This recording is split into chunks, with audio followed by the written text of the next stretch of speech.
Nuts. You thought?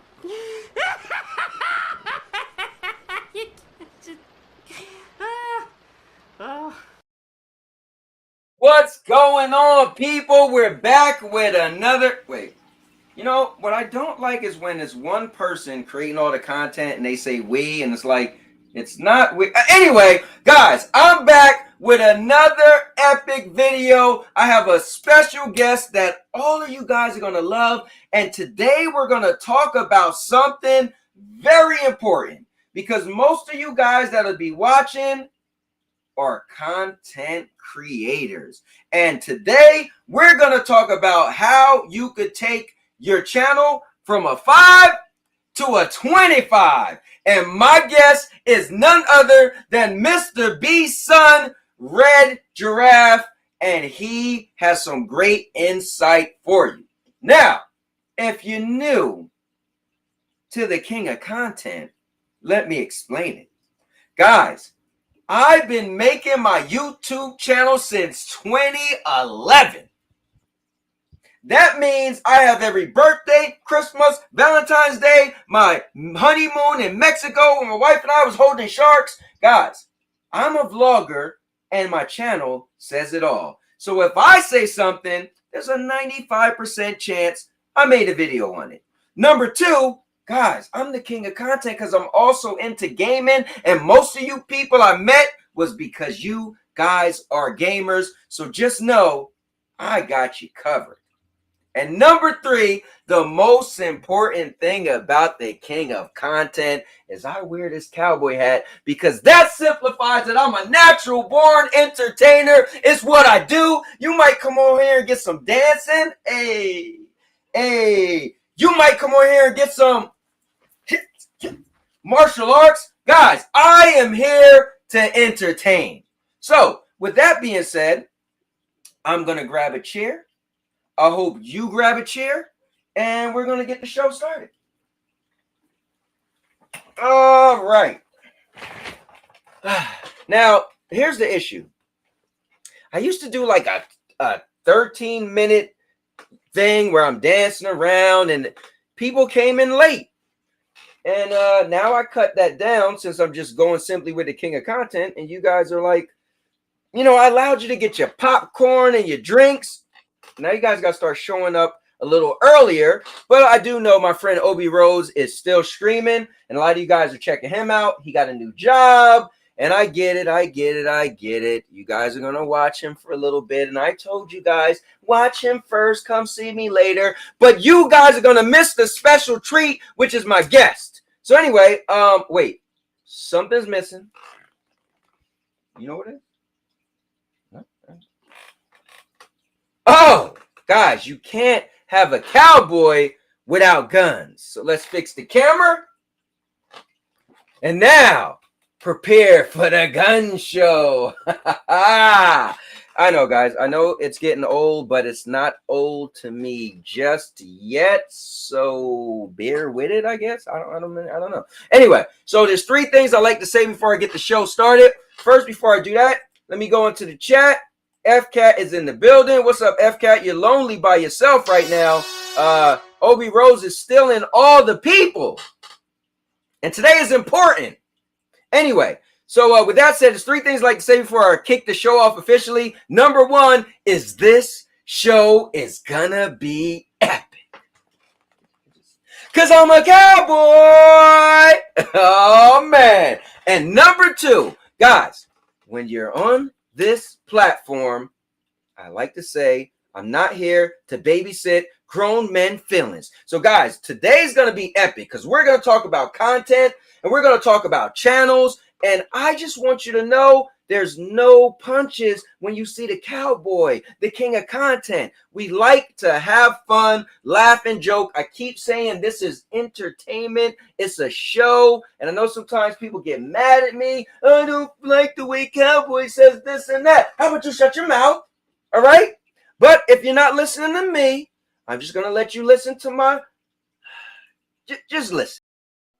You're a winner. And you know what winners say. Fuck the losers who can't take a joke. Man the fuck up.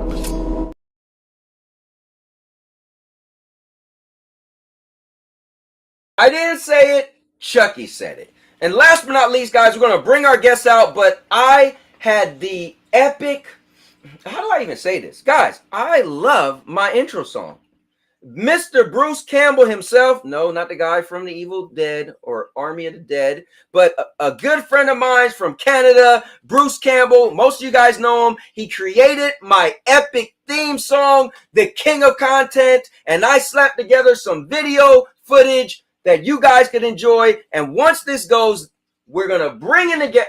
I'm going to bring in a guest. And guys, this show is going to be epic. So with that being said, and now your mama knows. And now your mama knows. Bruce, unleash the baby god dragon!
Man, oh man. Guys, I'm going to say this.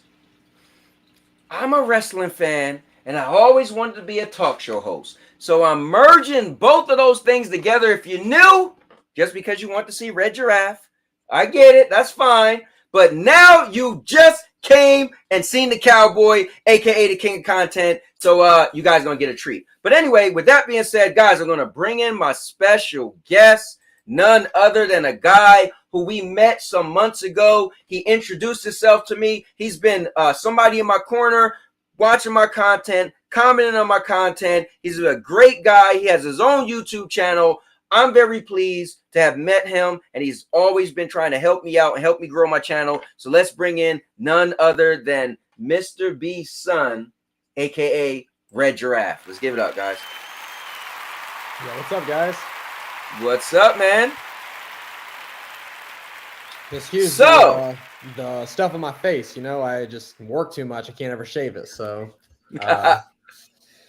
dude, you look super young. What are you talking about? When you told me you said your wife the other day, I said, wife? A wife? You must have got married the same age I did my first marriage, 18. No, I got married 21. I think. Yeah, Okay. 21. So All right. Fair enough. Listen, man, this is cool. I don't think age matters, right? When it comes to, let's say, YouTube content creation. And what I think is, when I met you, and I didn't know much about you, but I felt you had a plethora of knowledge and I was interested in listening, right? So I think what's cool, we've known each other for some months now. And this is really cool for me because all the people I've met, right? I can't think of a better person to talk to about content creation than yourself, because you're very insightful. You and I, we spoke the other day for about an hour. We talked about content creation. Just listening to you, it was like, man, this would be really cool to get to talk to you. So I'm happy that you're on today. I'm happy to be here. Thank you. Definitely. So for the viewers, could you tell us a little bit about yourself? Maybe if you want to explain why I'm calling you Mr. B's son. Some people might want to see a birth certificate. I don't know. But yeah, tell us about yourself, your channel, and Yeah, so my name is Dylan. Actually, that's my real name. I go by Red Giraffe. If you ask me why that's my name, my favorite color is red. My favorite animal is a giraffe.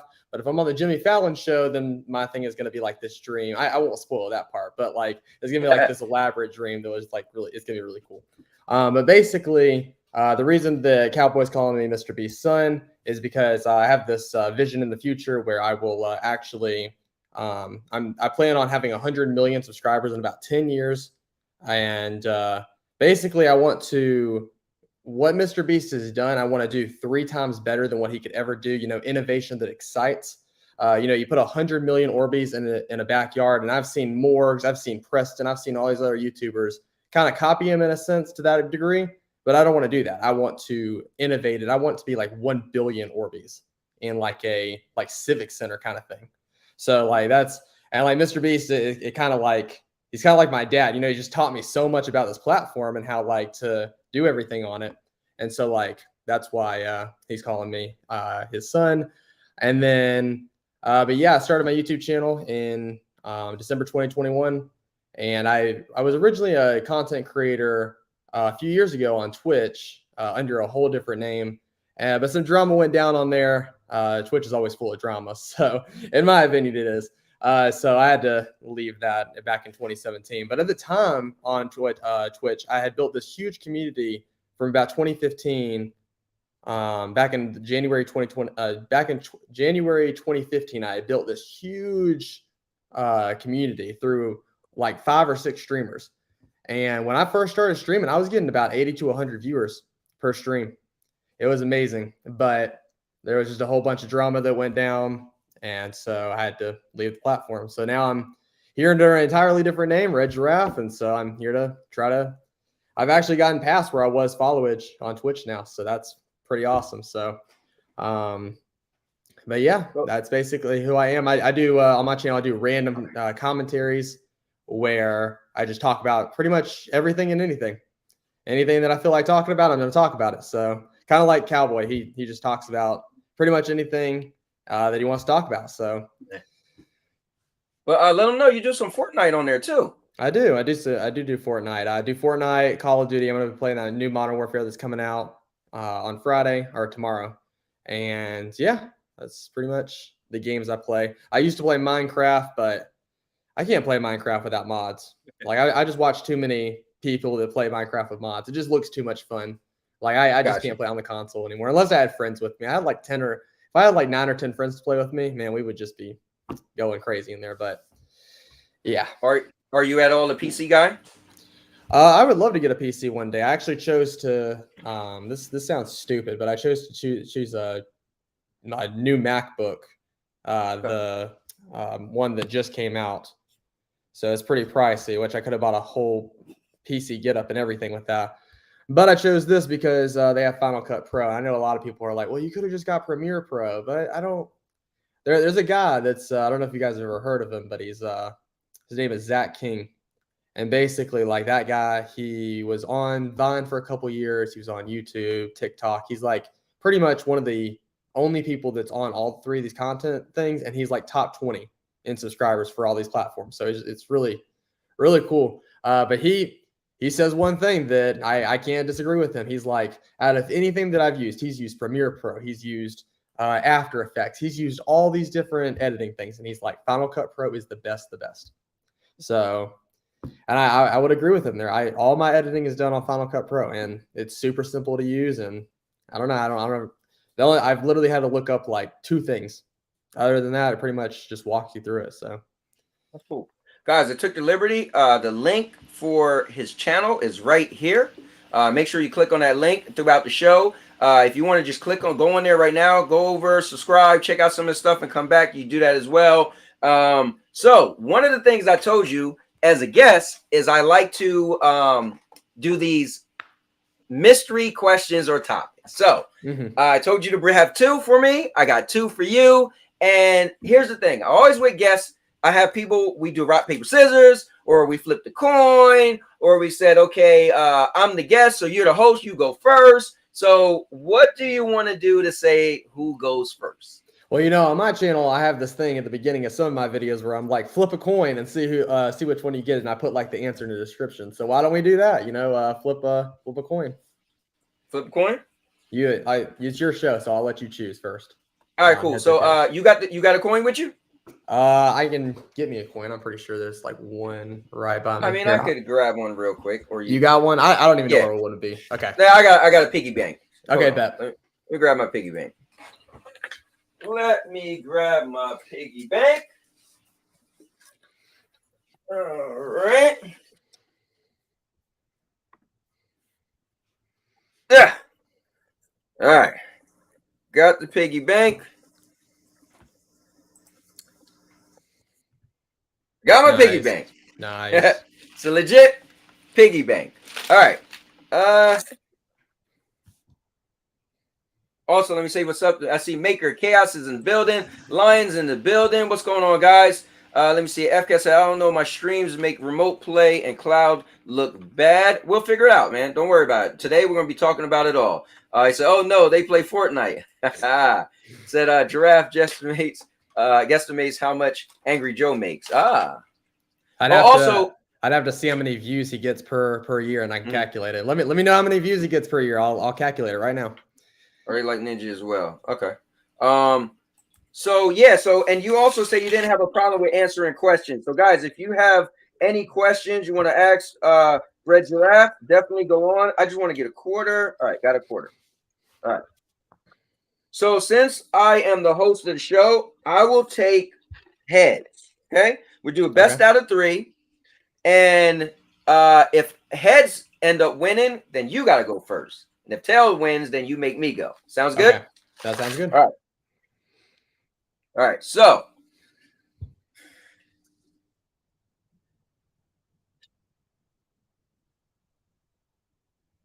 let me grab that. Hold on.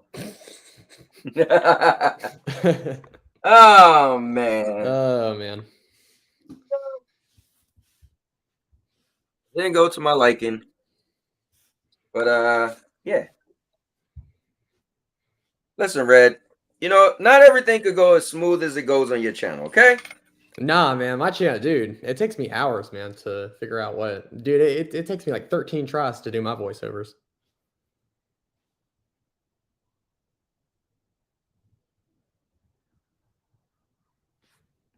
Cowboy, I can't hear you anymore. My bad.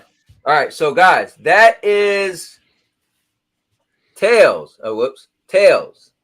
So that's one for you. Now, if this is tails, then automatically I got to go first. It's heads. Oh. Darn it. I hate when the reverse thing. All right. So, guys, whichever one this is, and it's tails. So I got to go first. You know what I got to do? A friend of mine, this was really clever. He downloaded a Flip the Coin app. So I'm going to download that later on today. And I'll make that be my new thing. Yeah, I didn't even think about that. We could have just done that. Yeah. And it was pretty cool that he did it. But guys, the trusty piggy bank came in handy. I see some people are rolling in. A buddy of mine. So here's the thing. I know my intro is a little long. Used to be longer because I used to call myself the master of vlogging, the all-purpose champ, the cowboy, the king of content, and I explain each thing. And then I'm doing a little bit of rebranding. So, you know what? I'm just going to make it king of content, make it simple. So when someone new come in, they're going to be like, oh, I get it. King of content, he must do a lot of stuff. Versus it says king of content, it says master of love. Like, what does all that mean? So now I cut down the time, but people are used to me going, like I always tell people, listen, I'm going to be standing up, dancing, explaining. You guys already know me. So take your time, get your popcorn, whatever you want to do. So people start to roll in late, and it was fine. But now that I done sped up everything, I'm like, all right, y'all guys got to start getting on time, man. Anyway, so let me go to the chat real quick before I get into my first one. Rudig's in the building. What's going on, Rudigs? Let's see. Ron Cottonelle is here. Oh, my bad. Hold up. Rudig's is right here. And what's going on, Rudig's? And Ron, Ron switches his name every time. I'm surprised he didn't change it, but yeah. Ron Cottonelle. Oh, it does say Cottontail. Yes, 3,330.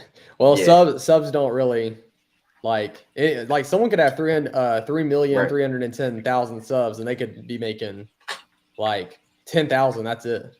Right. Like, I mean, it all depends on the views. Like I kid you guys not. Like you could have 50,000 subscribers, be making like 13 million views every single year, and you could make like $30,000. You could be making more than someone else that's got that many. And so here's what's cool. I don't know if you see my recent video, but I made a video and I put 5 different tips of growing your channel, and I said it doesn't matter about the subscriber count because it's about the views, and it's sometimes not even really the views because it's also how long are they staying on your content as well. So if a bunch of people just like, comment, yes, it's a little something, but it's not the same as if they're engaged and watching your content full through. So guys, we're going to get into it. This is going to be cool. But this part of the show is going to be a little bit interesting for everybody who's coming in. So and also guys, I have a poll, guys. So the poll says, why do you have a YouTube channel? To create content, so far 73%. To make money is 9%. To socialize is 18%, and other/explain is 0. So guys, make sure you join in the poll. It'll be in there for a while, and then we'll go to the poll. Let me ask you, Red Giraffe. I put you on the spot. This isn't one of my questions, but why do you create content? Why do I create content? Well, yeah, you can have it open-ended. I really just create content because I just have a passion for it. I mean, I saw on a podcast like a few months back, and I have the same philosophy. And I promise I'm not going to quote him the entire stream. It's just there's a lot of stuff that I watch from Mr. Beast and stuff like that. But dude, Mr. Beast put out a thing on a podcast. Maybe it was like a few months ago, maybe it was a year ago. I have no idea.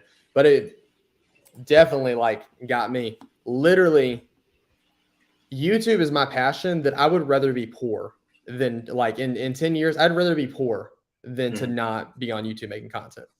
So because I just enjoy it so much. Like it is just like I wake up in the morning. I don't even want to go to work. I just want to get on my computer and just start making content because I just have so many ideas that's running through my head. And it's just like, it's just hard to do it all because it's like, I'm actually about to start doing like 2 videos a day. One at like 6 o'clock in the morning, one at 6 o'clock at night because I just have so many ideas right now. I just need to be cranking content. But what about you, Cowboy? Why do you do content?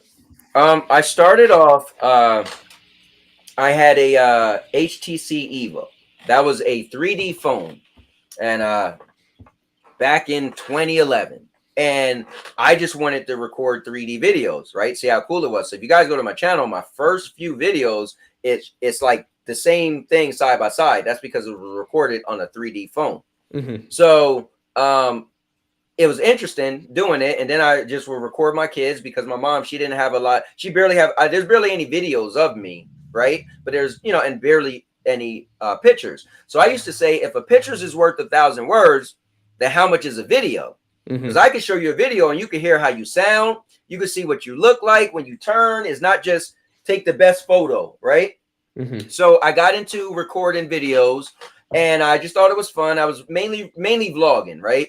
And then my grandma had passed away and I had a really funny video of hers. And my baby niece, I was deleting some stuff on my phone and she snatched my phone. She was like 1 year old and she accidentally hit delete all. And I didn't realize it, deleted every video in my phone. And I sent my phone out to a company. I tried to get that video back of my grandma and it was gone forever, right?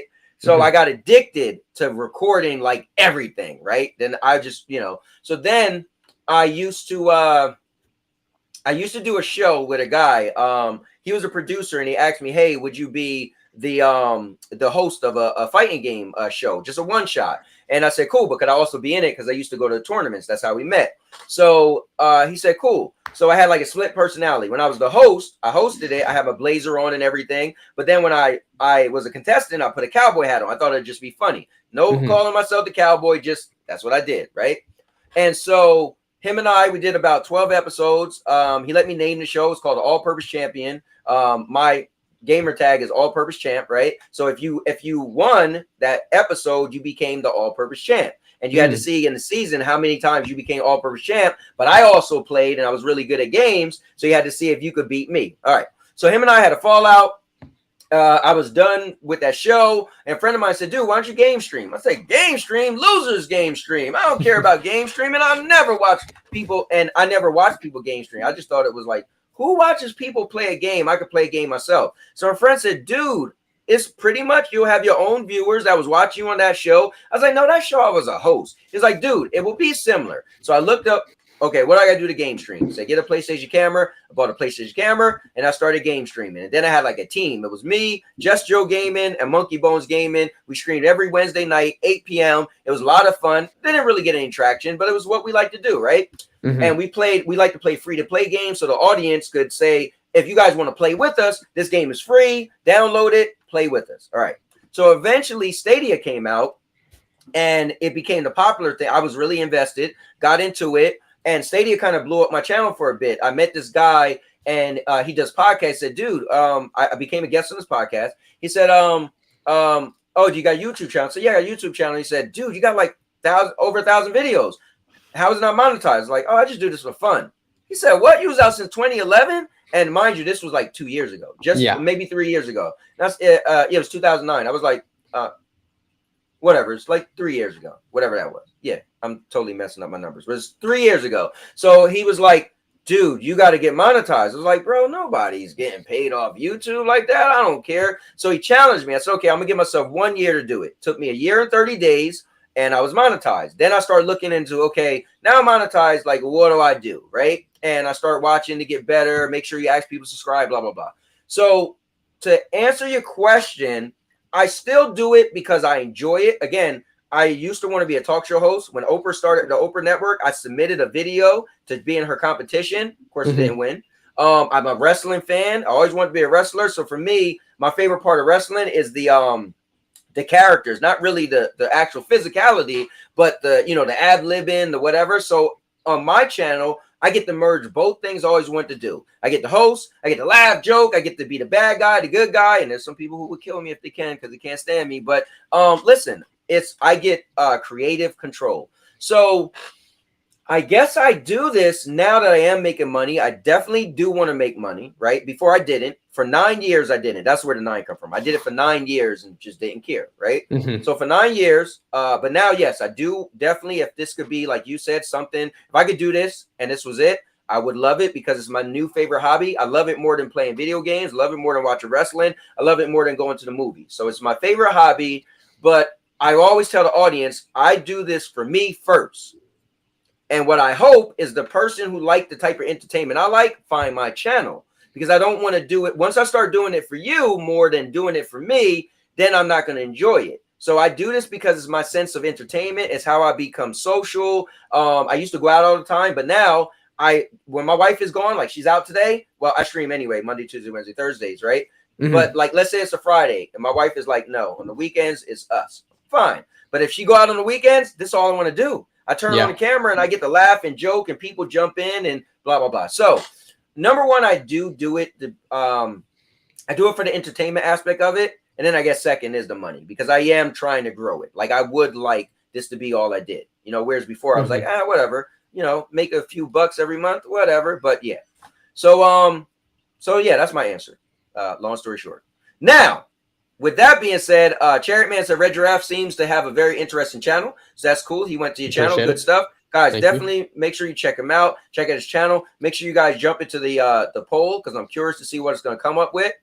Let me see. He said, "That's what's up, Red Giraffe." He said, "Love making content." Cherry Man Gaming, man. He has an epic channel. He covers a lot of gaming, but he does these rants, and he'll do a rant, and you'll be like, "Wow, he seems pretty pissed off," right? But he make it funny and entertainment, and his editing is so great. So definitely he's a great content creator as well. They say playing basketball is part of my hobbies. That's cool, Cherry Man. Oh, Rudig's in the building, my fellow friend from Canada. He said, Oprah casting people effed up the cowboy. I mean, maybe. Now, so my first question for you, since I got to go first, and these, I like to do crazy hypothetical questions, all right? So it's not serious, but it could be serious. So you ready? All right. If God appeared to you in a series of vivid and moving dreams and told you to leave everything behind, travel alone to the Red Sea, and become a fisherman, what would you do? Let's see. I mean, I really have to just pray about it first. It's probably one of the first things I do. So you're gonna pray about God coming to you. Well, you see, like, I mean, dude, it could just be like, I don't know. That's dude, this is a hard question. Like, this is like deep. Because I mean, if I knew it was God in my dream and I like had no doubt in my mind that it was God, then yes, I would drop everything. But it's like, and the funny thing is that like people don't realize this, but people are always like nowadays people would go, oh, well, you know, these people, they didn't stop what they were doing and follow God like these disciples did. Okay, at the time, a lot of people don't realize this. If someone came to America in today's world, let's say that Jesus had never come to this earth, right, before today. If he came to America and was like, guys, drop everything, or like, drop what you're doing and come with me. Do you know how many people would come with him? Like, no one. We would be like, who are you? And he'd be like, well, I'm the way. And we would say, we don't know you. Like, who are you? I mean, it's just like, back then it was the same thing. It was like, you would not have followed this guy. Like, he had 12 select people that he knew would follow him. So he went to pursue them because he knew nobody else was going to do it, because it was just like, and then once he started doing all these miracles and everything, then these people were like, oh my gosh, this guy is the real deal. Well, you know, he was the real deal before, but you didn't realize that. So, but yeah, like to answer your question, I would, if I truly knew it was God telling me in the dream, then I would go. But if it was just a dream, I definitely pray about it first, see where God's leading me in that, and then do like that. Now, this is hard, bro, because the follow-up question, this isn't my second question, but this is the follow-up question. It says, what if you were told to sacrifice your child? Oh, bro, that would be extremely hard. That's like, who did that in the Bible? Abraham? Or no. Abraham. Yep. Yeah. Dude, probably not, because I'm pretty sure, like, I'm not like a scholar. Like, I didn't go to school for Christianity. I do know a decent amount, and I am a Christian myself. But I believe in somewhere in the in the New Testament, it basically says that like God doesn't want us to do that anymore. Like, he doesn't want us to sacrifice anybody anymore, because he brought his son to be sacrificed on a cross for our sins to be cleansed. And so like anybody who accepts him will go to heaven, and you got to follow the commandments and everything. But if you believe in him and do all that, then you will inherit the kingdom of God. Although a lot of people don't even realize this about the Bible, is that there are literally things in the Bible that should be very scary to people. Like, there are literal verses that say like only a few people will ever get into heaven, because it's just, the road is so hard to pave, because you just do what, like, a lot of people just run through life like it's nothing, like they're just doing nothing. And that's why they'll never do it. And then you got some people over here that make really bad choices that define their whole life, and they don't ever fix them, and then ends up happening again. So you just got, that's deep. So I rarely ever say this, probably maybe a few times. I used to do a show called Sandy Anthony Show. It was no gaming. It was all hypothetical stuff like this. It was my wife and I, and it was so chill. We just sat in the bed, and we read every comment. People threw crazy stuff at us. It was like just we used to call it the virtual, what's called a virtual hangout, right?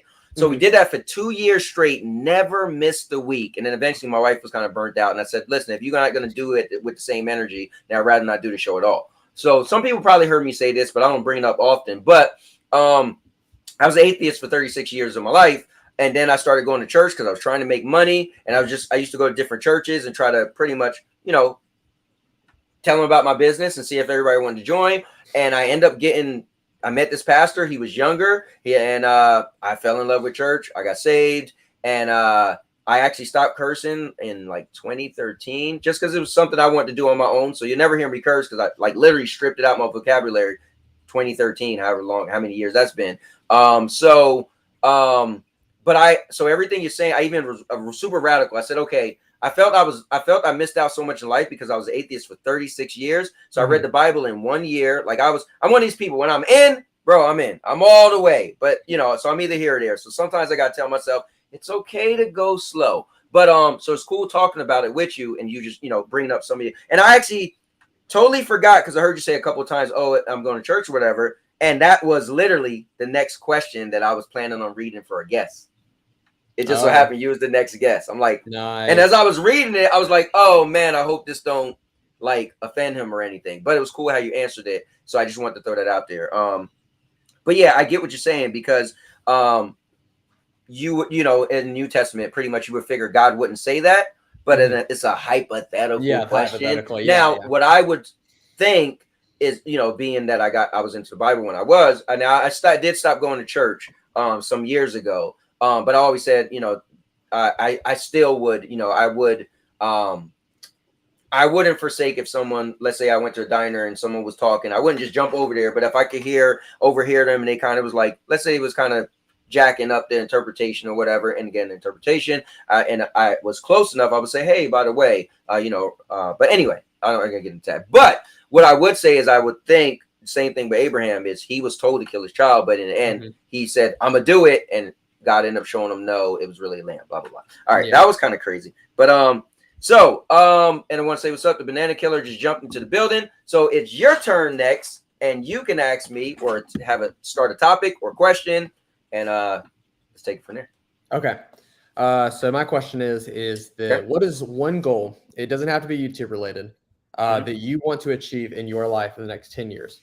So like it can be like anything from like getting like more physical active, like to a certain point, or like reading a certain amount of books. Like, I don't know. These are just weird examples I came up with. But like, what would be one goal that you would want to achieve in your life in the next 10 years? Man, I have a short-term goal that I've had for 6 years now. So my wife and I had an 8-year goal. We said in 8 years, we're going to move to Florida. We live in New Jersey. We're down to 2 years left because my daughter, she'll be 18 in 2 years. So I'm pretty sure I'm going to accomplish that, you know, in the next 2 years. So that's a short-term goal. I don't really know. I'm a very happy person. I literally haven't said I stressed in like years. I don't use that word personally on me and my vocabulary.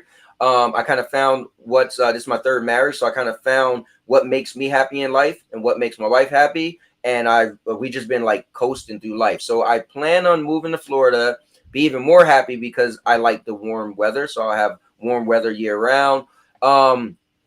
Maybe do a little traveling. So in 10 years out, there's nothing in my mind that I specifically want to do besides I know we want to go to Hawaii as a trip. We was going to do that for our honeymoon. We didn't. Went to Mexico. It was a little too expensive. So that's one thing we definitely want to accomplish. But if I just stay me, stay on the path I'm on, right? And just live in warm weather and live 40 minutes away from the beach, man, I'd just be the happiest dude. I'm already the happiest guy. So I don't have a crazy answer, right? Because the YouTube thing, I'm still fresh, right? I don't know if I don't feel that this is definitely this is what I'm gonna do, right? I feel like this is a cool thing to do on the side while I have a good job that pays my bills and just watch it grow. So I guess move to Florida, take a trip to Hawaii, get back in shape. That's another thing. I told myself, okay, now I want to get back in shape. You know, this gym I want to join, they've been holding off. They're supposed to open back in June. I got the word this week that, okay, the date is December 1st. I'm like, December 1st? But I guess I could start doing stuff around the house. So I don't know if I answered the question. I guess I'll say before 10 years from now, I would like to take a trip to Hawaii. Oh, also, I did want to mention this while you're talking about Hawaii. I would look into that before you do it about the Hawaii trip, because I have had about 3 people that actually went to Hawaii that I know personally, and they all said that the cost is not worth it. Yeah. They said it was beautiful, but they said the cost was not worth it. And you were complaining about the cost on the last trip, and that's why I didn't go to Hawaii. Yeah, and we went to Mexico. We was like, man, look how much it would be to go to Hawaii, and look how much it'd be to go to Mexico. And man, if you watch I got my whole honeymoon is on this channel, and it was like extreme sports. We was like speedboat racing, riding quads in the sand. Like, it was great, but it was very inexpensive. Like, man, very inexpensive, but I know Hawaii isn't. But I do got a guy that I met through this stuff. His name is Primo. He lives in Hawaii. And he's like, bro, if you ever come, you and your wife can have my couch. So I'm definitely going at some point, regardless. Yeah. I'm going to look into it, do my due diligence, but nothing can stop me from being able to say, hey, I vacationed in Hawaii at some point. Yeah. So I think I will in the next 10 years. That's probably the biggest goal I have in my mind in 10 years. Okay. That was a good one, though. So let me see. And guys, make sure you click on the poll and answer the poll as well. Let me see. I want something else crazy for you, though. Here, Cowboy, while you find that, I'm going to get this tissue box real quick. Okay. Because I'm still suffering with these bad allergies. I got to get some medicine tonight, but I'll be right back. Okay. Not a problem. All right, let me see what I got for him, guys. I want to stump him or throw him a crazy curveball.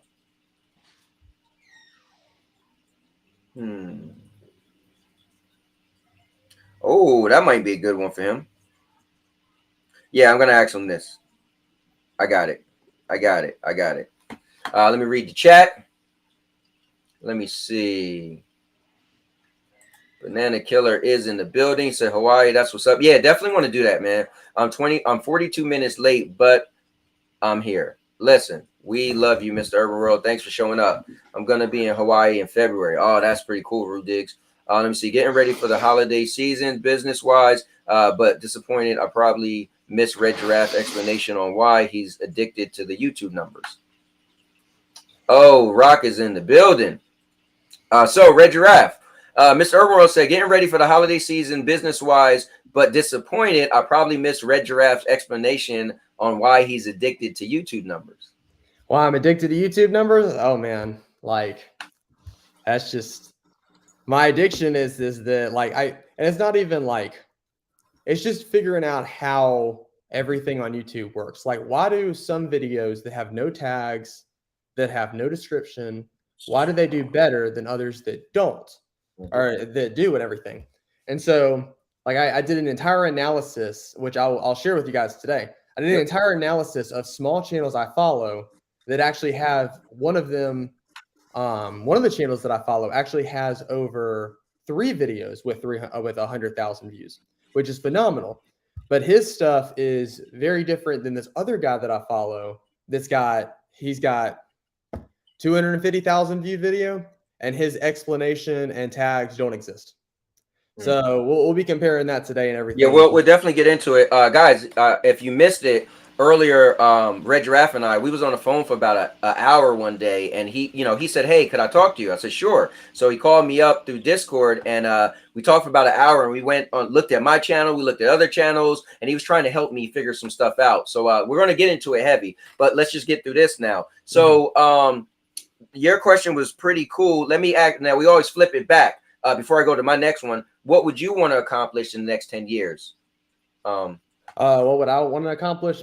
So definitely, I want to achieve. I might not achieve 100 million. That's a lofty goal, but I definitely want to achieve. If nothing else, I want to have 1 million subscribers in 10 years. That's definitely. I want that more than anything.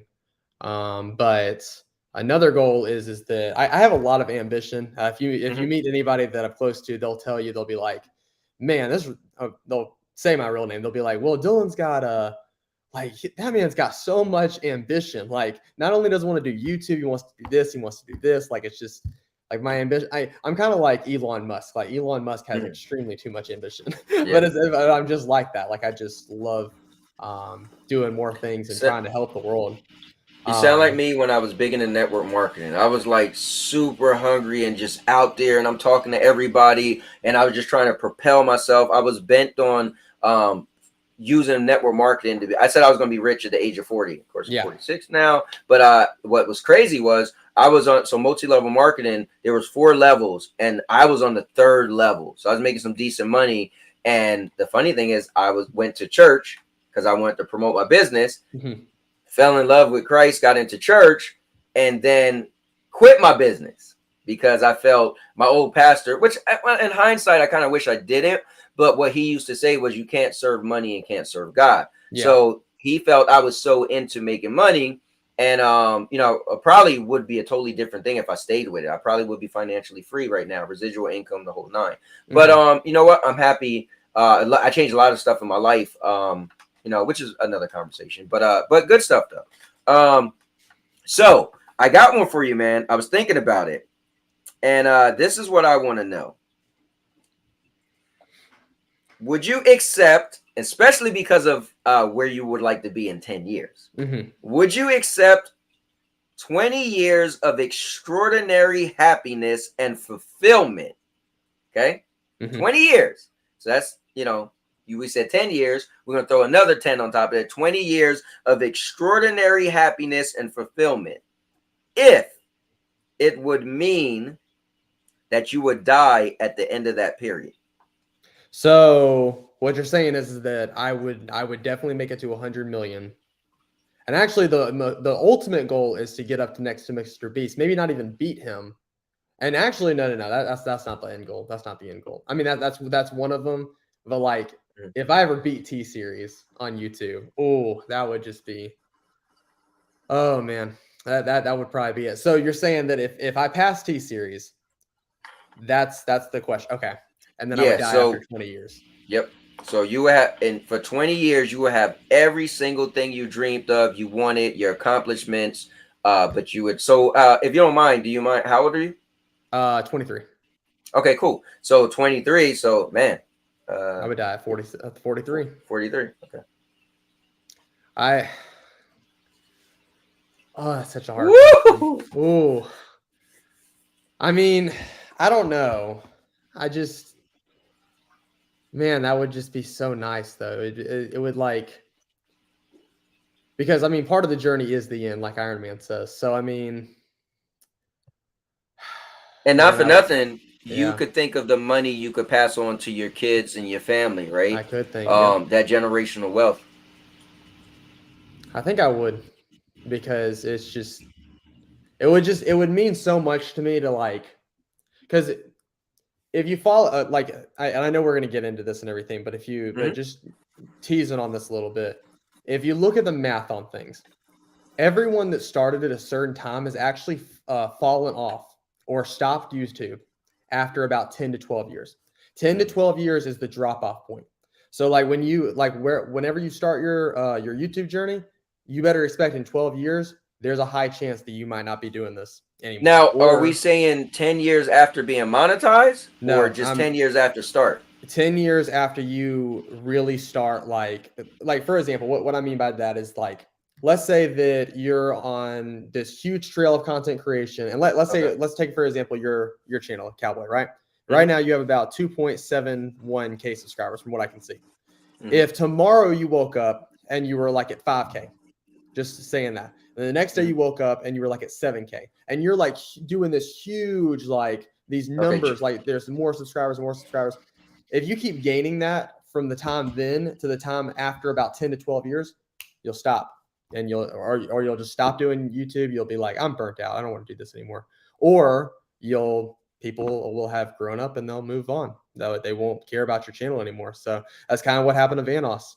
Vanos used to be the top channel, and I still sometimes watch him, but a lot of us that watched him, we were 12, 13, 14, we just grew up, and I don't really care about. That's deep. I mean, now to answer the question, for me, I was thinking no, but I'm 46. So for me, give me another 20 years, I don't know. I feel like still, I guess 66 ain't bad. right? That's not bad at all. I mean, considering that most people die around 70. So you're missing 4 years. Well, potentially, because Potentially, yeah. after I mean, 70, I tell everybody I talk to every day. I go, as soon as you get to 70, you just better just start living your life every day, because I mean, any day you could just die. And I now, mean, Mr. Urban World, who was in the chat, you say that to him because he's listening. So he's in my Discord. He's always posting these videos of 70, 80, 90-year-old people in great shape doing push-ups. This lady that's like doing curls. So he's probably like, what? But yeah. all right, that's cool, man. All right, so your last one. My last one is, what was one experience that you had that shaped your life into what it is today? And I guess we've already answered that question. Kind of, yeah. Yeah. So that was my question. I mean, I can. Yeah, that was good though. Let's see. Yeah, when I started going to church, it definitely changed my life. I mean, I have some I could say good, and I have some I could say bad. But yeah, for the better. I mean, it changed my life. Yeah. You know, I would have when I met my wife, which was my girlfriend at the time, which is crazy. Real quick story. I went to that church to speak to her ex-boyfriend's mom. Yeah, let me say that again. I was only going to speak to my girlfriend at the time, ex-boyfriend's mother, because they were still close, and she was heavy in the church, and I was trying to hustle my business, and I was like, dude, if I get into a church, and she was like, listen, if you come to Bible study, then we'll talk. And this was the third church I went to. I same song and dance. I go sit through church, whatever, waiting for them to shut up. And then, all right, listen, I get on the podium because I love public speaking. I love talking. I love talking in front of people. All right, listen, guys, I got this business and I can help you out, blah, blah, blah, right? So when I went, and the funny thing is that night I never even got to talk to her because I ended up meeting the pastor at the end, and he was very intriguing because he was so young. He was a little older than me. He was like, oh, I was in the network marketing, and we just went talking and talking, and he invited me to come back that Sunday, and I was like seeing dollar signs, and it's crazy. The rest is history. But yeah, that definitely would be my thing. So let's see. Also, you guys can answer. So I see. Let me see. Cowboy, you can live longer than 100, maybe. You never know. Just drink more water, less soda. I can't not drink soda, bro. Me too, man. Like, dude, soda is just so good. Like, it's so good. I can't. I gotta have a mini fridge. By the way, guys, check out my real review of the mini fridge. I got a mini fridge stocked right there, and can't do it. Can't do it. Let me see. I plan on being as fast and active as 70 as I am today, similar to guys I post on Discord. Yeah, I can see it, man. It's a I remember when I was young, I was in elementary school, so I don't know how old I was. I remember I was really fast, and my grandfather at the time, maybe he was in his 40s, right? So at the time, right, I thought he was old, and I was like, let's race, and man, he just burnt me. Now I'm 46, dude. I still do backflips on the trampoline, and this year I said I was going to do a backflip on the ground because I want to do some. I'm calling reverse engineering. As I get older, I want to do something I haven't done before in my life or when I was younger. But I never got around to my backflip. But I know I could do it. My son was like, "Don't do it." I'm gonna do a backflip on the ground, and of course, you guys know I'm gonna vlog the whole thing. But yeah, man, you could. I believe that if you exercise and you stay in shape, you feel how your body feel, you take care of yourself. Now there's random stuff that happen, heart attacks and all that. Cancer, so whatever. But yo, Geek the Sneak, what's up, brother? Let me see. Cowboy, you missed my other comment. Let me know if I still missed it because I was a little slow. Let me see. Series X mini fridge. Oh, did I? He said MKBHD. Okay. It's interesting you say you're going after Mr. Beast, etc. My secret goal for my channel, for my main channel, is to surpass MKBHD. Here's what's crazy. I used to watch MKBHD when he was just the guy covering phones. I know. I actually, a lot of people don't know this. I think I've only told you this, Cowboy, but I would let everybody else on the stream know. But I have literally researched 30 YouTubers that are the biggest of the big. I've even researched MKBHD, and literally, kid you not, I watched his very first video, and I watched his first video all the way to his 20th. From that is that it doesn't matter how bad your first video is, and it doesn't matter how bad your first 20 are. And technically, I've also researched this other guy. You guys might know him. His name is Preston. He's got like 20 million subscribers or whatever. But he does like Mr. Beast style content now. But he actually has over 3,800 videos. And out of those 3,800 videos he has, over 100 of them are horrible. Like, I couldn't even sit there and watch them. I could even watch MKB's first video. I could not watch Preston's first video. It was that bad. I was like, nope. I couldn't sit past the first 20 seconds because he was just so young back then. And it was hard to watch him. But hey, man, people liked his content, obviously, because now he's at 20. Dude, let me tell you this, man. What I love is you remind me of me when I was younger. I love your drive and your passion. Just keep it, man. I feel you're gonna accomplish everything you want because at the age you are. So when I was 23, I got married when I was 18, and then I got a divorce 6 years later. And so I was like, I didn't have my life together at all, right? You said you're married, right? Do you have kids yet?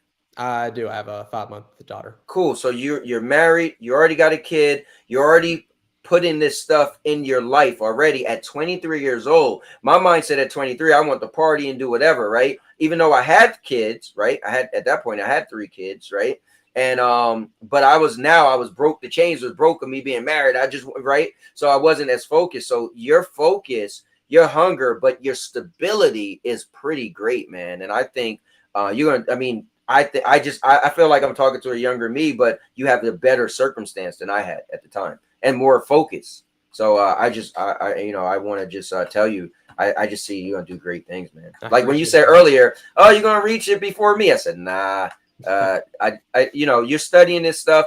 What I'm doing is I'm just leaving it all on the line of I need to be discovered. I think I put on entertainment different than a lot of people. I think some people, when they get what I'm trying to accomplish, which is I'm putting on a show, right? A lot of people on YouTube, it's like a specific thing. It's vlogging or it's gaming but I'm putting on a show. I'm also doing stuff crazy, like allowing the people in the chat to just jump on in, right? I want to be the bridge between the viewers and the content creators. Maybe you don't want a channel, right? But it's a guy, FCAT. He always come on here and it feels like he's a part of a channel because he come on here. He always bring up topics and news articles and we talk about it. So I hope, and I always say this, never fear change, right? When you feel like something's stagnant or you don't like it, switch it up. I start, king of content. Let's get rid of all that stuff, right? So, and if you watch, you say, man, his channel kind of changes, right? Because I get to the point where what I like, what I feel I don't like, what I feel I'm putting a lot of work into, but people aren't really watching, right? So I can like it as much as I want, but I'm going to edit it, blah, blah, blah. Anyway, but man, I love talking to you and we're going to really, really get into it. But anyway, let me just read. And actually, I do want to say this. Out of the 30 channels that I watched, and I can tell this to anyone that's watching this right now that would be a small content creator. If you were to do like I did and go watch 30 channels that have over, like, I'd say like 10 million subscribers, go watch their very first 100 videos. And I want you to tell me, was those the best videos you've ever seen? Because I can almost guarantee you those were horrible videos. And the thing is that, like, whenever I see a small content creator today that I enjoy somewhat, I'm going to love to support them because it doesn't, like, for example, Cowboy, right? You could be literally, you're at 2,700 subscribers right now. And your channel, like, right now is doing pretty good on the views and everything. And it's doing all this stuff. And it's like the very first videos that you made, they might not be the best ever. But the point is that, like, one day if you're like at 10 million subscribers, all those people will watch those videos and they'll be like, man, this guy, I cannot believe this guy's at 10 million right now. He didn't even start until this point and now he's at 10 million. Like, what? That makes no sense. But it doesn't, because you never know who will make it on YouTube. That's why I make it my personal goal to try to support as many people as I physically can possible support. Watch their videos all the way through, like, comment most times. I mean, try to do the best I can because, I mean, any of those people. Yep, I have this thing where any single video I click on, I have to hit like, right? Yeah. There's times I accidentally click a video. I'm like, I didn't mean to do that. And I just like them because that person took time to create that content. So that's like my thing. But let me say what's up to Jack. Let me say what's up to Angry Poultry Games. What's up to Mosty Martinez is in the building now. let's see. I'm trying to get to as much as I can, but I really want to get into this, and you guys gonna really want to hear where we're going with this. But that was your last one.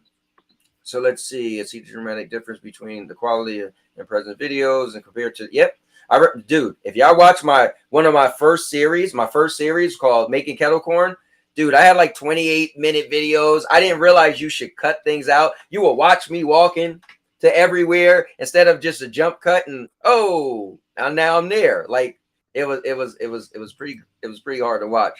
But you know, you gotta start somewhere.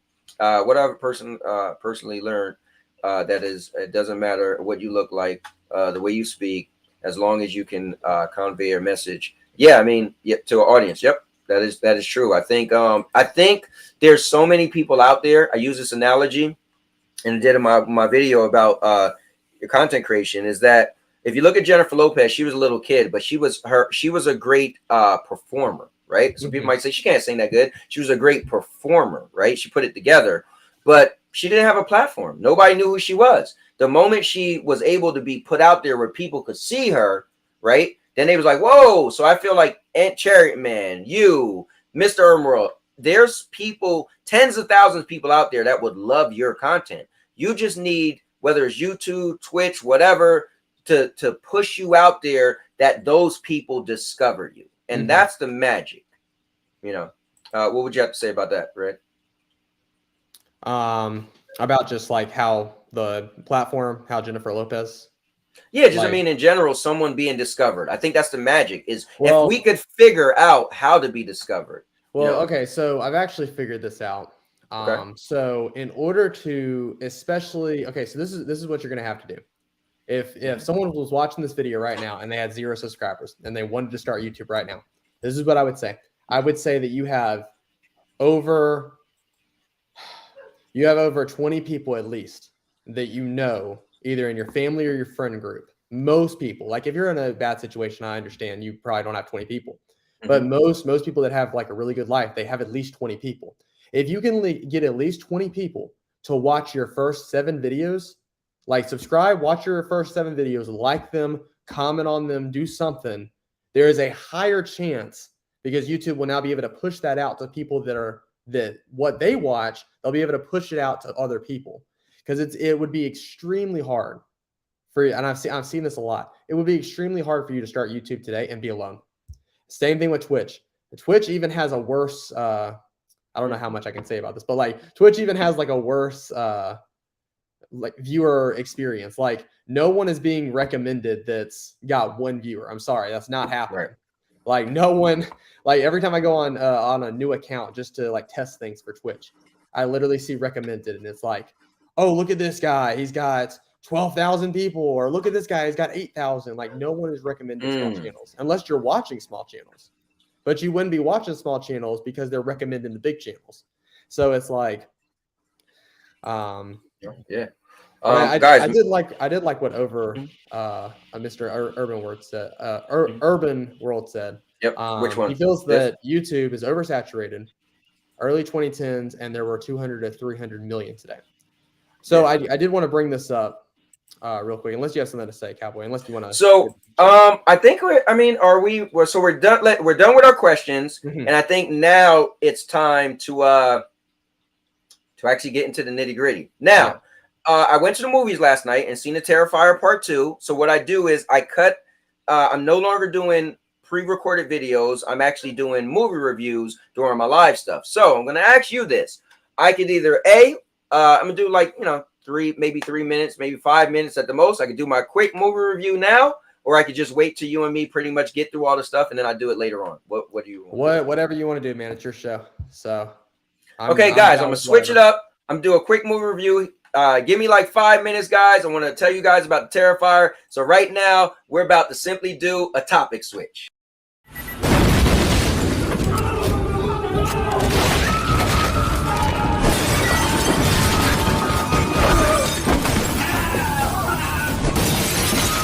Topic switch. All right, so I went to the movies last night and I saw the Terrifier Part 2. It's a very crazy, violent movie, and my wife and I seen Part 1 a girl that I know at work said, "Hey, I heard there's this new movie where people running out the theaters, they're throwing up and stuff." And I'm like, "What?" So she was like, "Yeah, it's called a Terrifier." I was like, "No, I seen that years ago." She's like, "Oh, I think it's a new one." I was like, "No, I've seen it years ago." And I looked it up. I said, "Oh, they made a part 2." So guys, it's a super crazy, gory, violent, crazy movie. And but you know me, I go to movies all the time, typically once a week. Actually, I'm going to movies again tomorrow to see Pray for the Devil. So anyway, it's Halloween time, so I figure I'll review this. So let me play this real quick and some of it, and I'll get into it. So, did you figure out what you're dressing up as tomorrow? He wants to dress up as a real guy who murdered 9 people last year. Oh, you're not doing that. It's just a costume.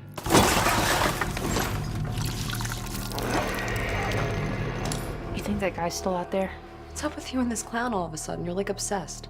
They never found his body. What if he decides to come back here? I wouldn't worry about it. Wait a minute, aren't you that guy from the costume shop? Sir, what are you doing? It wasn't me. He was covered in blood on his shirt and his hands when he got here. I'm telling you, it was him, Ellie. Right down to... All right, so I'll stop there, guys. My I do the story, my expectations, and then the entertainment. So the story for this was terrible. Guys, this movie had like no story. Like, I was sitting in the theater, I said it must be nice to be able to create something and just have no story at all. It's a dude that part 1 at the end, I won't spoiler free. So long story short, this one starts off just him walking down the street and kill somebody. Like, that's it. Like, literally the first thing you see. And then it's this girl and her mom and her brother and her dad committed suicide. And then all of a sudden he's just randomly killing people. They kind of meet up and it's just very bad. So story was terrible. I have to say that. Like, terrible. But I won't ruin it for you. Definitely go see it for yourself. But now let's get a little bit into it. The little black dot on the tip of his nose. You're really weird, you know that? I believe him. About what? Something really bad's gonna happen tonight. No, I know when Jonathan's lying, okay? I could hear it in his voice. Something's wrong. Look, we're gonna have fun. Stress-free environment. Yep. Speaking of surprises, kids, we have a very special guest with us today, all the way from Miles County. Please welcome Art the Clown.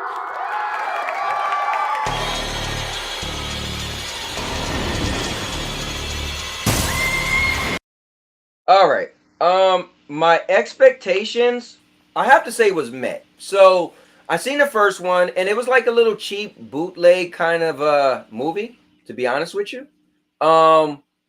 So this pretty much, I never expect, like, I didn't even think this would be in the movie. So, but I got the movie pass, so I could see whatever. So it met my expectations. The first one was so violent and crazy. So this was violent and crazy. So they kept with the same theme, violent and crazy. But the story, the fact that it was lesser story, and then the story got so weird, like it just, so, but I feel that it's similar to the last one.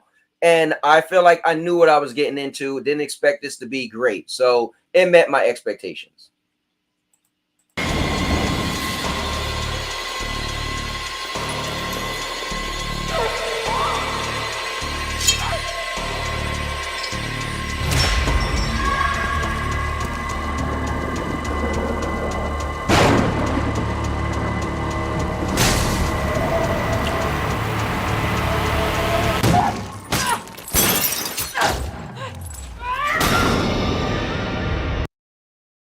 All right, so if you're into like the horror stuff, or I say gore, this is more gore than a horror movie. If you're into gory movies, then the entertainment factor was definitely there. I mean, you got what you was asking for. It had some of the craziest kill scenes that I've ever seen in a movie. So for that, I mean, the entertainment was there, like, because that's what you're going to see. So I have to give it that. But personally, rating it, I I'll give it a 5 because the shock value was good, right? I'll probably never see it again, but it actually made me want to see part 1. Like when I watched it, I was like, okay, now I want to rewatch part 1 because part 1 had the craziest kill I've ever seen in any horror movie ever. I'll say that, right? So I was like, okay, now I want to go rewatch that because I remember I was like, what is this garbage? But now I want to rewatch it because it's weird. But anyway, I give it a 5. No. I'm gonna give it a 4. Give it a 4. I'm on a decline that it was pretty much a terrible movie. But if you're into gore, you will enjoy it. So that's pretty much it. But guys, now I'm gonna bring back on Red Giraffe. Guys, we're gonna get really, really detailed into content creation. So let's get back and switch the topic.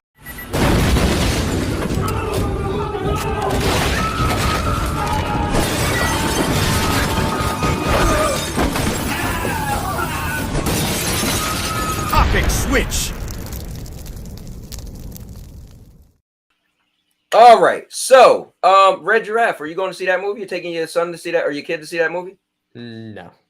I mean, it looked pretty good in the trailer, but then you started talking about it, and I was like, "Dang, this movie that was pretty bad. sucks." Pretty bad. I mean, the trailer was pretty okay. I mean, it reminded me of that one movie, that Death Day movie that came out a while back. It was kind of like, yeah, it was like they lived the same day over and over again, but it was like this time there was no coming back. It was just there was this guy that's.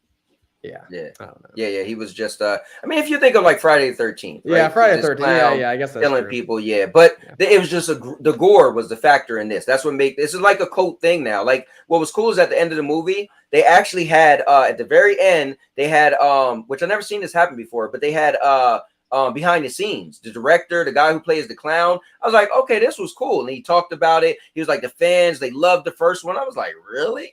But so yeah, it's like a cult following that loves it. And oh man. But yeah.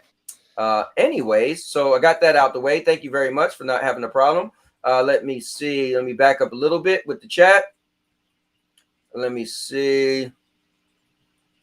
All right. So he said, link your video title to a current event. Oh, I see what you're saying. So he's saying like if you made a video, like think of a video to make of that has to do with a current event. I wish I made up bad lip reading. All right, whatever. Let me see. And boom. Okay, so what do you think about that? Actually, let me back up. So he said if you link your video title to a current event. So pretty much. So actually I have been experimenting with this as well on my own channel.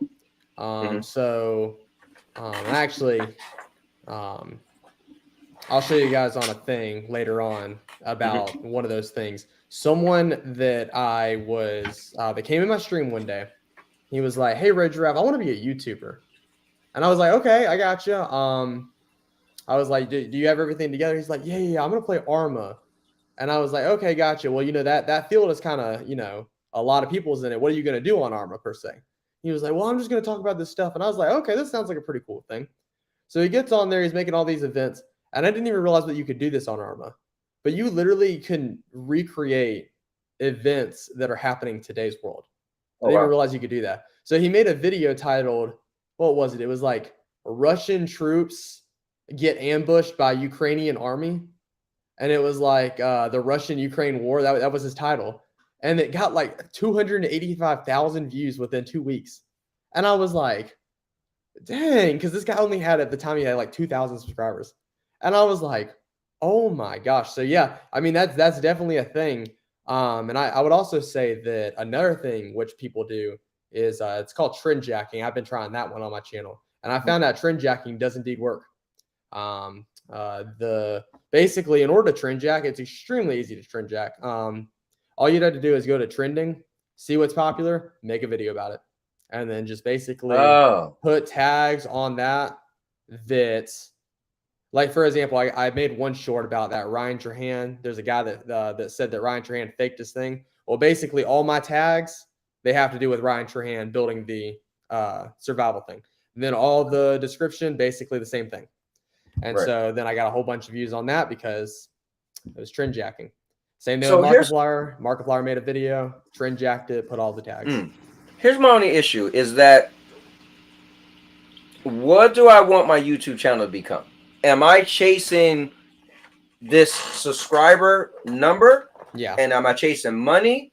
Or am I trying to create, like when I think of my channel, I think of a network, right? Mm-hmm. Like, yeah, like let's say you watch CBS.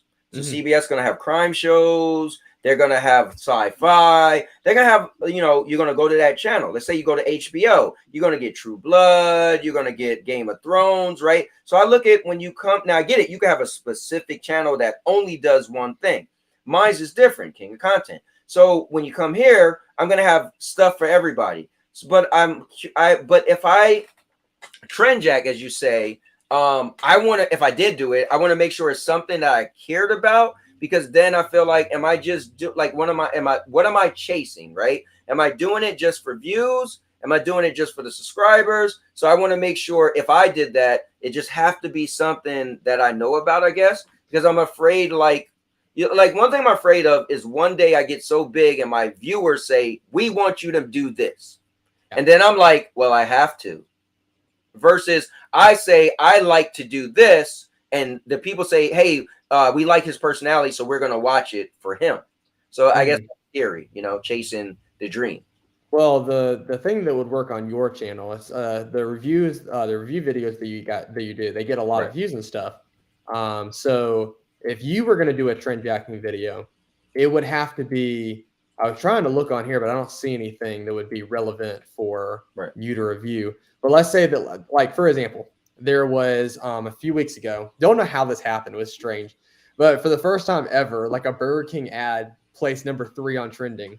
Because apparently it got number 3 because it was so bad that people had to like it and dislike it and whatever, all the way to number 3 on the charts. And I watched it and I was like, yeah, this is a dumb commercial. But the thing is that if you were doing it, like, I don't know how your opinion on Burger King is. I don't like Burger King per se. But if you were doing like a review day, then you could be like, oh, this is trending. Let me go and purchase this burger they're talking about, and then review that, and then put the same tags that like for example, their thing was like, it was like, be a king at Burger King or whatever. On your tags, you would just be like, be a king at Burger King, be a king burger review, and you would just keep doing that. And then the algorithm would be like, oh, all the people that like that Burger King commercial, oh, let's show them Cowboys thing. Maybe they'll like this because he's reviewing the burger. So that's how you could trend jack on your channel. But other than that, I don't really know. Unless like Gamefly or Stydia or something like that was trending, and then you could do something with that. So Rock said, I said, how have you got 94 likes with 11 people watching, and that breaks the law of physics? I don't know. Do I have 94 likes? Yeah, you got 94 likes because I think people, because if you put it as a coming up show, anybody can come on here and like it. So I'm sure there's some people that just came on here was like, oh, he's not really live right now, like, and then just left. I never seen that happen before. But I will say this. Let me share this real quick, and I'm going to get into it. You guys know me. I like to be authentic. I don't hide anything. So we're definitely going to get into it. Plus, I want to ask Red's opinion as well. So, but if you go to this video, Rock, so there's my channel. Let's see. If you guys go to this video that says 5 ways how to quadruple your subscribers and views, please watch that video. I actually did something in the video. I'm going to talk about it today because I don't hide anything. So if anybody was like, how you got a lot of views and subscribers in a short period of time, so I want to bring it up as well. Matter of fact, why don't we bring it up now? So I got to do something to bring it up. So Red, let me bring this up first. I'm going to have to do something to bring it up. So let me go back to this. So guys, join the poll. The poll, we got 20 votes, says, why do you have a YouTube channel? 50% says to create content. 20% said to make money. 25% says to socialize. And 5% says other. And I asked you guys to explain. So I am going to pull up something I seen on YouTube, and I'm going to explain this whole thing. And I want you to be 1,000% honest with me, Red, when I bring this up. And I definitely want you to let me know what's your thoughts on this. So we're going to go into this first. We're going to talk about different ways to increase your views. Again, guys, you are in for a treat. Red has a lot of knowledge in this subject. So I'm very happy that he's on here. So just hold on, Red. I got to transfer a link to myself. All right, so I could get to it through my Twitter. Yeah, guys, if you didn't know, which this isn't even possible, it's always just a joke for me. I don't know if this is an actual thing, so I don't know if I should be making fun of it or not. But like, I always see these people on Twitter. They're always like, "I'm YouTube certified, guys," which means I know all about the views. Yeah, guys, I'm YouTube certified today, so I'm gonna teach you guys all about the views. I don't even know what that means. Like, here's my special guest today, and he's YouTube certified. Like, what does that mean? Yeah, let's see. I don't even know if that's a thing. All right, let me just get through some of this stuff before I pull this up. Let me see. Yeah, I definitely gave it 4. I have to say that didn't look like the film. Yeah, it's not. It's not. Listen, I love gore, so I was like, I love seeing crazy death scenes. He said, exploit the trend. I am going to exploit the trend. Happy Death Day. Yeah. Question: how much money would you have to make on YouTube to quit your day job? I mean, that's a little like kind of into somebody's personal life, so you don't have to answer that if you like. But I'll say this. If I can make $3,000 a month, that would be dope, because then I would be able to quit my job and do other things like traveling or whatever. Cowboy did a review on the new Sony monitor. That video did really well, actually, but I was strategic. I pre-ordered that monitor.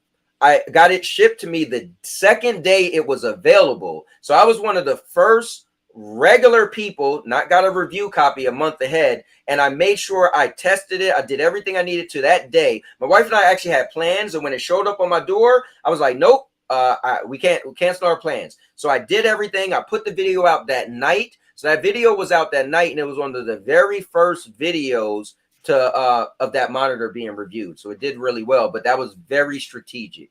Let me see. Once you get big, just ignore the chat. But no, I definitely wouldn't ignore the chat. I mean, I get it. Like, I used to do a thing where every month I took all the subscribers and I made a special video thanking each person. I did a skit for each person. And my stepdaughter was like, "You're never going to be able to keep that up." I was like, "Yes, I will." And it got to the point, it was like, damn, it's a lot. Like, I really can't. I thought I wanted to. So I guess, yeah, maybe one day it will be that crazy. But Rock said, question, do you do whatever it takes to get views, subs, or do you create content that you're really proud of? So I think I kind of went into that and answered that for me. Actually, I think this is a really good question, because there is a lot of content creators now that do podcasts. Mr. Beast, Ali A, MKB, all these people do podcasts. And let me tell you what they all say. They're all like, make the best videos you can. Well, if you were to ask them that 7 years ago, would they have said that? No, they wouldn't have said that. They would have said that they are literally making video after video. There was at one point, Ali A was making 3 videos a day. He was pumping out content. It didn't matter if it was good, if it was bad. He was just pumping out content, because the philosophy of YouTube is that if you're pumping out content, people are watching, which generate more people watching. So you want to create as much content as you can, although you don't want to like screw up somebody's sub box. Back then it was a little bit different. You know, you could just make 3 videos a day and people would watch all of them. But I know a guy today that I follow, he does that. He posts 3 videos a day. He still gets like thousands and thousands of views on them. Like, how does that even work? Like, but I guess, I mean, it's still relevant today. So, I mean, at first, Rock, I would say, yes, do whatever it takes to get views and subs in a sense, but also while creating the best content that you can. But you're never going to be able to, until you get to like Mr. Beast or MK level, you're never going to be able to be like you can't be like MK and be like, oh, let me review this iPhone, the iPhone 14, whatever. I don't even know what I have, like the 12 or whatever. But like, let me review this phone and let me show you guys what happens when I break the phone. This is a $10,000 phone right here. Like, no one's going to watch your video over like neither the phone breakers ones or MKB, because you're still small. Like, I could go out today and give $10,000 to a homeless guy like Mr. Beast did, but will it get any views? I don't know. I doubt it. Yeah, it'd be hard. Yeah. So here we go. All right, guys, I'm gonna show you this, and he said, "Yeah, good answer, Red." So, Rock, don't go anywhere, because I'm gonna show you guys this right now. I'm gonna share my screen, and I'm gonna show you what I did recently, and you know, I'm gonna ask Red for his opinion, and this is what I did. So I wanted to test it myself, and I'm being honest about it. So I was on YouTube, and I think a lot of people are doing this, right? But I wanted to test it. So I was on YouTube the other day, a week ago. And sorry. I got this messed up. A couple months ago, I was on YouTube and I'm watching a video on YouTube. And as I'm waiting for the video, a commercial comes on. And I'm sitting there and I'm listening. I'm like, wait, what? You can't do that on YouTube. That's not legal. I'm like, wait, the video's playing on YouTube. And I'm like, hold up. So I was like, this is weird. So I said, okay, I know in a couple months I was doing a rebranding. I told you all guys I was going to do a rebranding the 31st of this month, but I sped it up. I said, all right, you know what? I'm ready to kind of stop doing my vlog every day for a year. And I started doing it last week. So I told myself the day I decide to do the rebranding, I'm going to try this thing that I saw. So I'm going to show all of you guys right now what I seen. And yes, if you guys seen me have some more views, some more subscribers, I did this to try it, right? They have a 3-day free trial, or you could do it for a week. So I did it for a week, and I actually canceled yesterday. So I'm going to share my screen, and I'm going to be honest. And I pride myself on authenticity. Somebody noticed and asked me in my Discord, and I told him the whole thing, and I shared the link. And so, and that was it. He didn't have anything to say. So I will show you guys my screen right now, and I'm going to play this video, and I want Red Giraffe to tell me his thoughts. Because I really think this is what's happening with some people, some new people, or some people, period, because I've been watching a lot of people, and I've seen this commercial a few times since then, and another thing similar. But anyway, check this out, guys. Growing your YouTube channel isn't hard, but most content creators do it wrong. The old methods don't work anymore and even can get you demonetized or banned. Here at Subscriber Studios, we've built a new system that really works. We grow your YouTube channel in a completely safe way that takes zero time and effort out of your schedule. How do we do it? When you sign up for Subscriber Studios, your account manager will connect your account with several other social media accounts we partner with. These accounts are pages with tens of thousands of followers and only the highest engagement rates. When we notice that a follower becomes highly engaged with one of the pages, we'll send out a custom message and direct them to go to your YouTube channel. This follower will see the message, go to your channel, and choose to subscribe to you. We promote your account like this thousands of times a day, so you can grow your YouTube extremely fast. Other services either don't work or will break YouTube's terms of service, leaving you at risk of being demonetized.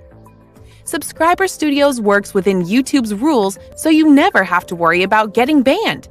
Best of all, we never require your password. All we need is the name of your YouTube channel to get started. Subscriber Studios never requires your password, can help you grow your account by thousands of targeted subscribers a month, and only sends you subscribers with the highest engagement rate, so the quality of your channel keeps increasing. It's really that easy. Let us manage it all for you. What are you waiting for? Start growing your account immediately. Hurry and join more than 8,000 satisfied customers and sign up for your free trial today. All right. So, yes, I did do that. I seen this commercial a couple months ago, and I said, you know what? When I rebrand, because I want my channel to be ready. So if it's real and they bring more viewers to my channel, I wanted my channel to be simple. So I said, I wanted to just simply say King of Content. I wanted people not to come and say, this is confusing, I don't get it. I wanted, and I said it, I go back to my Jennifer Lopez analogy. I've always said, I think we're all talented. It's just we need a platform for more people to see us. I feel that my content is entertaining. I do crazy editing on my pre-made videos, but I just need more people to discover me. I used to walk around in the mall, hand out cards. If you watch my video, guys, make sure you watch my video. I explain 5 different things that I've used to do, and I also mentioned this as well. I put the little trailer in there. So this was on YouTube. Literally on, and I seen it again earlier this week as I'm waiting for a video, and this is a commercial on YouTube. So I said, let me try it, but I'm going to show you guys my channel. So I'm going to be, upfront and everything. So here's my channel, right? So look at my subscribers, right? So Red, you and I talked not that long ago. So I don't know if you realize it, but about a week ago, when I started it, I had 1,735 subscribers. When I woke up the next day, it was like 1883. And I was like, what? So I wrote that down because I was curious, right? So what I next wanted to find out is these real people, because they said in the video that what they do is they have a bunch of different people or different platforms. What they do is they inbox people. Hey, we think you'll like this channel. Go to it. Now, can someone go to my channel and say, oh, this dude sucked, but let me subscribe to him? Sure. I guess I could do that if I wanted to. I could walk around town and say every day, if you give me $20 every day, I'm going to ask 100 people to subscribe to your channel. And maybe I used to be in the market research industry, right? So if we needed 1,000 doctors, 1,000 physicians do a survey, if you needed like 30 physicians do a survey, you used to have to put out like 1,000 faxes, right? Because that's just how it goes. So my thing was, okay, is it real? Is it real people? Is it bots? So I said, you know what? It's on YouTube. So if YouTube ever come to me and say, you show me the video, right? So they explain they don't break YouTube terms, blah, blah. So I wanted to know, is it real? Is it bots? I heard in the past people used to pay for stuff. And I'm like, I got to be authentic. And that's why I'm even doing this and it's telling you guys, because everything I do about my channel, if you guys pay attention, you probably know where I live at. I vlog my life. You see me at the beach, at the mall, like my life I put out there for people to see. From my kids being little to now they're older with kids, like my life has been out there. So what I really, do me a favor, Cowboy. I don't mean to interrupt you. Yep. Do me a favor. I just want to see if this. Okay, so I just read a review, Cowboy. Get this. Okay. So this is what this says. What was that thing you said it was? What studios? What was the thing? Subscriber Studio. Here, I'll pull it back up. Subscriber. Okay, I just went out of the. I tried to look it up. I tried to look up scam. I tried to look up a bunch of stuff.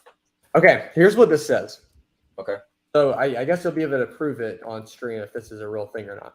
It says, this is from Trustpilot. It says one person put 1 star out of the rest that put 10. One put 1 star. Said none of the other reviews are real. They said the Subscriber Studios uses bots, not only for subscribers, but for likes and comments as well. You post a video while having a subscription to Subscriber Studios, you'll have many views and likes. However, you will not get any watch time.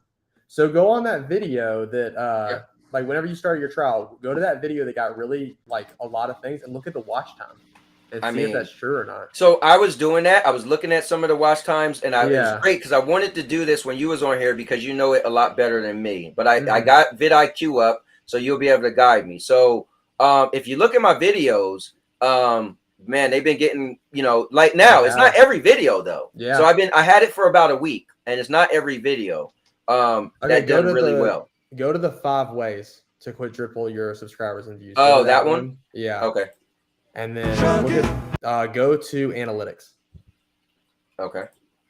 Now this is cool, guys. We're doing this live. I'm allowing you guys to see my personal info. Go to engagement.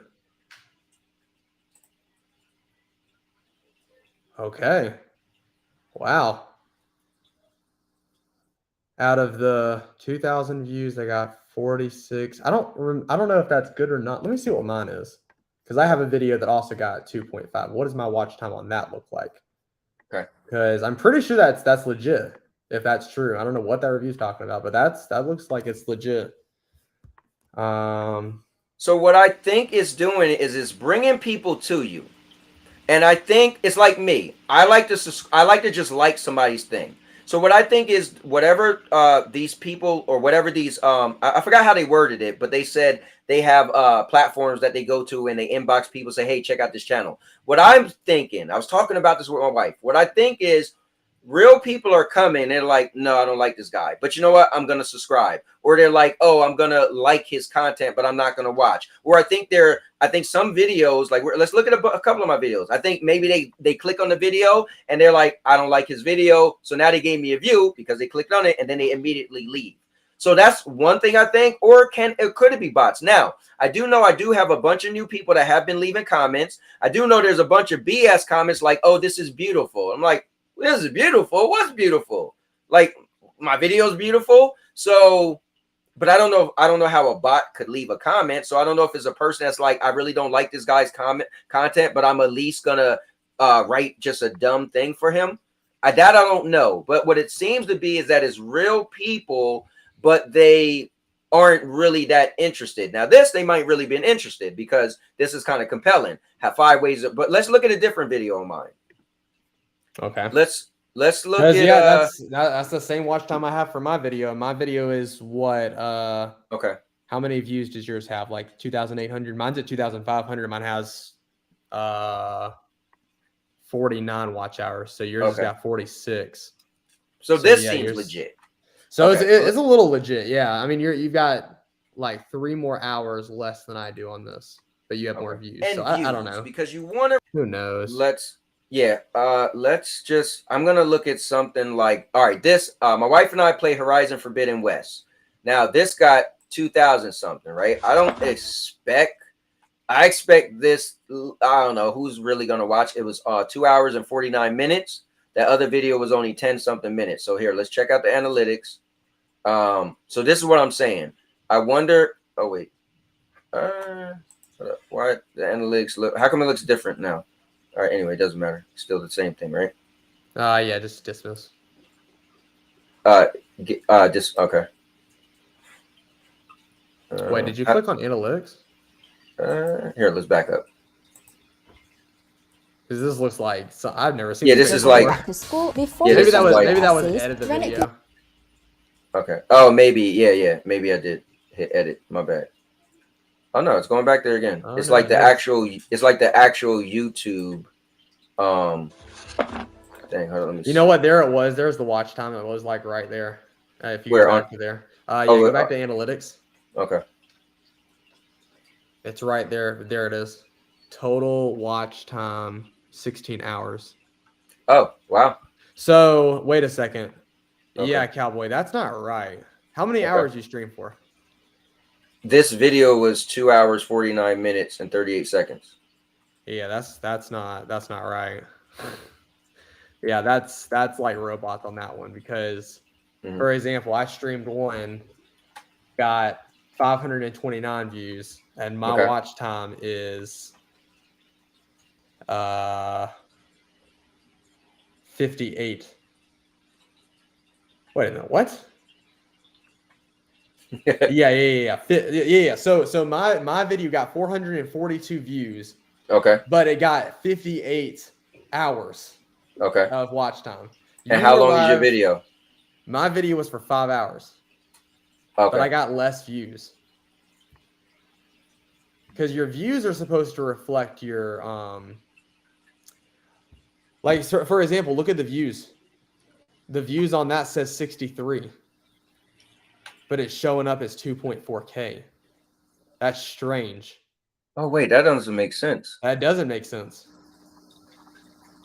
See, that's what I'm saying. I think this is a bot. Like, I don't think you're gonna get banned for it or anything. But like, yeah, but how could it? So, but this is YouTube, right? So how can YouTube system? YouTube is not in charge of looking at ads. That's the problem. No. But how can YouTube? This is YouTube Studio. How could YouTube Studio reflect 63 views, but then on my channel, YouTube itself reflects 2,000?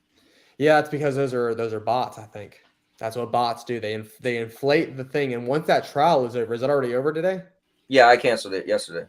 Okay, when does it end? Is it already over? Like, is it just? They just said that you had to email them. So I emailed them and said, hey, I want to cancel. They was like, well, no, it's today. I emailed them this morning. I said, yeah, I want to cancel. And they said I had about the 27th to cancel. And I was like, yeah, I want to cancel because you pay for the week. They do by weeks. So I said, yeah, I want to cancel. And then they said, well, if you want to continue, you got 7 days and we'll give you 30% off. And I was like, well, I'll let you know if I wanted to continue, But yeah, so they said I won't get charged again. So I'm assuming I did cancel today. Let me go to the chat.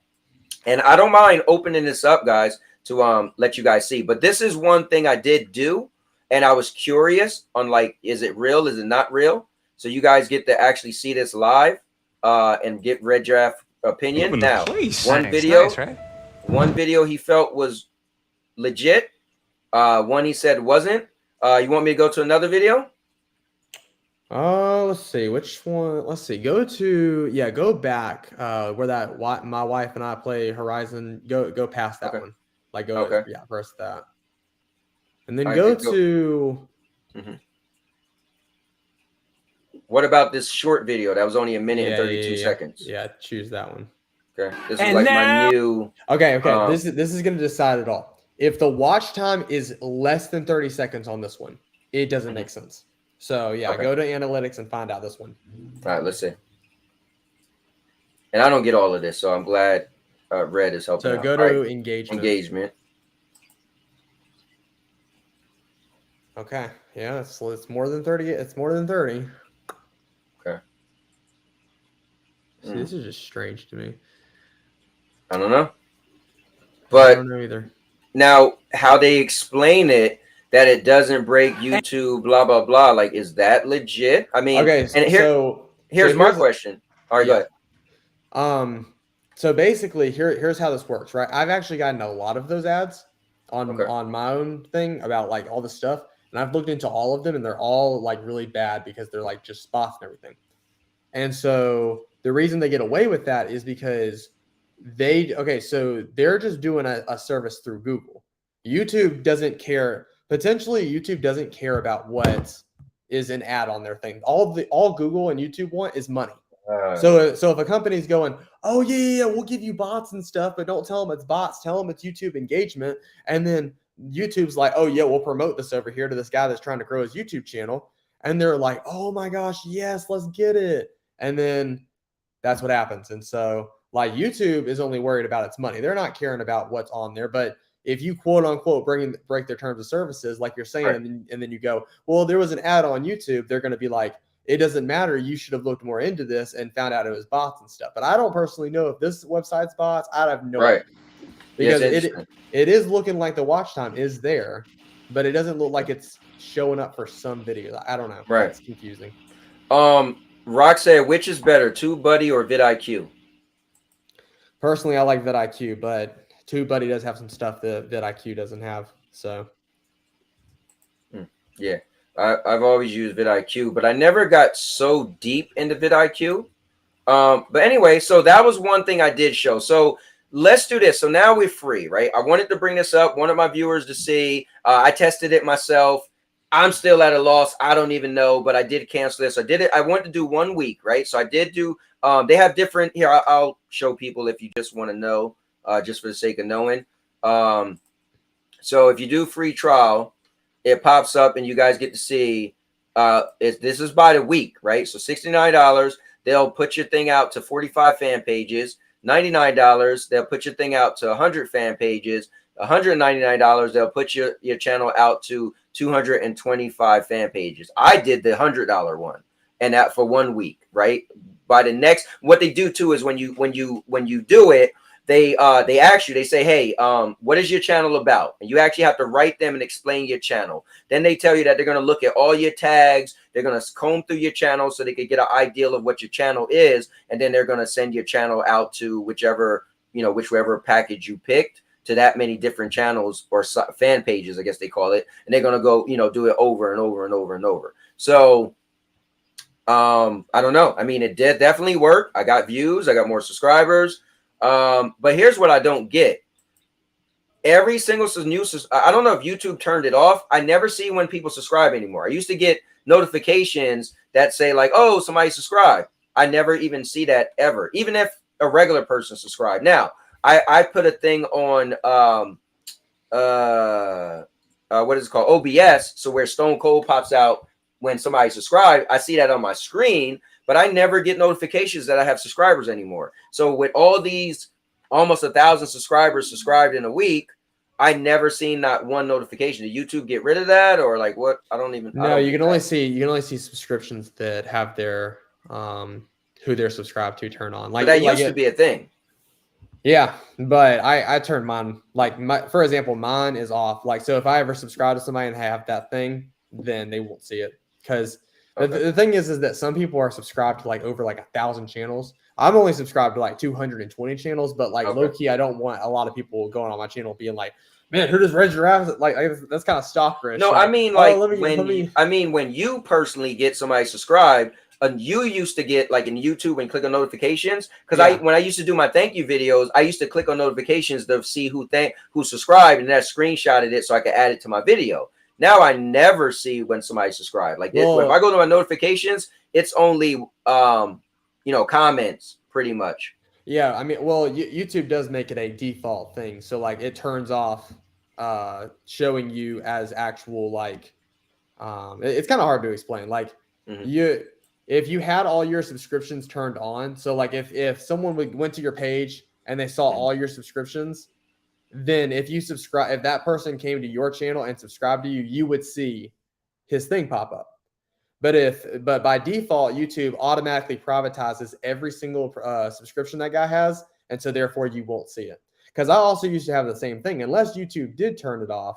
But I think it just has to deal with privatized. What I was trying to figure out is, so these people who are subscribing, I was wondering, well, why I don't see notifications, but then I realized I don't see notifications at all anymore. Yeah.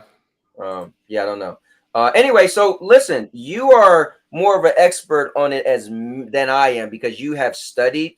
You've been studying channels. So as far as me, I just pretty much could tell people what I've done. So let's kind of get into content creation, some advice for content creation. I personally made my video giving people 5 tips. I went into, and you could tell me what you think, but I said, listen, you could get business cards if you like. And you could, hand them out. Somebody asked you about your channel. So I got cards that I made, right, that I hand out.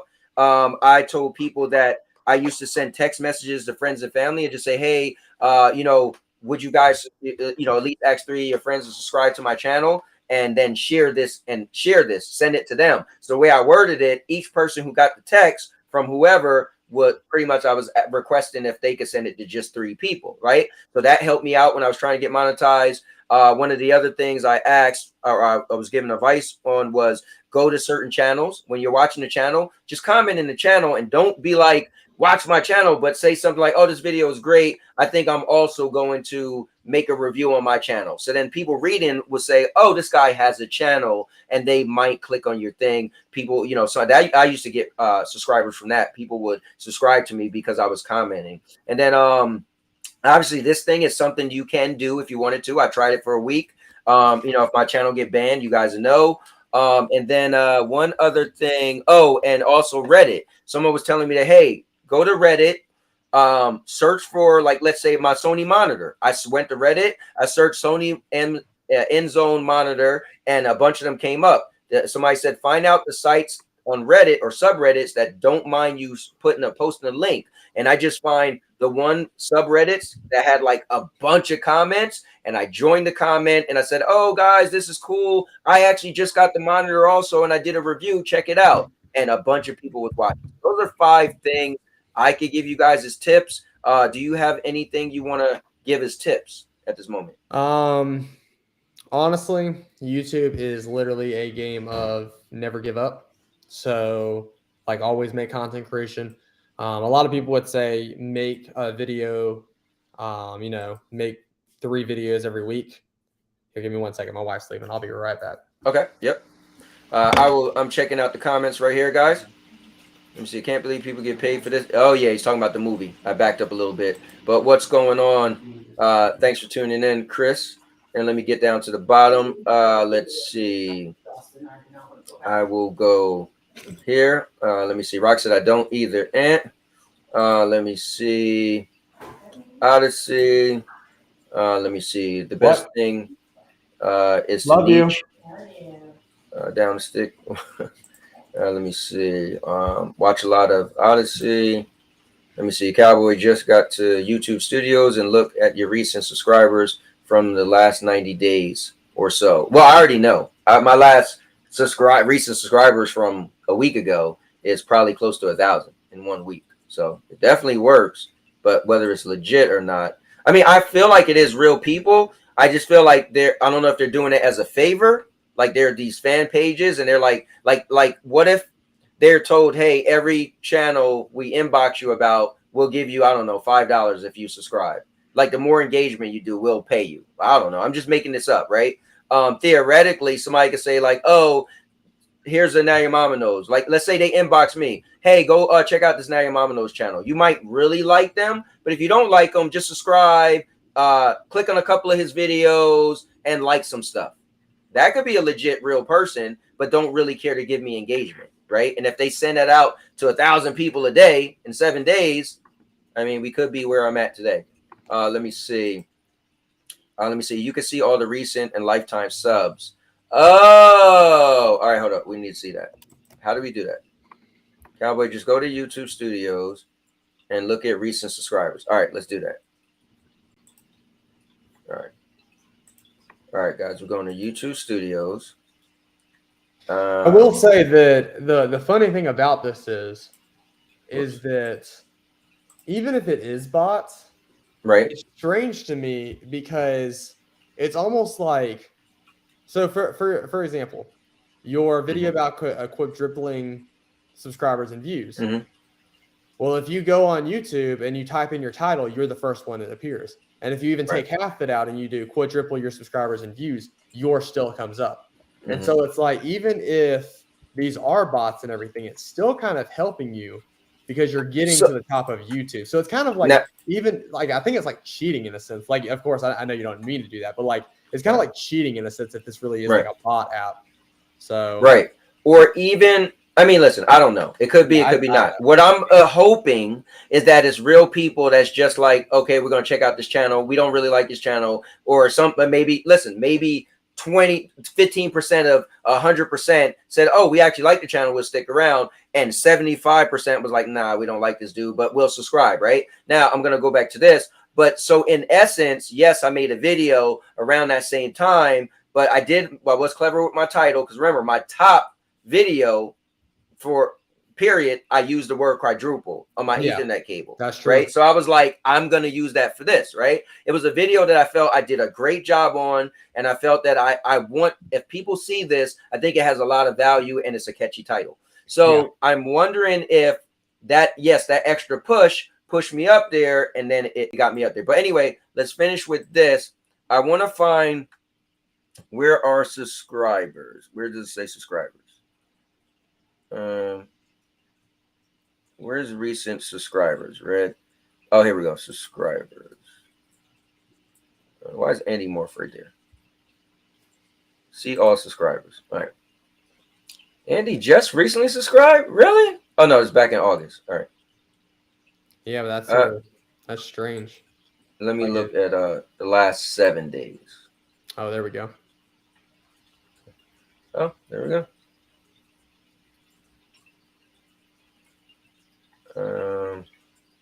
Here, let me put, can I change this to 50? All right, so here we go. So is this, they all look real. None of them have 0 subscribers or anything. They all look pretty. Got some ones, couple zeros. Oh, yep, now we're getting some zeros. So what does that mean? That means those are bots. Because well, actually, go to any of their channels. Like, can you click on the channel? Yeah, let's go to this. Go to that channel, and it should say that it like joined YouTube like this week. That's how you know it's a bot. Okay, how do we see that? Here, let's see. Did it press on it or no? Oh, did I open? Oh, it opened up another window. Hold up, let me share it. Guys, like I said, I'm very authentic. I don't mind showing this because, you know, I just want to be real about it. So if you guys feel any type of way, just know I didn't have to show you nothing. You know? Go to about. Oh, okay. Yeah. So this is strange. So it's not necessarily. I mean, could this be somebody like, all right, so I have people like my friend Nikki, right? She doesn't do YouTube at all, but she only created an account just so she could comment on my videos. Yeah. So I don't know, unless all those accounts were made during the 14th. I don't know. That's just a lot of going back and forth, though. That's 2014. Yeah, 2014. What about it? Choose one more. Choose one more. Yeah, I'm going to choose one more. All right, so here, let's do this. Let me go back to my channel. This one, right? Mm-hmm. Let's do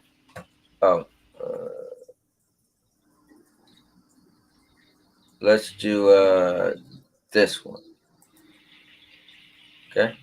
Now I have to. It's stupid because it goes into a different. It opens up a different thing. Yeah. But hold on, I get there. This guy. Now look at this one though. I actually got a video on here. What about? All right, what about 2019, July 1st, 2019? Yeah, I don't know. I don't know. Yeah, right. It's like just enough to feel like, is it real? But maybe it is. And they got some people they subscribe to down there. Yeah. I don't know. This is weird. This is strange. Like, never in my life have I seen bots that's actually got. Not only do they have subscriptions, they have an entire playlist, and they've been on YouTube for a while. So I'm not sure anymore. I really don't know. Maybe this is actually legit, because although all of them I've ever seen, they have all been really bad. But hey, man, this could be it. This could be the turning point. But see, what I don't want to do is, I don't want to create something. And for example, like someone could do that and then it could end up all being bots, and then you could stop doing that program and your video could get like 6 views. That's what I'm concerned about. Well, so we're going to use me as an example, right? Yeah. So I quit. Now let's see what my videos start doing. Now, I guess, but the same thing is, so Project said they may not be bots. Here's the thing. Yeah. They're probably doing it for an incentive, right? Yeah. Let's just be real. Like, right? Why is there fan pages of people that just want to go to people? So they're probably doing it for incentive. Obviously, the incentive is going to stop. But I think if it's real people who actually say, oh, I do like his content, there's probably going to be like maybe 5% of all these people going to stick around. Now, whether they unsubscribe or not, maybe they're probably like, we don't care to unsubscribe. Let him keep the subscription, but we ain't watching his content no more. We're not liking no more. We'll never go to his channel ever again. Right? And that could be legit. But then if it's bots, because I don't know much about bots, I just don't know, like, okay, I would figure bots wouldn't have content. I don't know. Anyway, let's see. All right, so at this point, if you don't mind, Red, we're going to talk about this whole discussion. I like to open it up and allow other people to join. Do you mind? Is that cool? Yeah, that's fine.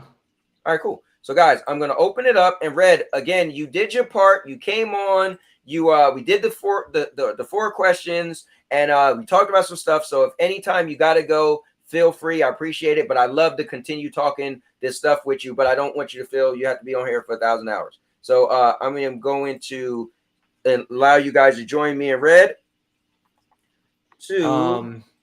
Also, I wanted to bring up this thing. I don't know if I share my screen, is it going to do I have to choose the tab, or how does that work?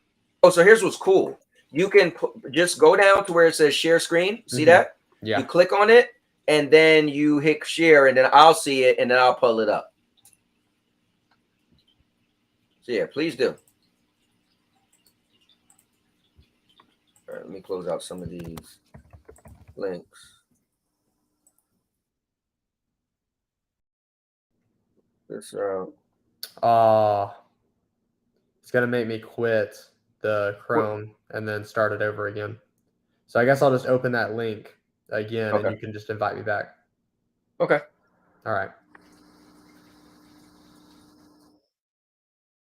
All right, guys, here's the link. You guys could join if you like. Let's give it up. Bringing in none other than the 8-year-old himself.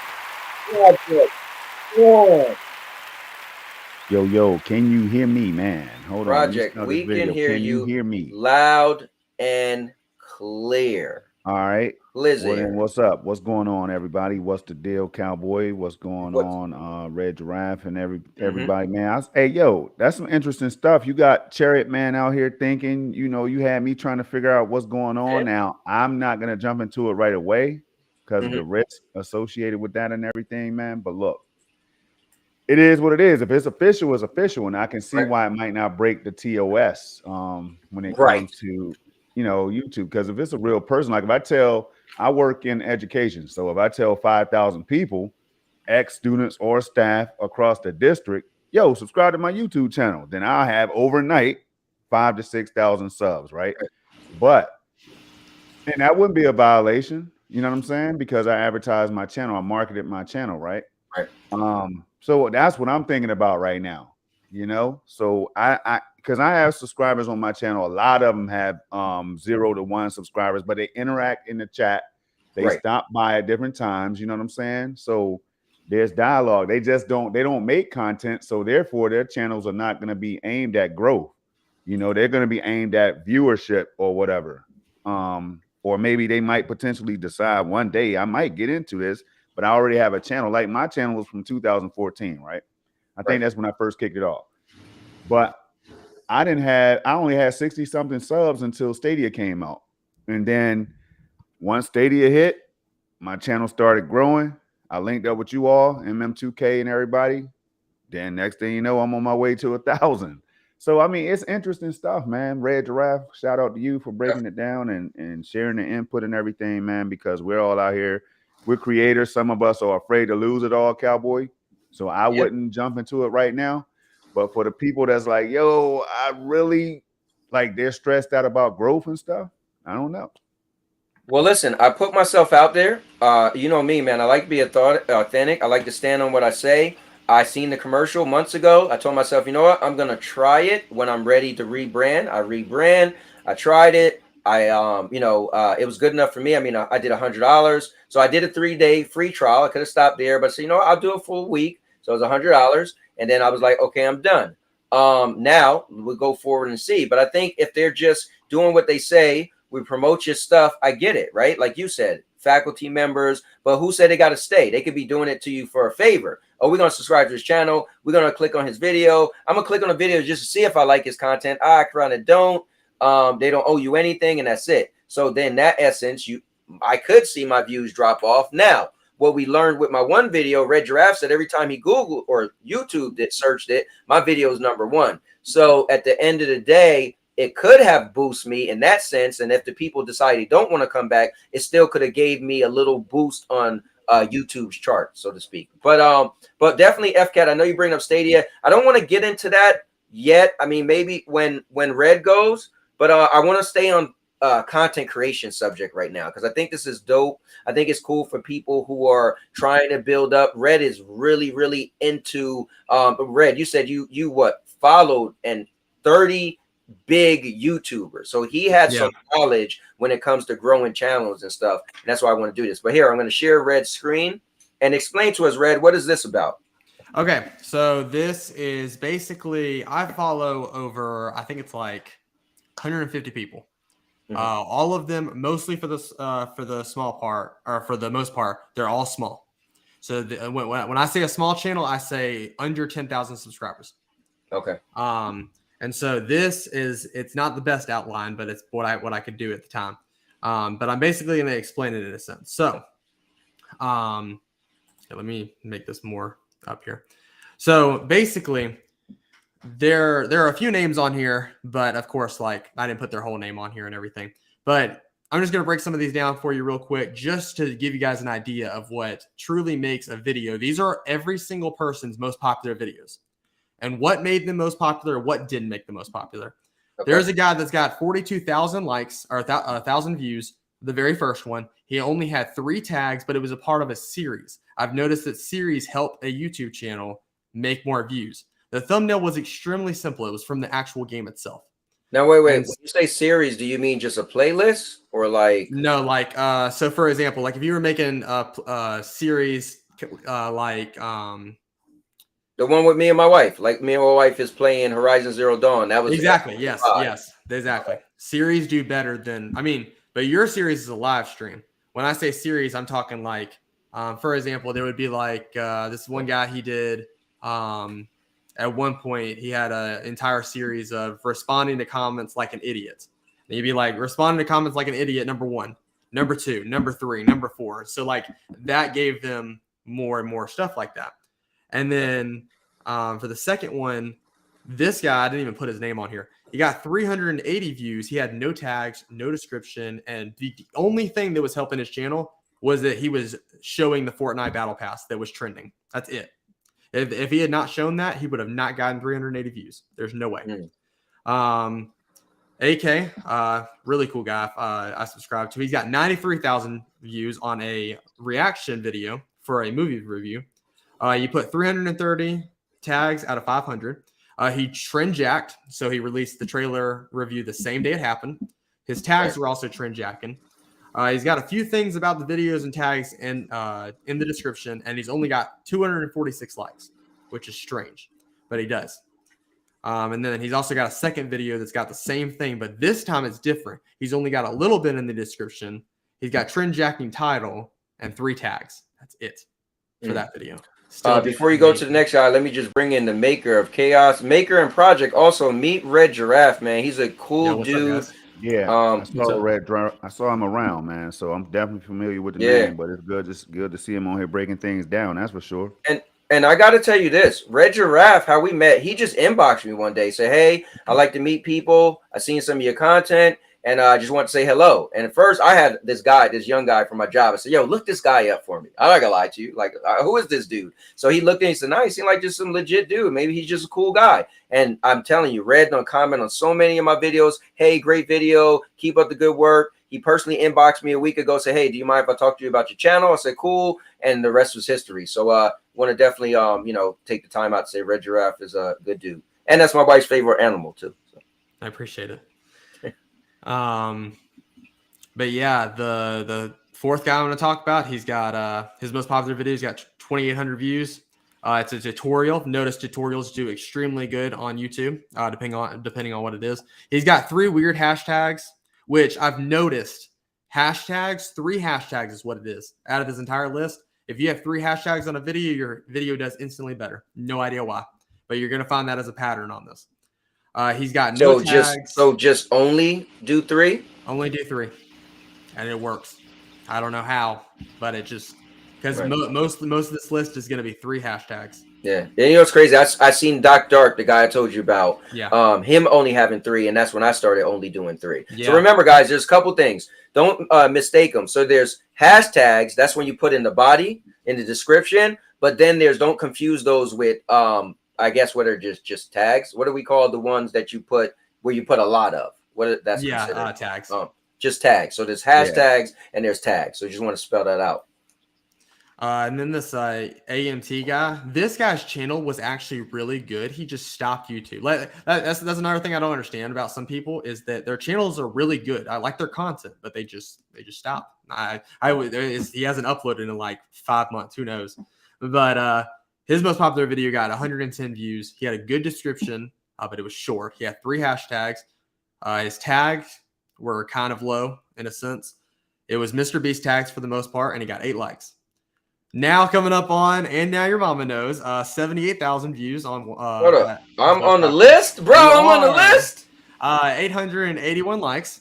He's got keywords in the description, although some of these descriptions are misspelled. I was just typing really fast. I don't really care. He's got 269 tags, which tag count is kind of low, but still did phenomenal, so that doesn't really matter. I've noticed, this is another key thing I've noticed. 200 tags to 325 tags works. You do not need the full 500. As people would like to tell you, you do not need the full 500. Most of these people, they're going to have between 200 to 325. Now, hold up. Let's show the people because they're probably like, what is that? So I'm going to pull up my channel and I'm going to show you. So I use vidIQ, guys, and it's free. I'm using a free thing. You could pay, but it is free. You just add the extension. So here's my channel. We're going to show you what we're talking about. I'm going to go to my channel. I'm going to just pick that one video, the quadruple, right? So this is what he's talking about. If you go into the description, so here's the 3, right? So my 3 hashtags was how to grow more subscribers, increase subscribers, increase views, okay? Now, I just put the space and I always keep my Now Your Mama Knows, but that's just, so what he is saying is how do I get to, go to analytics, right? Mm-hmm. All right, so I'm going to go to analytics and let's see. How do I show my tags? No, I think they're on the video itself, right? Yeah, on the right side. Itself. You can it's on the right side. If you want to reach, here we go, on the right side. So if you guys look over to the right side, this area, here's my tag. So this is what he's talking about. They give you a number grade for how many tags you have. So this thing says channel 560. Guys, you got to get into it. Red knows all of this stuff, but let's see. This right here is what they tell you you're supposed to have. You could check them all off, whether title, tags, description, cards, end screen, blah blah blah. Right. Also, so if you guys don't know, most of you guys won't have this on the side of your screen. You will only have this if you have vidIQ, the extension. Also, my wife is calling me, so just give me okay. And man, if you put that go ahead, thing Project. in dark mode, man. Who still does the white screen, man? Dark all right, my mode bad. How do I get the dark mode, man? All right, Jeez. so if you go in settings or whatever, click on your icon and go to settings or something. I think it's in your icon. You know, when you go to when you click on your icon and then see your settings at the bottom. You know what I mean? We got to do dark mode, y'all. It looks better. It looks more appealing to the streamer, to the viewer. You know. All right, settings. So where and what is it? You were right there. Yeah, go down a little bit. I think I'm not watching it live no more. That's why. I got you. I was watching the actual stream. All right, so if you go to, let me see. Does it have advanced settings? See if it's in there, because I know I turned mine on, bro. Nope. No, let me see. It could be where it said hold on, let me back up one, Project. It I might have mine in dark mode right now. Because you want to reach, it might be right here. Yeah, right there. Appearance and theme. Yep, That's exactly where it is. Dark theme. See if you like it. See if you like it more. No, I'm sure I will. I usually have stuff in dark mode, but for whatever reason. All right, there we go. So we got some people who's hating on me, man. You know how Project do, man. But so here we go. So here's the tags, right? So this is what he's talking about when he said tags. So the score, Red Giraffe, I have no idea what the score is at, but there's a score based off of how many tags you have. So he's saying that you don't need it to be fully 500. Let me see, total views, average. There's a thing about tags somewhere, which I have no clue where it's at. But anyway, obviously that means I don't follow it as much. But these are tags he's talking about. So he's saying I could put more. So here's the thing: when we talked on the phone, I put how to get your first 1,000 subscribers on YouTube, how to get new subscribers on YouTube, how to get subscribers on YouTube fast, quadruple your subscribers, blah, blah, blah. So what he's saying, now I put my own stuff, and now your mom knows, king of content, master of vlogging, that stuff. He said, put a bunch more of other stuff, right, about the video, and then at the bottom, you could put your regular stuff. So hopefully that's a little bit of context for you guys. All right. Yo, go ahead. Let me ask Red Giraffe something, right? Because I learned this from Gamer Meld and, you know, like these big time PC tech guys and stuff, right? So I think I stumbled across the fact that they, because I started another channel. I have a second channel, right? And it's based on like relaxation videos and stuff, like the opposite of gaming. So it's kind of like a balancing thing I do. But what I do is I take my title when it comes to the SEO score and all that stuff. Like mine used to be 0 to 20 or something, man. I couldn't figure out what the heck to do. I was doing the titles, I was doing hashtags and all that, right? The one thing I started doing was taking whatever I titled my video. So right now, Cowboy's video is titled, you know, special guest Red Giraffe, you know, helping. All right.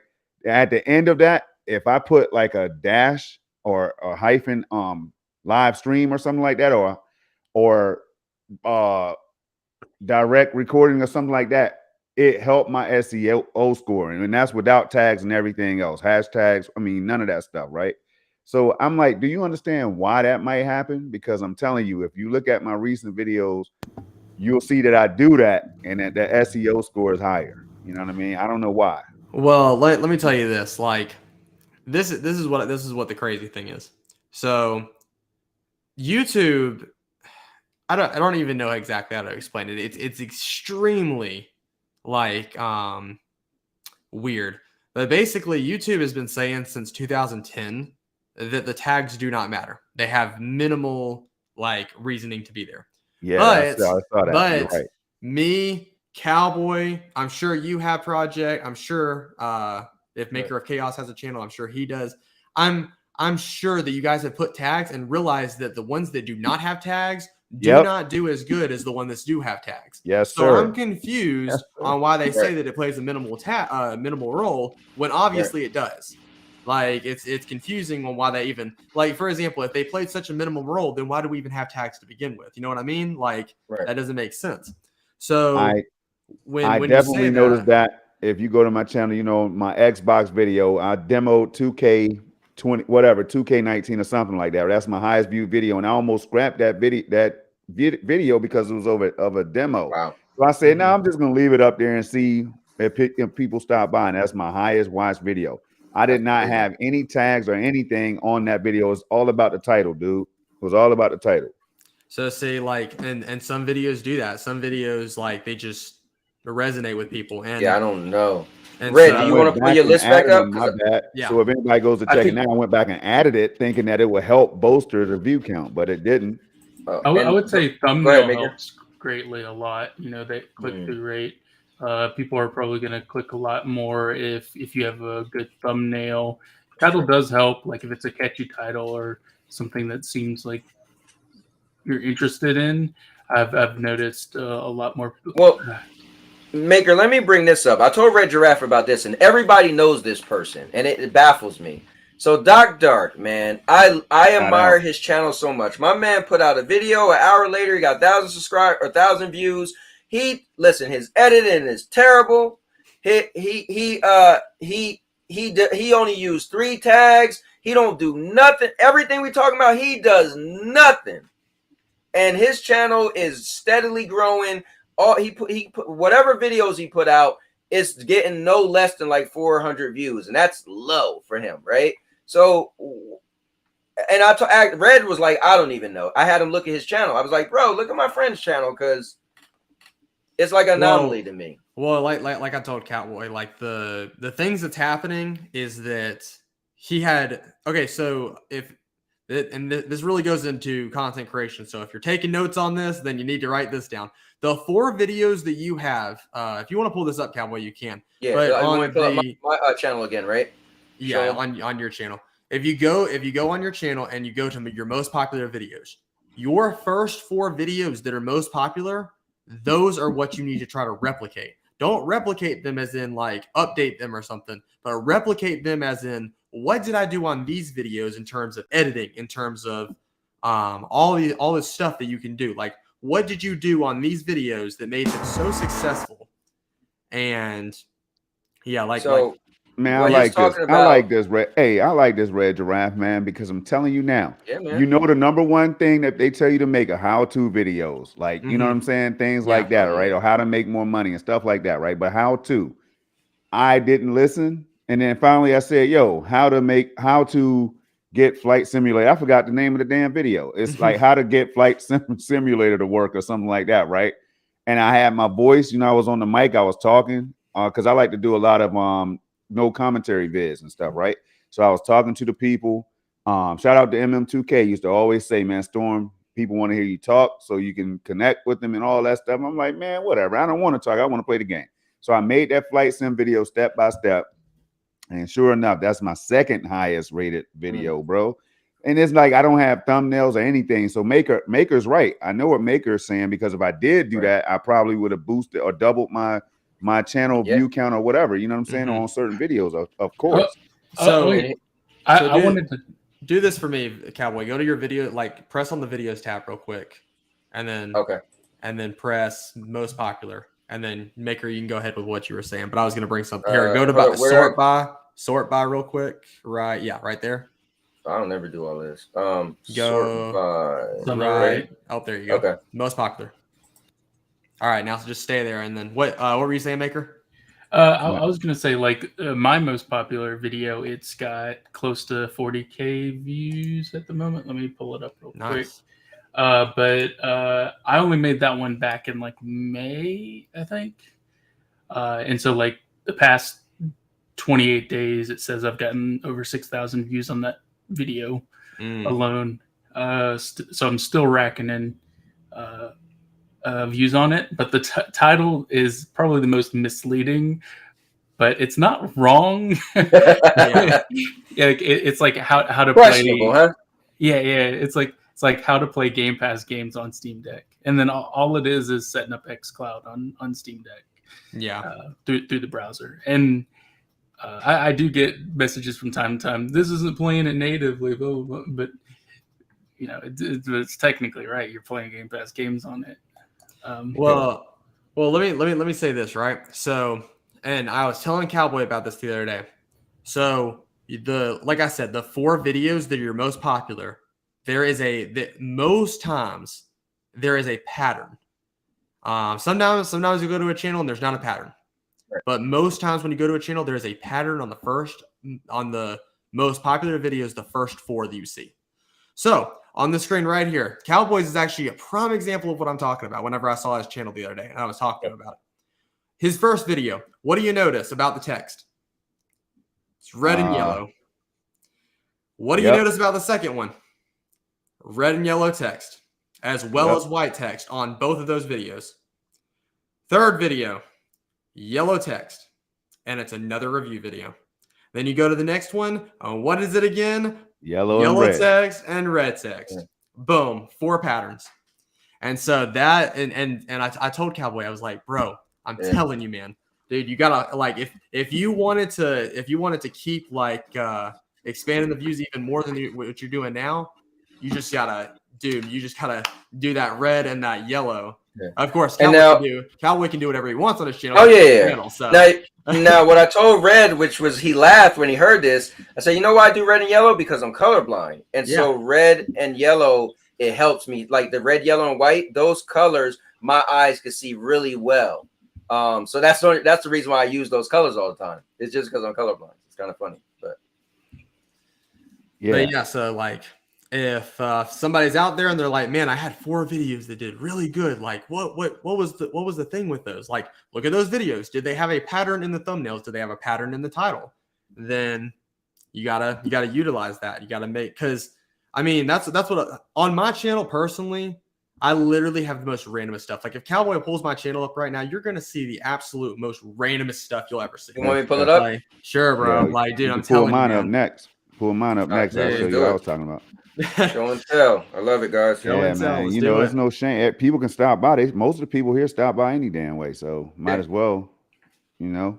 And like, yeah, man. But see, this is what we should have already done a long time ago, man. Streams like this that can help the new creators. We always talked about showing love and trying to help them as much as possible, but this right here shows a clear example of what's going on out here. Yeah, I was really excited when he said he would be a guest.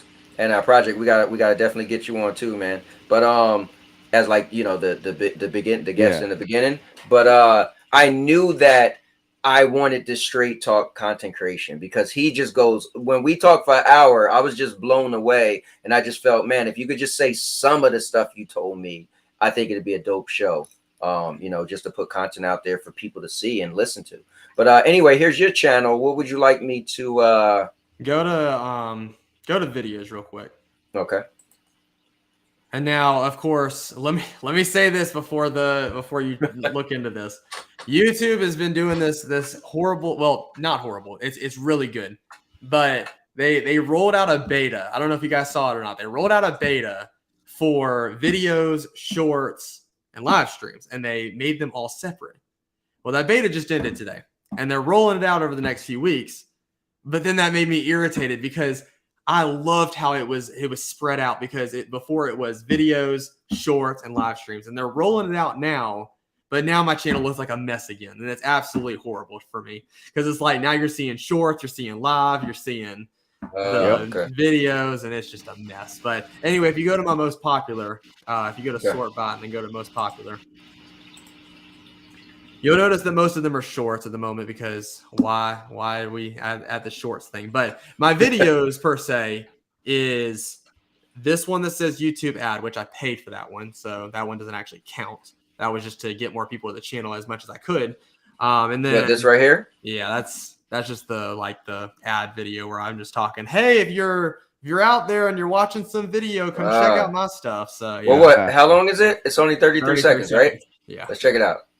I know a lot of people don't like watching ads, and I hate watching ads too, because I just want to watch the video. It means a lot to me that you aren't going to skip this and you're actually going to come check out my channel. The name of my channel is Red Giraffe, and I upload a lot of funny moments and how much certain YouTubers make. I put a lot of effort into editing my videos, and I think if you would check out my channel, you would really enjoy it. The name of my channel again is Red Giraffe. I do funny moments, and I just put a lot of effort into making my videos the best that they can be. I think you would really like the channel, so if you want to check me out, just click on the ad and it'll take you to my channel. If not, I hope you enjoy the video you're about to watch, and have a great day.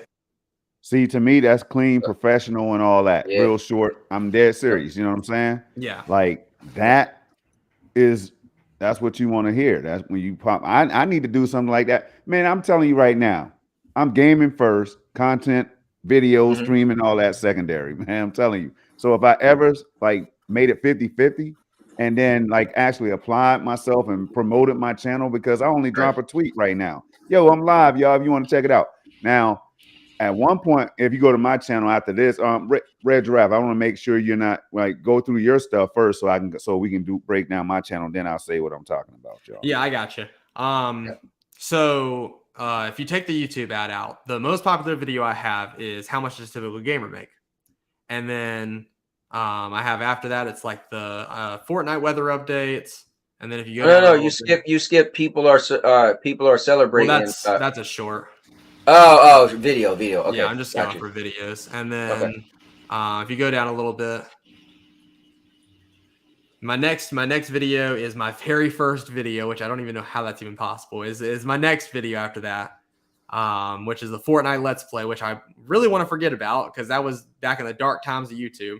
That was your very first video? If you want to watch the first 30 seconds of that and watch how I sound in that video. Oh, hell yeah, let's do it. Now. This dude, one right here? Horrible. Yes, dude. It's so Fortnite Let's Play episode 1? Yeah. All right, let's go. You gotta break it down. ISO's Yo, in the what's building, up, everybody? It's Red Giraffe here. And we're going to do some Fortnite today, guys. Season 3. No, that's wrong. Chapter 3, Season 1.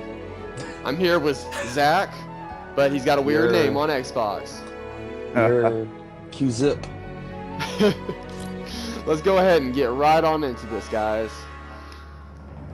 See if we can't get some victory royales. It's so bad. Why are you not skipping the loading screen? Thank you. You guys are new to it. Let me skip through. Getting wrecked by a bot right now. Literally had to reload. He's a bot. Dude, it's so bad. Like compared to my now videos, dude. I just look at this video. I'm like, oh my god, dude. And then I just had one 10 days ago get almost 800 views, which I actually know what I did on that one, which I'm gonna start doing in the future. Is this the Fall Guy one? That one was actually Trend Jack, and that's just a live stream. Oh wait, this one right here, 791 views. Yeah, 10 days ago. 7 most common things YouTubers are scared of. Scared to answer. Okay. Wow. So, and then the reason that video did so well is because my editing in that video was a lot more in depth than the videos that I've done in the past. And so it all comes down to how much do you want. Like, for example, I've actually been seeing a lot of these videos and I didn't realize this before, but a lot of content creators, and it sucks because you could make the best video. But before I say that, whenever you're making a video, you are going to want to put the most work into that video as if 200,000 people were seeing it. And you know what you're thinking. You're like, man, why would I edit this video? What if it gets like 6 views? That would suck. But what if it gets 200,000? That's true. Because you did all that work. Yeah. That one video I did, they got 800 views. I literally put that in as 100,000 view, like 100,000 edited video. And even though it's going to do 800, I only have 1,700 subscribers. And like I told Cowboy, if you are getting 10% of your subscribers to come to watch your videos, that is amazing. So, because literally, for example, like if you go and look at every YouTuber, if someone has 100,000 subscribers, they should be getting 10,000 views per video, 10%. And if they're not getting 10,000, there's something wrong there. Either their videos are not up to par where they should be, or I don't know. But you should be getting at least 10%. Like Cowboy, he's getting what on most videos before his videos all blew up the other days. Right, he was getting like at least 200 to 400 views, and I was telling him, I was like, that's phenomenal. Like for where you're at right now, that is phenomenal. Like there's people that get 10 views that are just starting out, and they're just like, yes, 10 views, and we're over here like, man, only 400 views. Like we need all these thousands, but they got 10 views, and they're amazing. They're having the time of their life. So I would like to consistently get 150 views, right? Yeah. If I could consistently get 200 views, that would be cool. Like, and reason why I bring this up is and I always got to bring up Doc Dark, and ISO is one of Doc Dark's close friends. So what's up, ISO? But I look at his channel, and all, like I'm telling you, nothing is under 400 views. Most stuff is 1,000, and a couple days later is 2,000 something, right? So whatever his niche, obviously he's the Xbox guy, and he put his opinions out there. He's wearing a black wife beater with a cross, whatever, right? So for whatever reason, he landed that mark where YouTube said, hey, we are pushing this guy because people like him and people watch, right? For whatever reason. So I personally would love to be in that era, but now I know you did say also it depends, because you also got to look at how many subscribers you have, and technically maybe somebody should have more views, you know, so technically it's not as good as you think. But me as a smaller channel, I may look at something and say, oh wow, look at that, right? So it's so much to go over and cover. So and let me say this to everyone that's watching on this live stream.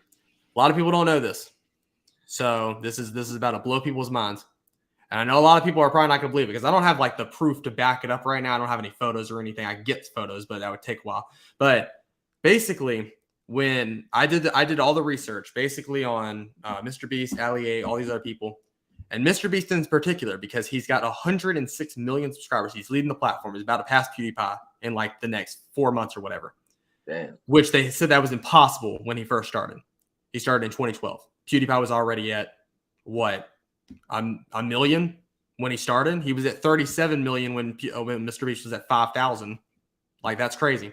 But anyway, I went back. I was like, man, Mr. Beast, like, he's this great like YouTuber. How did he get all these people? So I went back, researched him, researching everything that he's done, and I came to this thing, and it said it was like one of his videos that he had made. He said that he was showing his videos and all the stuff that he had done, and on one shot of it, I paused it, and it was when he was at 1,750 subscribers, almost exactly where I'm at right now. His videos, this is the views he was getting. One video, 30 views.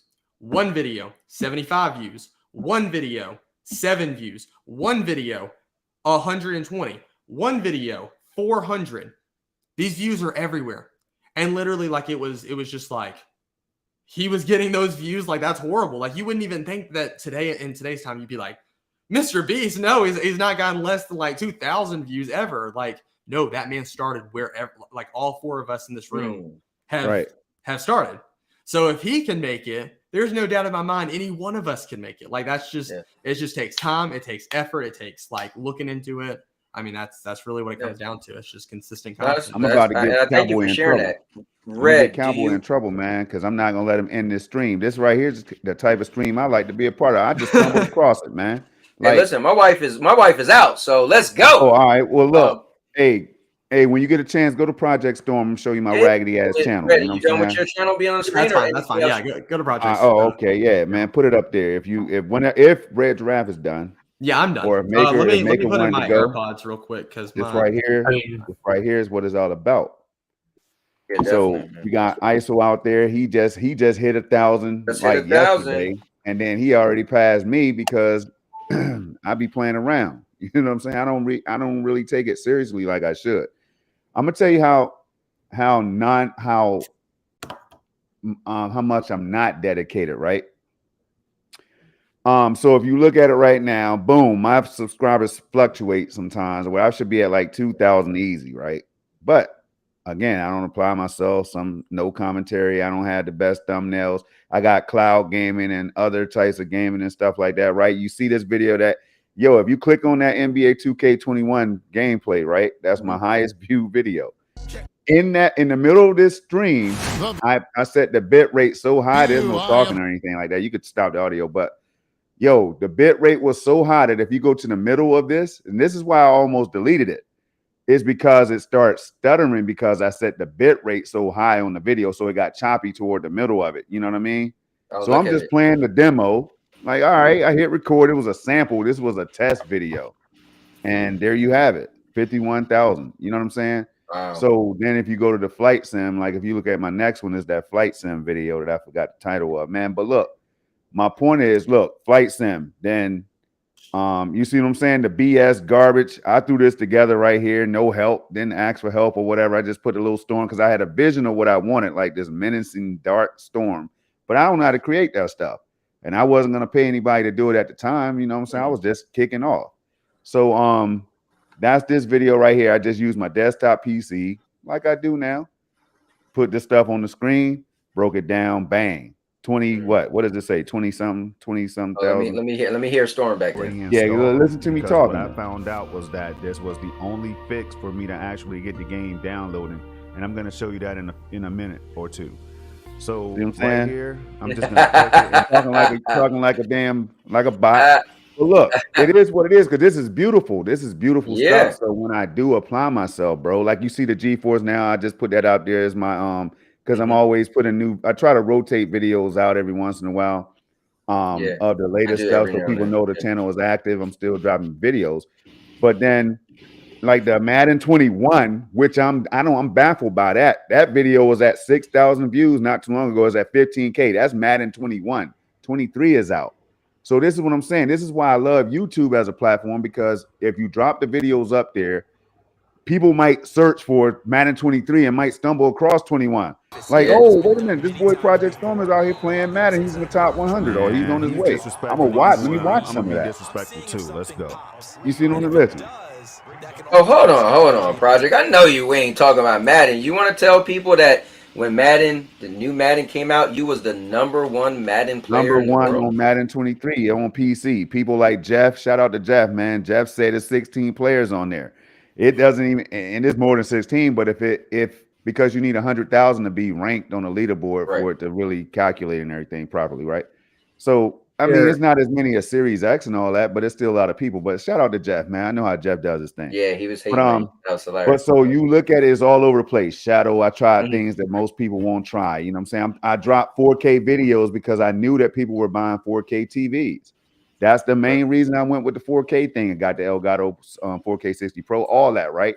Because I was thinking, Red Giraffe, I'm thinking about of course, you want to create a niche or whatever, or a niche, however you want to say that. But people, that was my thing, like 4K and then 8K. So if I drop a few 8K videos on my channel, one day people are going to have 8K displays, so they might stumble across my videos. So I was thinking like that, man. But at the same time, knowing that I could do better, and it is what it is. And I hit 1,000 subs, but mostly Stadia. Stadia was out, Google. I was like, yo, let me jump on here, see what the technology is about. I ended up loving it. But at the same time, I'm like, man, I might as well throw these videos on my channel, because to me, it's like a timeless vault of videos that I could show my son, my grandson, whatever, kids or whatever. So that's what I was thinking about primarily. But I don't take it seriously at all, man. I need to do better. I just let my Google AdSense lapse. Like I have to go in and re-enable that, because it wasn't about money. Like I told people from the beginning, for me, it was about dropping these videos so I can go back and watch them at 4K. Yeah. So I got to reactivate that and take it more seriously. That's all I have to do, man. And I know how to do that because now I'm comfortable with being on the microphone, not on cam, because I have students, and I don't want my students coming in the chat telling y'all everything about me and everything they've done for the day. Or again, I could be at 10,000 subscribers easily over the last 10 years I've been in this one district. So imagine if I go back and then go to my college friends and then my high school friends and then family.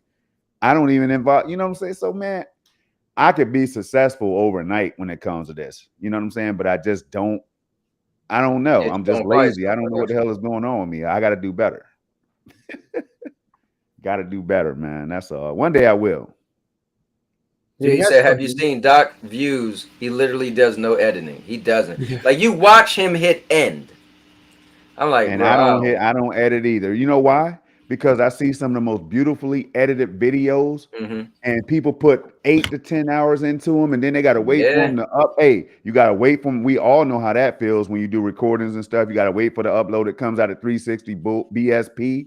You know what I'm saying? 360 BSP, and then it works its way up to 1080, and then 4K, and then God forbid 8K, right? So this is why I don't do our live stream at 4K, so it's high quality. So when I hit end on the live stream, It's already done. No buffering. No, none of that stuff, man. No processing. None of that. It's done. You mainly do live streams. Like you don't do pre-recorded videos at all, right? That's Right, why. so, But that's the reason why I was dabbling into it. I have some recordings and stuff on my channel. I could put together a couple like actual content. You know what I'm saying? That I did with using what the hell is the name of the software? I was using Wondershare. What's the other one? The popular one, Adobe Premiere. I was using all that stuff, right? So I know how to do it. It's just a matter of, hey, do I want to throw these videos up here and have them in 4K quality without the uploading process and all that? That's what it's about for me, y'all. Makes sense. I don't know. So can you guys still hear me? Yeah. Yep. Okay, so do I sound okay? Because I mean, now I'm just speaking through the mic. Yeah, you sound fine. No, you sound good. Okay, good. I did want to say this. There was, I think, Urban World said this earlier. I don't know if he's still in the chat or not, but he was saying about how like YouTube is oversaturated, and I always tell my students this because I also work at a middle school, which is interesting project. What kind of middle school? Most definitely. Nice. Yes, sir. East Coast. So, that's what I'll say. East Coast. So get this. So the interesting part is that everything in life, if you think about it, has been oversaturated at one point. Like if you want to be an artist in the world now, wouldn't you say that art has been oversaturated? It's been oversaturated for the last 50 years. Right. Wouldn't you say that if you wanted to write a comic book today, that the comic book field is oversaturated? People have been doing it and making it happen. YouTube's oversaturated, but the funny thing is YouTube was oversaturated in 2014, 2015, 2016. And guess what? I see channels right now that started back then and now they have over 10 million subscribers because it's not oversaturated. The problem is that people aren't willing to put the work in. True. It needs to be put in to be able to actually get somewhere. If you don't put gas in the car, you can't go nowhere. So like that's the point, is that like everything in life is oversaturated. Like that's a never-ending thing. Like no one's ever going to have a field that's not oversaturated. That's just how life is. It's all about finding what people are looking for, what people want, and taking advantage of that. And I think that's going to be the key to success. Or find a niche that maybe like a community or something that you can be a part of and grow. Mm-hmm. And Lion said, I was about to say Red Lion. Wow. Lion said, the advice I hear about YouTube is to simplify your content. No intros and simpler videos. And then ISO said, no, it's still oversaturated. So it doesn't mean you won't succeed. So go ahead, Project. Well, let me go. It's oversaturated, but go ahead. Yeah, let me touch on what Lion just said. Go back up. Throw that back on, man. Let me see. Now go to the next one. Go to the next one that I think it was him. Keep going. Because it was one line. Hold on 1 second. Am I watching it live? All right. No, it was another line though, bro. Like who said something after that? Keep going down. Oh, ISO said no, it's still oversaturated. No. It was something else. Anyway, damn. So doesn't mean you want to see. It was something else though. Damn. Yeah, I thought it was this one where you said the advice I hear is that YouTube is still all right. It's simplified. All right. Yeah. It could be. And so that's hold up. What Maker? What you had to say? I don't necessarily say no intros. I've noticed some of the what I like to do on some of my videos, because we cover a lot of like gameplay and stuff like that. What I'll do is I'll cut a specific amount of content that shows like maybe an action sequence or something more interesting that's later on in the video, and then I'll talk over it, a brief so let's take a look at how it performed in the cloud. And that usually when I do that, I get more views than if I just kind of throw a flat out gameplay out there, because you're not getting straight to the meat. You want to give like a little preview of what's to come. And I think people click and watch those because it gives them something to look forward to later on in the video. I agree. And one thing that drives me crazy, and Cowboy knows, but he don't care though, because hey, people, he got he's gonna have 8 to 15 people in the intro and all that, waiting for the Cowboy to do his thing. But for some streamers, man, I've never been a fan of the watch time stream music at the beginning of these damn videos, man. Like some people let it go for 8 to 10 minutes. And I'm like, how can anybody sit here and listen to this and watch this, yo? Now, unless you're like next gen 720, like MM2K broadband bullies and stuff, they'll do that and have these songs, King Thrash, other people that I could think of off the top of my head, right? That'll let this music rock. And people are like, damn, because they're rapping, they're actually saying things themselves, they're creating this music. So I can see that, I can dig that. But I've seen somewhere that you don't want your intro to be longer than 8 seconds or something. I've seen that several times. Well, I think that's pre-made content though. That's on like a pre-made video. Like, so it's so deep because live streams and pre-made videos are like two separate things. I think what it really comes down to, honestly, is you got to sell yourself. If you sell yourself, somebody may sit through 10 minutes waiting, right? If you sell yourself the right way, people are going to show up. Like, I told people personally, my guy is Obi, right? Like I said, he was in my wedding, I was in his wedding. I know him. He's new, he's starting out. I always tell people, watch him first. Like, yeah, he's got a new job. He had to switch up. So now we're streaming at the same time for about 45 minutes. But watch him. I stream longer. Come see me. You guys will notice when his stream ends, more people are coming in, right? They could say, well, we're not coming in at all or whatever. So I think we got to sell ourselves somehow. Now, there are people who watch for specific content. Like, we just want to see, like, people go crazy. Like, I always tell people, bro, you want to see clarity? Watch Project Storm stuff. You want to see, like, because he's all about performance. Yeah. He's playing on the best screens, using the best hardware, everything. So, but we got to sell ourselves, and whatever that means, right? It's like my son was trying to explain to me. My son told me a while ago, he said, yo, you need to really stick to gaming stuff because your niche with a cowboy hat and all that stuff, it'll work there. So I was like, but I don't want to get stuck to gaming. And actually, after all this time, now I'm kind of trying to get a little bit out of gaming, right? Like, I still want to do gaming, but it's more to me. I originally wanted to be a talk show host years ago, right? Like, I just want to do what I want to do, right? So anyway, but he said, listen, you remind me of a Paul McAfee. He said, people just listen to him because he's Paul McAfee. And I don't care if you're talking about Dunkin' Donuts or root beer or sports, people want to listen to him. And I think what my son was saying is a good point. We kind of have to let people see who we are. And because I always want to sell me. I think Host said it the best. Host said, I only watch people for them, not their content, because I like their personalities. And so if they switch up, Stadia dies, whatever, I'm going to follow them no matter what they do. And that's just what I want to do. I just want to, that's what I'm trying to do, is sell me. But maybe we could sell other things, right? Like, maybe, oh man, he got dope reviews, right? Like, I don't know, but I think I just want to add that little piece to what Project was saying and Maker was saying as well. Yeah, I appreciate you highlighting the channel. You can take it off though, man. I mean, okay, this is what it's about, man. Like, you know, we can learn from each other. How many people are willing to do that? You know, some people have the secret sauce and they're like, yo, that's my sauce, I'm not sharing that. You know what I'm saying? Like MM used to always say jokingly, right? The game is to be sold, not told. You know what I mean? So, but I'm like, I got to share it with the people. If I know how you all can have a better gameplay experience, for example, I got to put that out there. You know what I'm saying? Because if not, I feel like I'm doing a disservice. So it's all fun and interesting, man. No, I was always the type of person too. Let's say if we're playing a game, I'm going to let, like, my brother, we would play wrestling and he would find some dirty tactics, right? And he wouldn't share it. And then he would win and brag. I'm like, okay, once we find out, like, dad, you was beating us for all these weeks because you was doing some cheating stuff. So I feel like I'm the type of guy where I would listen. I want everybody in the same playing field, right? And if I'm just better, I'm just better because we're all even now, right? But I do get some people feel like, well, I don't want people to know what I'm doing because we're competing against each other. But no, it's so many people on YouTube. Are we really competing in our small little bubble, in our small little 100 people in our community? They might be like, oh, he's got more, like when Obi Rose, right? I'll start off my show. I'm like, man, he got more people watching than his. I'll look, but guess what?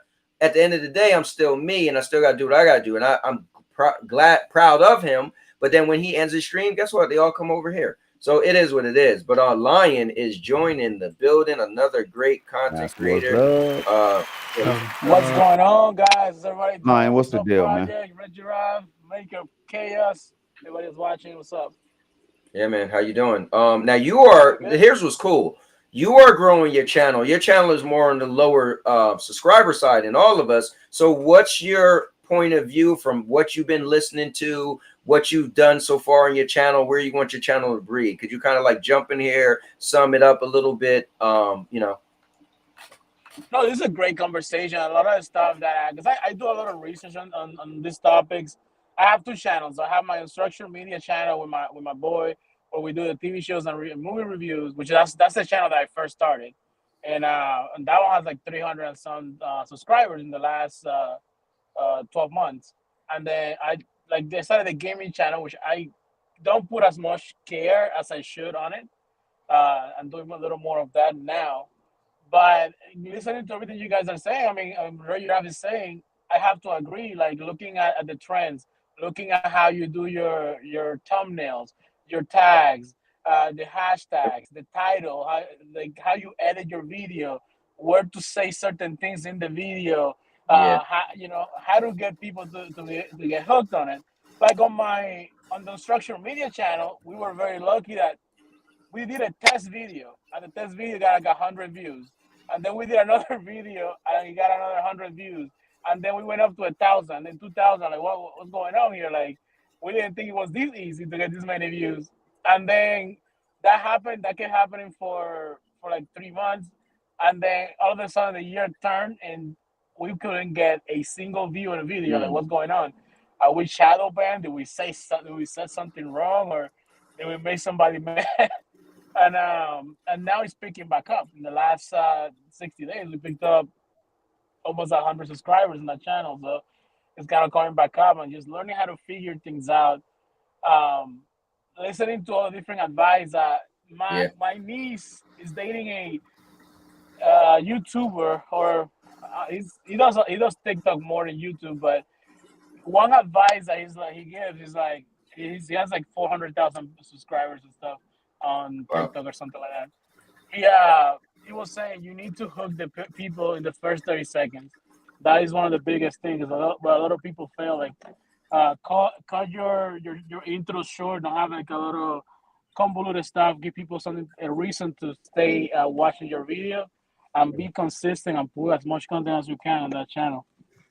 That's what he told me. So I try to follow that advice. It's just trying to make time to do it all.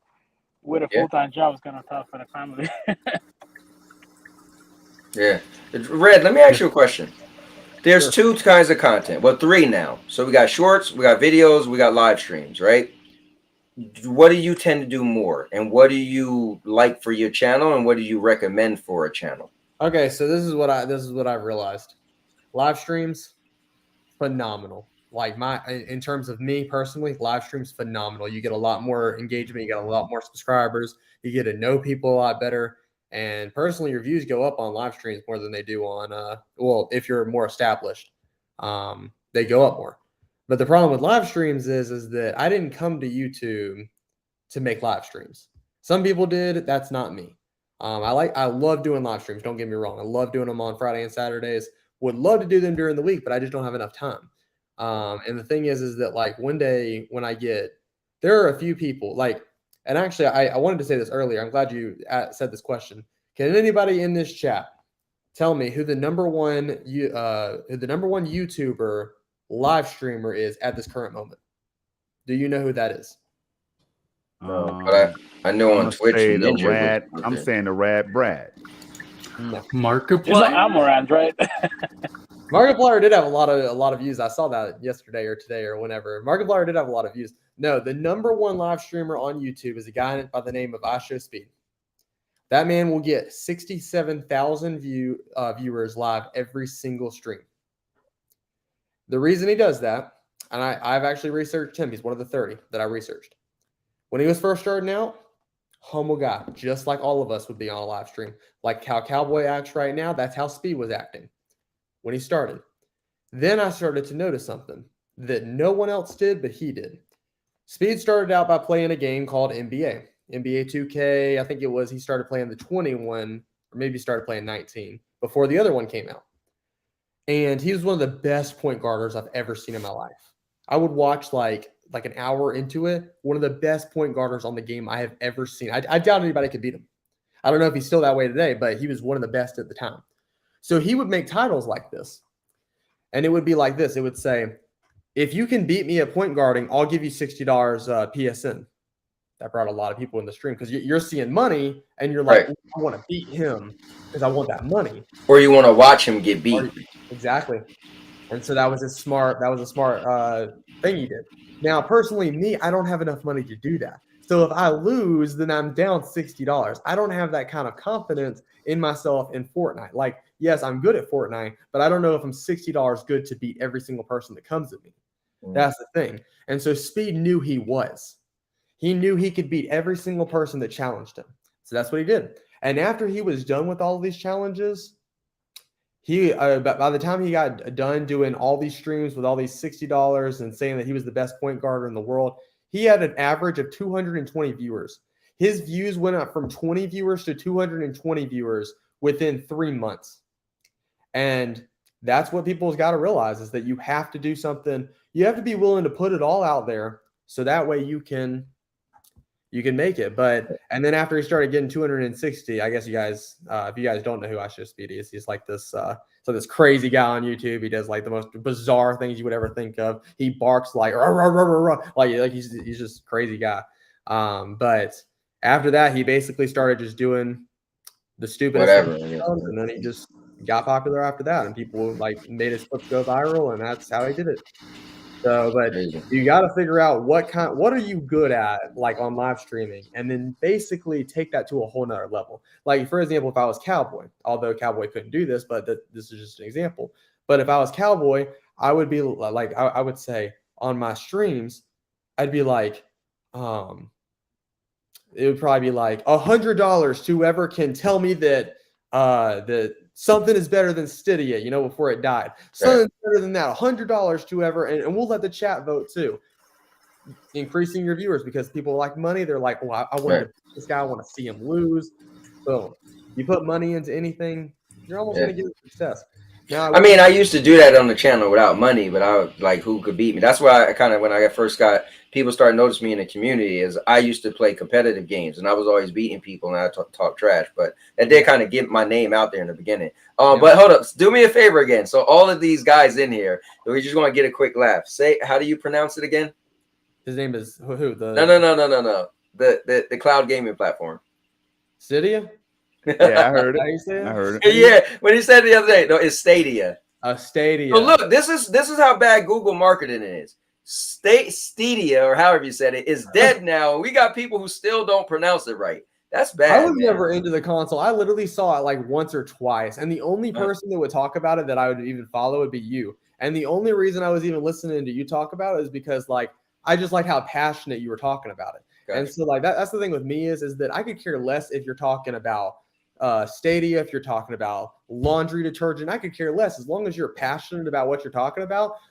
Great video. I mean, like that's phenomenal. But I can't stand these people that are like, today we're going to talk about the history of like, man, I did not sit here to watch a history review. Like, get out of my like, I'm not listening to that. That's going to make me go to sleep. So but back onto your question about so that's live streams. The shorts, really random. I don't quite understand it. Sometimes you'll get 260 views. Sometimes you'll get 26K views. I don't know. I have realized that trend jacking does work a lot more on shorts than they do on videos per se. But then videos, once again, videos are really random as well. Like I have videos that are getting, like I've seen. This is the weird part about YouTube. I've seen videos kind of like mine where. Let me tell you guys what I told Cowboy the other day. There was a guy that made a video back in 2013, I think it was. And on vidIQ, you can actually see like a graph of like where, like if it has a certain amount of views, you can see where it was at in 30 days. Okay, this guy's video had only gotten 38 views in 30 days. That's pretty bad. Like for anybody in this room, that's pretty bad. I mean, if your video is not getting more than like, I mean, if you're a content creator with over like 400 subscribers or something, that's right. That's the but basically 38 views. And you're like, man, that video, that just bombed, didn't it? It just stayed at 38. No, that video now has 500,000 views since 2013. The reason is because I guess a lot of people were searching it or it came up in people's recommended. And so that's the thing, is that like your video can absolutely bomb today. And you could be like, dang, that video sucked. Like, why did it suck so bad that no one wanted to see it? Don't call it dead yet. Do not call that video dead until 10 years passes. When 10 years passes, then you can say it's dead. So the worst video I made recently, and I put a lot of editing. I think it's a good video. Maybe it's the movie, but I did a movie review of Smile, right? The horror movie that came out. I think it still got 7 views on it. And I did it like a couple weeks ago. I'm like, no one wanted to watch that. I thought the thumbnail was catchy. I thought the movie was, I don't know. So it's strange though. Like I can't call it. And that's why I said I didn't want to do movie reviews anymore, pre-made. And so actually this guy I know, K9, he was like, bro, I love your movie reviews. I'm like, but nobody's watching them. And I put a lot of time in my editing. Like they're pretty sharp. I break down my, first impressions, blah, blah, blah. I do a little, the cowboy hat. So I give it the best out of 3. I'll put the cowboy hats pop up, whether they got 3, 1 or 2. And I was just like, I'm putting too much work into it and it's just not popular. So, yeah, I don't know. I guess at some point you got to figure out, okay, what content you do and what you follow. Listen, you might like it, but some stuff might not. Like my family videos, I'm going to cut down on those because I think I was just doing it just to do it because I was addicted to it. Now I'm going to record like specific special moments instead of me just going to a random place unless I never been there before. Right. Like, so if I was first time my wife and I went to eat somewhere, like I went last week into a ramen place and I recorded all the video. I just got to finish it. I was working on it today, but I'm going to put that out. Right. But if we're just going to somewhere we've been before, I don't expect to record that now. Right. Because I'm doing too much and I'm putting too much on me. And now if all my family videos was blowing up, then obviously I'm going to keep giving you what you want. But I'm at the point where I can't just do so much just to do it because I like doing it. That is my time, that I'm, And I mean, some videos are. If it don't work, yeah. Oh, you go ahead, Lime. Also, if it doesn't work, I mean, you gotta cut it because it's time that you're wasting, and you have to focus on something that's gonna help your channel grow. Yeah. I wanted to say, like, I took a break from content creation for quite a while, and the channel that I particularly help out with, it's a group of people, so I'm a little bit more lenient on not really pushing a lot of content, whether I be busy or not, and but when I do drop content, I do seem to get some significant views, like the one that I was talking about that I created that has almost 40,000 views. I think it was like the right time to hit it. Steam Deck was fairly new, and when I dropped it, it just blew up. Timing is definitely a thing. Getting stuff out early and fast is definitely a way to get views, because if you're some of the first people to cover specific types of content, you're going to grab that audience that's looking for it. Yeah, I agree. Yeah, what were you saying, Red? What was I talking about? Well, I think the last thing I brought up was man, I'm forgetting now. We just jump. Oh, well, I was talking about my video that wasn't doing good, so I just had to stop doing it. Yeah, and I was gonna say, like, all your videos are not gonna do phenomenal. That's true. That's true. Like, there are videos that just absolutely, I mean, you think they're good and they just never get any views, but there is a high chance that one day someone will go on there. If you have the correct tags and you have the correct title and you have a good thumbnail, there's a very good chance someone will search Smile Review one day. They'll look at a Smile Review, and the next thing that'll pop up in their recommended is you. So, and then they have a chance of picking your content next. So, I mean, it's all a matter of, like, make content that you are passionate about. That's like and the funny thing is that people would always be like for example, like this community and a few other communities that I'm a part of and everything, they'd be like, man, Red Giraffe's really nice guy, really chill, really cool guy, all around guy.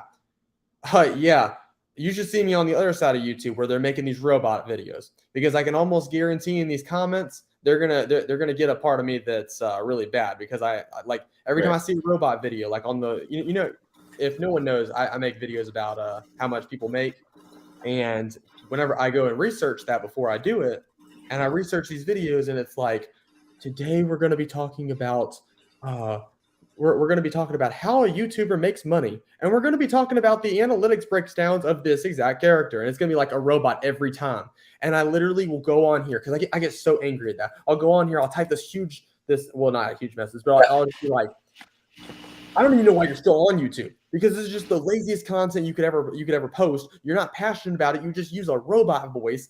Everything in this is just absolutely horrible. I'm sorry that I have to be the guy to tell you this, but it's bad, because like it's different between like for example, I saw on Project's channel, he does a lot of no commentary. There's no problem with no commentary. I could care less, because you're just showing us the gameplay.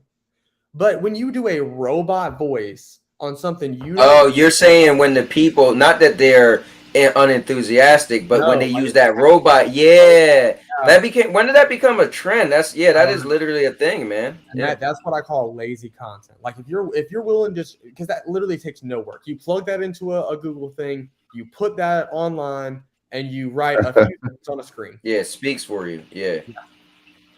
And so it's like when I see things that are like no commentary, that's fine to watch and everything. Like I watch Call of Duty no commentary. I used to do that like all the time, but I just don't anymore. I just enjoy personality more than I do no commentary. But there's a complete difference between no commentary and robotic voice that's just doing all this, and them just writing and using stock footage that's already out there. Like that's completely different. And I agree. I just don't understand that. But you know what's crazy though? It is a market for it though. Like people. I have people who share those videos to me. I'll be like, and they're like, yo, check this out. Like, because they feel they're sharing an informational video. And I'm like, but yeah, I mean, it's a thing. And so like, and then I'll even look at the videos that get like, there are people, I have 3 guys that make these robotic videos. And actually, one of them is not a robot.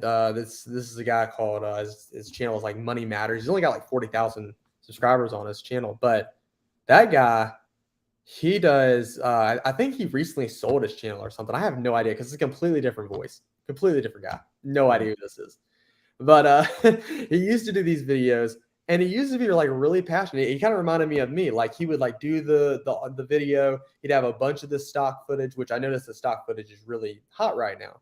When I did that other video, I had stock footage at the beginning, hooked him in the. So wait, what's stock footage?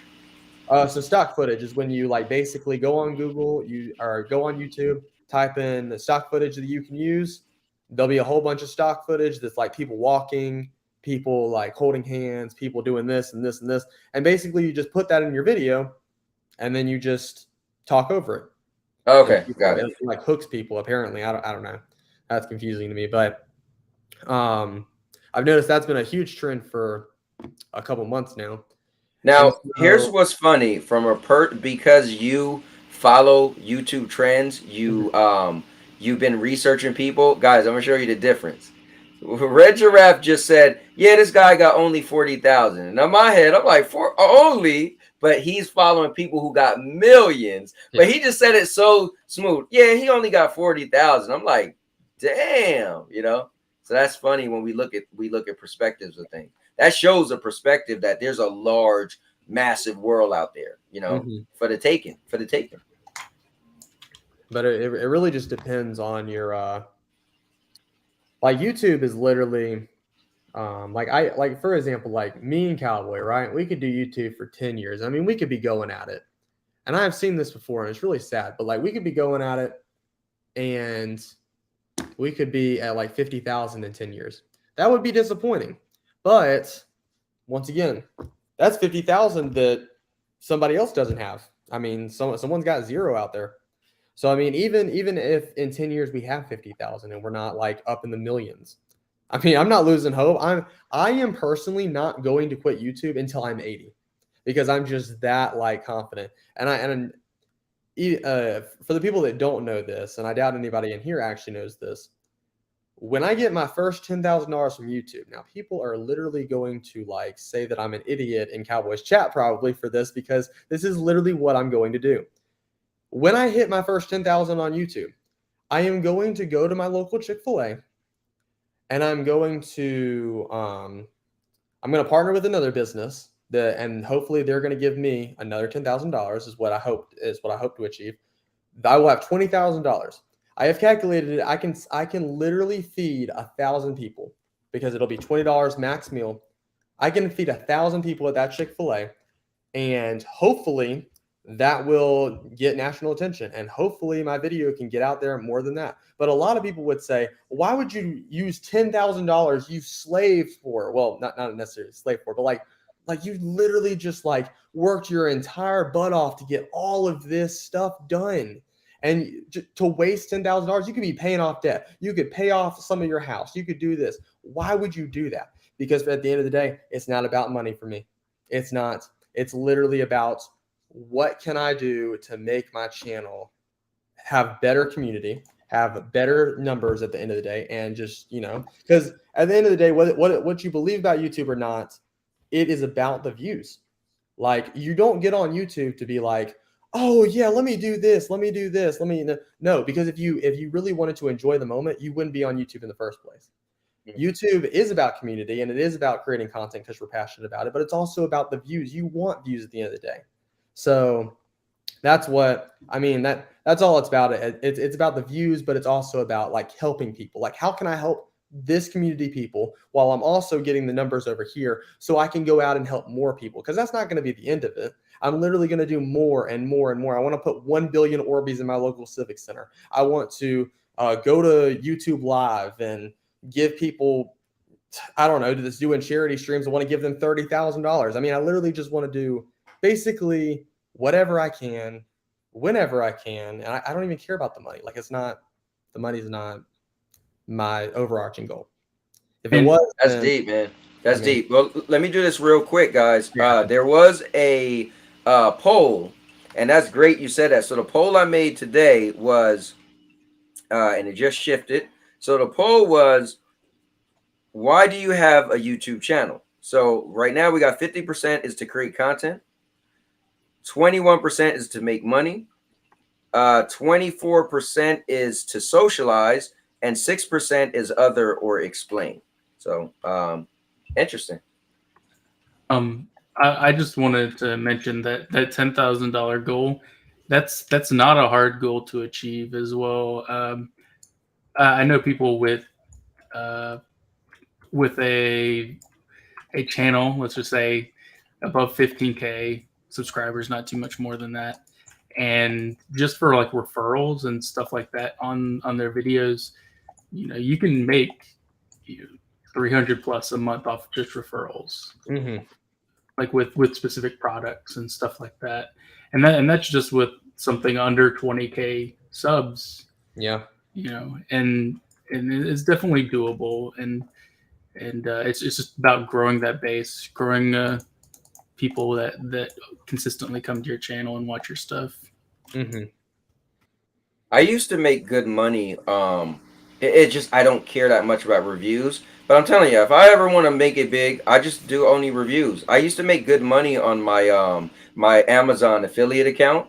That treadmill, so many people bought that treadmill because of me. Like, I made so much money off that treadmill. I have so many companies that email me and say, hey, my mini fridge, right? I'm pointing that right now. I had a company email me and say, hey, would you review our mini fridge? And I'm just like, well, I don't want another fridge. My wife is like, well, get it and give it to my son. I'm like, man, because then I feel like I'm not enthusiastic about it, and I might not.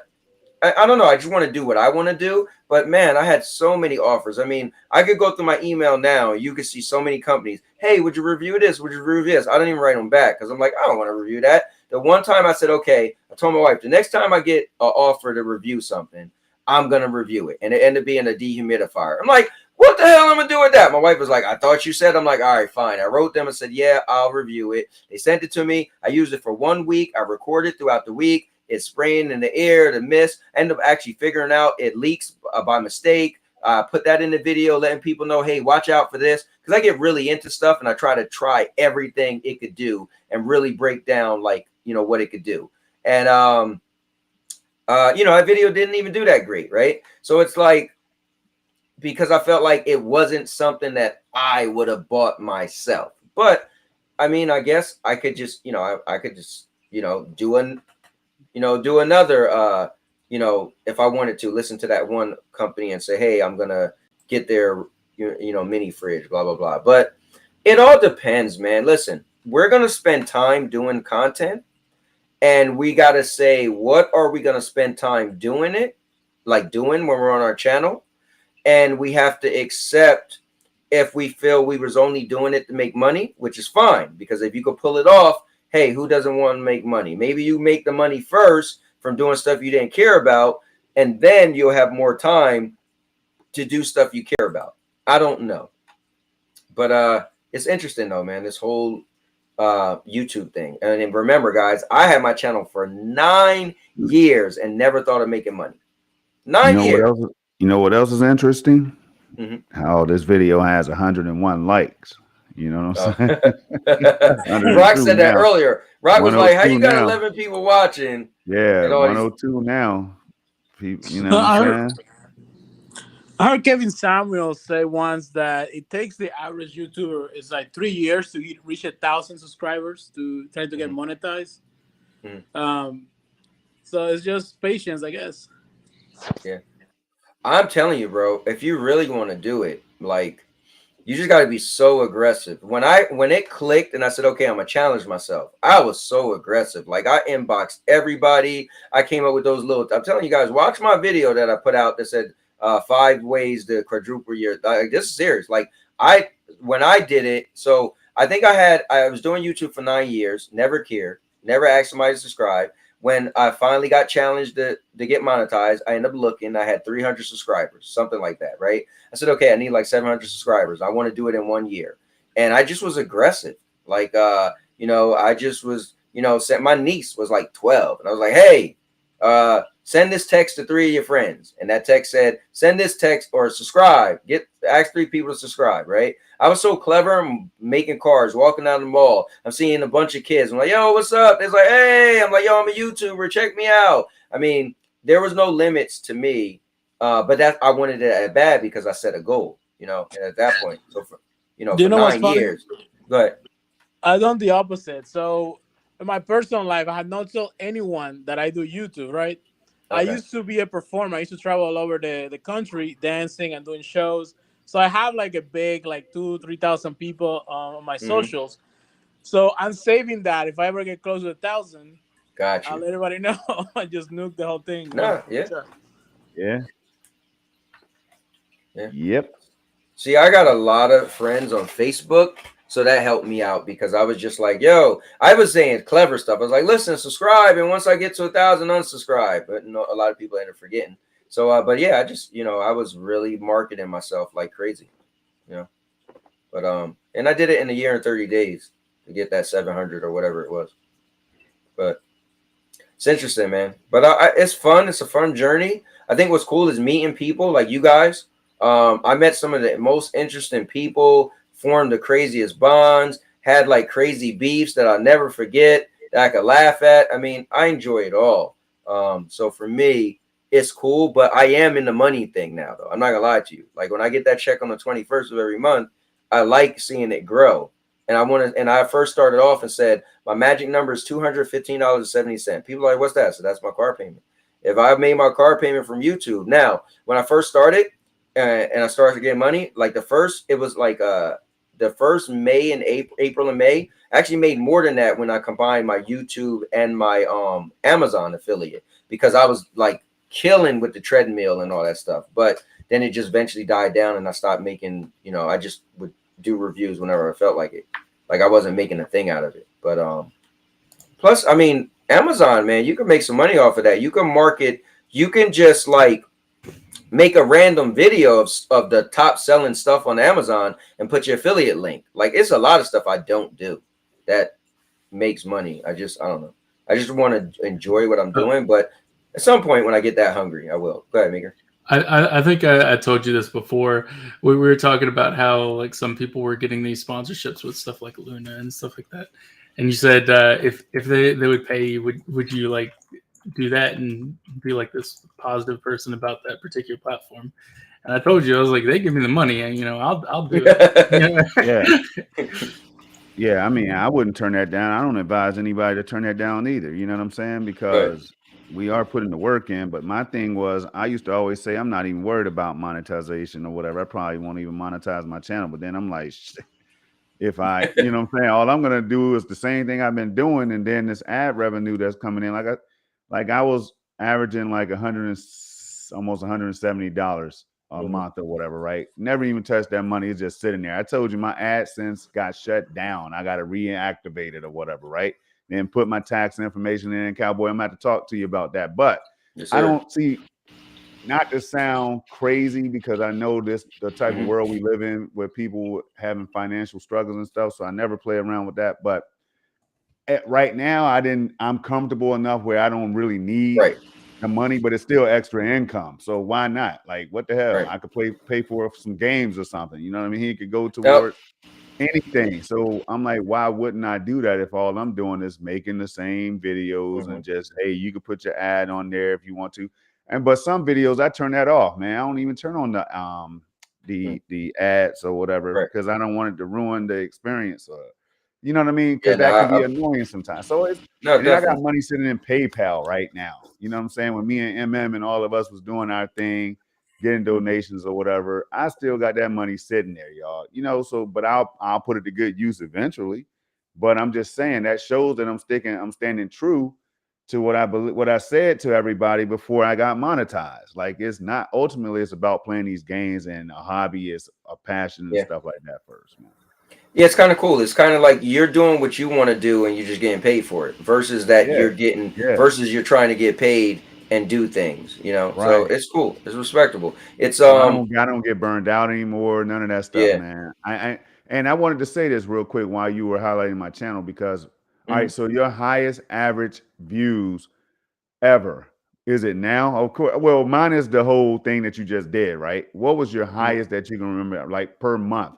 Like I hit 36,000 a month at one point. Now I'm down to like almost 7,000, because I took a week, and this is where I wanted to get Red Giraffe's input. I see him doing the family thing, man. Nobody's mad at you for doing the family thing. No, not at all. But listen, like if I took a week to build my gaming PC, right? And that week off, actually, it stunted my growth so much, just taking that week off. Red Giraffe, glad you're back, because I was just telling Cowboy that. You heard me say I was averaging 30-something thousand views a month. That was the highest I ever hit, doing the same thing, just making videos, you know what I'm saying? 4K, blah, blah, blah, blah, blah, right? On podcasts and stuff like that every now and then. But I took a week off, like maybe 6 days, to build my gaming PC, my first ever gaming PC, right? Which I should have put on my channel as well, but I didn't, because that's just me. So during that week, my view count dropped drastically. You know what I'm saying? Because I didn't keep it going. I wasn't like building on that momentum that I established. So, and now I could probably get it back up. So it hit like 13, 14,000. I got it back up there, and then I fell off again, because I'm like, GFN 3080 tier, I'm just going to be playing these games. So again, it's the dedication. For some people, it's just like, man, look, I don't have the time. I have time, but I don't really have that passion to commit to editing these videos and all this stuff that I know can make my channel grow even more. Now, here's the thing. What do you say? What's the highest you ever been, Cowboy? I don't know. How do I even look at that? Like, well, I thought I saw, maybe that was one video, but you can, I use TubeBuddy. vidIQ should show. Well, probably should. Or how do I see that, Red? What? What is he talking about? You can go to YouTube Studio and see it too. Okay.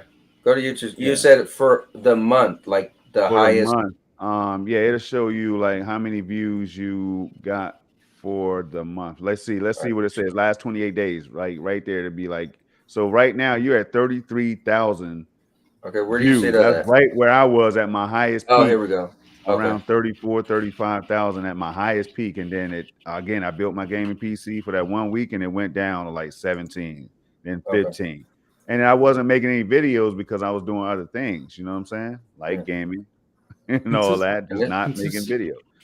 So it can drop pretty quickly, man. But I think once you get that momentum, keep it if you can. Like just keep doing whatever. Like Red Giraffe said, whatever you found that you were successful at, try to be creative and build on that, man. That's what advice I would get. Well, and you know what my thing? I said, whenever new people come to community, I've always told them this. Said, listen, you build up your YouTube, people gonna like you, people gonna watch. But remember, I get it. You got life, you got things you got to do, kids, whatever. But no one, like when Game of Thrones take the 1 year break, or no one stops and say, I'm not watching TV until they come back on. No, they find something else. So just like Project said, he took 6 days off. Guess what? They need something else to watch. So none of us is that amazing that people are going to say, I'm not going to watch something. Then you give people time enough, then they forget the rhythm of you. And then guess what? It's hard for them to go back. So that's just the reality of it, Yeah, but I got the formula now. I can get 20K, right? I can grind and do 20K. I can do the how-to stuff like I did. It's just different things now that we've learned to do that we know we can get a boost in viewership if we need to. You know what I mean? Like I could start a new podcast and mix it in with Xbox or whatever, or PC versus cloud or something. Podcast. I told you the day you do a podcast and have guests, oh man, people trying to show up for that. So it's going to be interesting. It's going to be interesting because I'm going to be breaking down things that people know, PC gamers and cloud, which happens to be it's really like a mesh of the two because GFN is PC gaming, for example, Luna too. You know what I mean? So it's probably going to grab the attention of people if I do something like that. So stay tuned. It might be happening. You never know. I wanted to, like, you talked about how like priorities and stuff like that. I think that's a big factor into why I struggle with like doing consistent content creation myself. I'm lucky enough to be a part of a group that kind of does content, and they'll toss something my way and they'll be like, hey, do you mind covering this? And I'll knock it out. But when I think about it in like the grand scheme of things, I make way more, doing my current job, or if I wanted to make more money, it's a lot easier for me to, study up a cert, grab a cert, go looking for another job. And I can easily increase my pay significantly, and it would take a lot less effort than doing content creation. But I do enjoy gaming, and I enjoy doing a lot of that type of content. They threw me a bone for like this small indie title to do like a review at, and I did it, and it was like one of the most edited videos that I've done in a long time, and it has like 100 views. It's like nothing for me, right? And it's not necessarily. It just kind of sucks a little bit because I wish I could get more out of it, because I know. I know I can do better, but I also know that I just know that if I had spent time, maybe instead of working on that project, I worked towards another cert. How much money could I make next year? Stuff like that. Go ahead, Lion. No, that's the hard part. Like I'm working towards certifications myself, but like, man, I need to put more time in my studying, but I love making content. It's a tough choice. Yeah, I work in IT, and I've got like a network degree and stuff, and so certifications are super important, and it's really the way on how to move up in the job. And I make decent, and I work for the military, and it's good pay, but I know I can easily make better whenever I want to. That's cool. Yeah, lucky for me, I made a deal with my wife a while ago, and she knew when I got serious, when I said, okay, I'm trying to get monetized. And then when I got my first check, I was like, yo, I actually made money off this. She was like, oh. So she said, okay, look, it's cool if you do this 4 days a week, right? And I said, cool. So I'm going to do it Monday, Tuesday, Wednesday, Thursday. I'm going to do live streams. And then, but Friday, Saturday, and Sunday, that's it. That's reserved for her. Now, I love it so much that if she goes out on a Friday, Saturday, or Sunday, You're gonna see me streaming, right? It's just I like to do it. I'm a social person too, because I don't really go out anymore. When I used to always go out, hang with my boys. So my social stuff is chatting with y'all. If I do a live stream and 5 people are just talking to me, I feel like I'm hanging out. It's not about money. It's not about the game I'm playing or talking. It's just about I'm literally socializing with people. It's a virtual hangout. So it works for me. And now, mind you, I do stay up late. So there's sometimes you guys look and be like, wait, he uploaded this video 4 in the morning.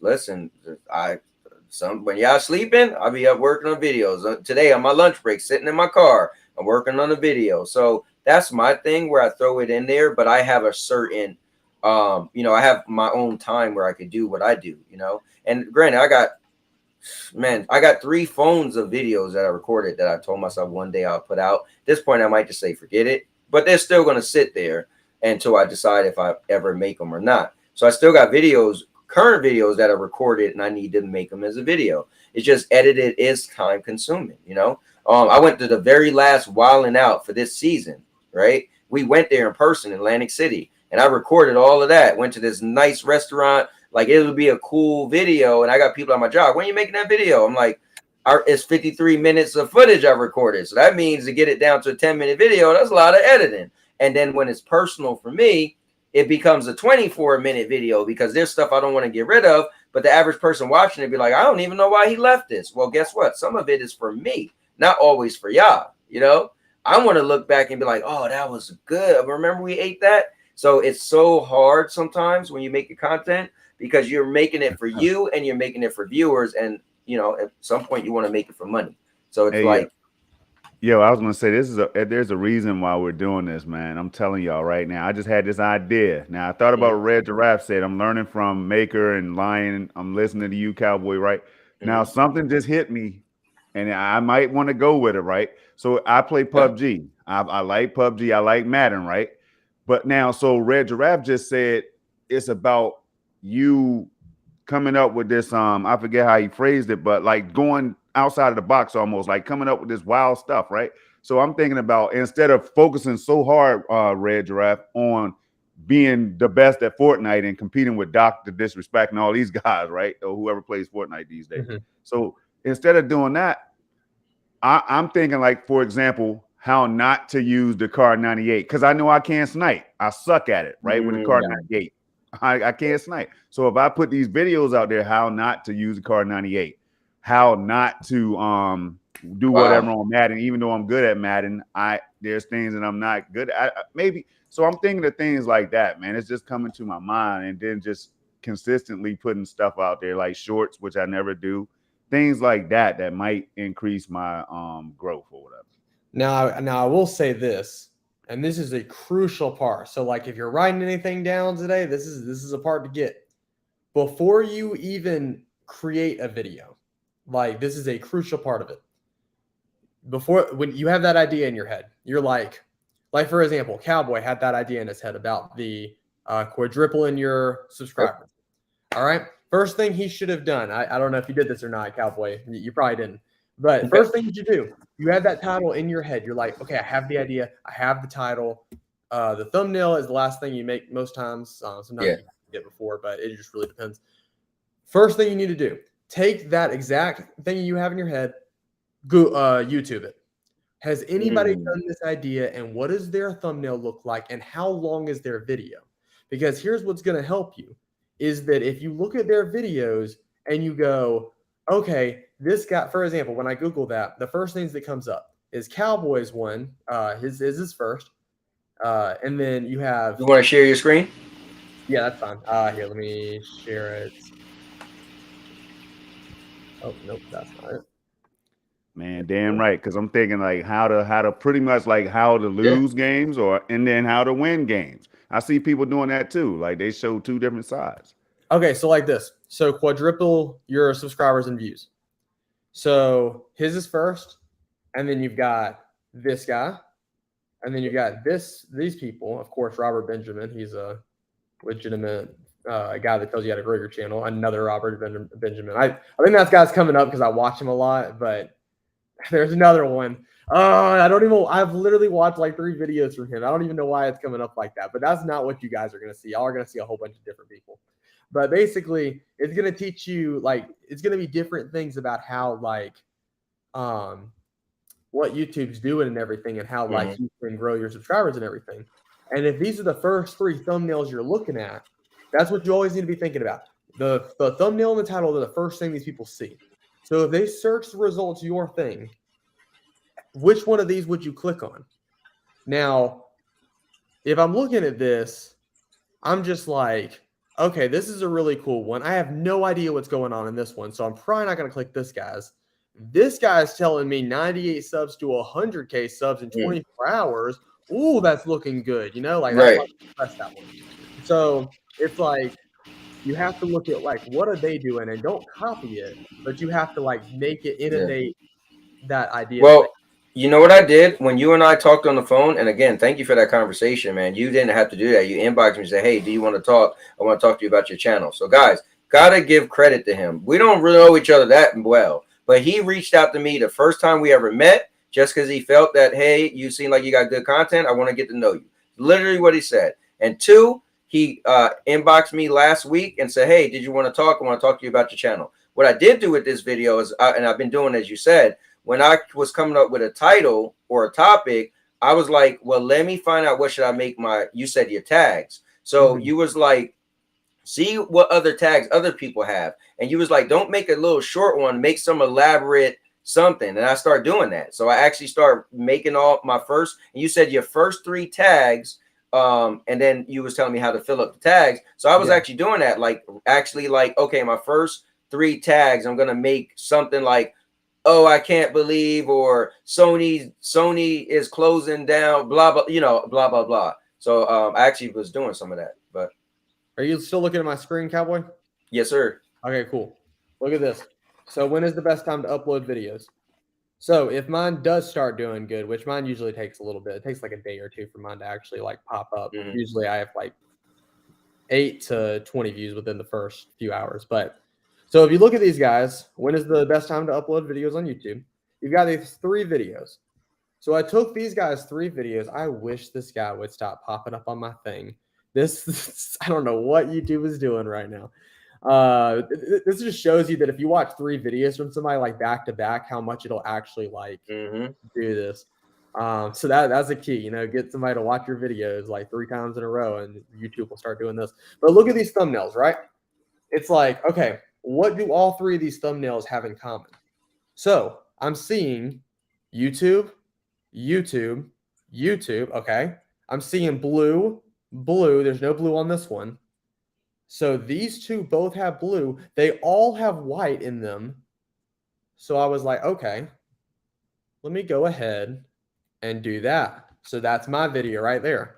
Best time to upload, even though I have a yellow, but I've got that blue. I've got that, although I didn't use the YouTube thing. I probably will update that thumbnail at some point. But like, you just have to look at what these guys have done. What has worked for them? Why did people click on those videos? Right. And just like start like in a sense replicating, but don't copy the thumbnail, because that's like the worst thing you can do. Like just like innovate it to where it like kind of stands out more than theirs does. Because mine's got like a 3D look to it because it's got like that clock thing coming out. But it's like these guys don't have that.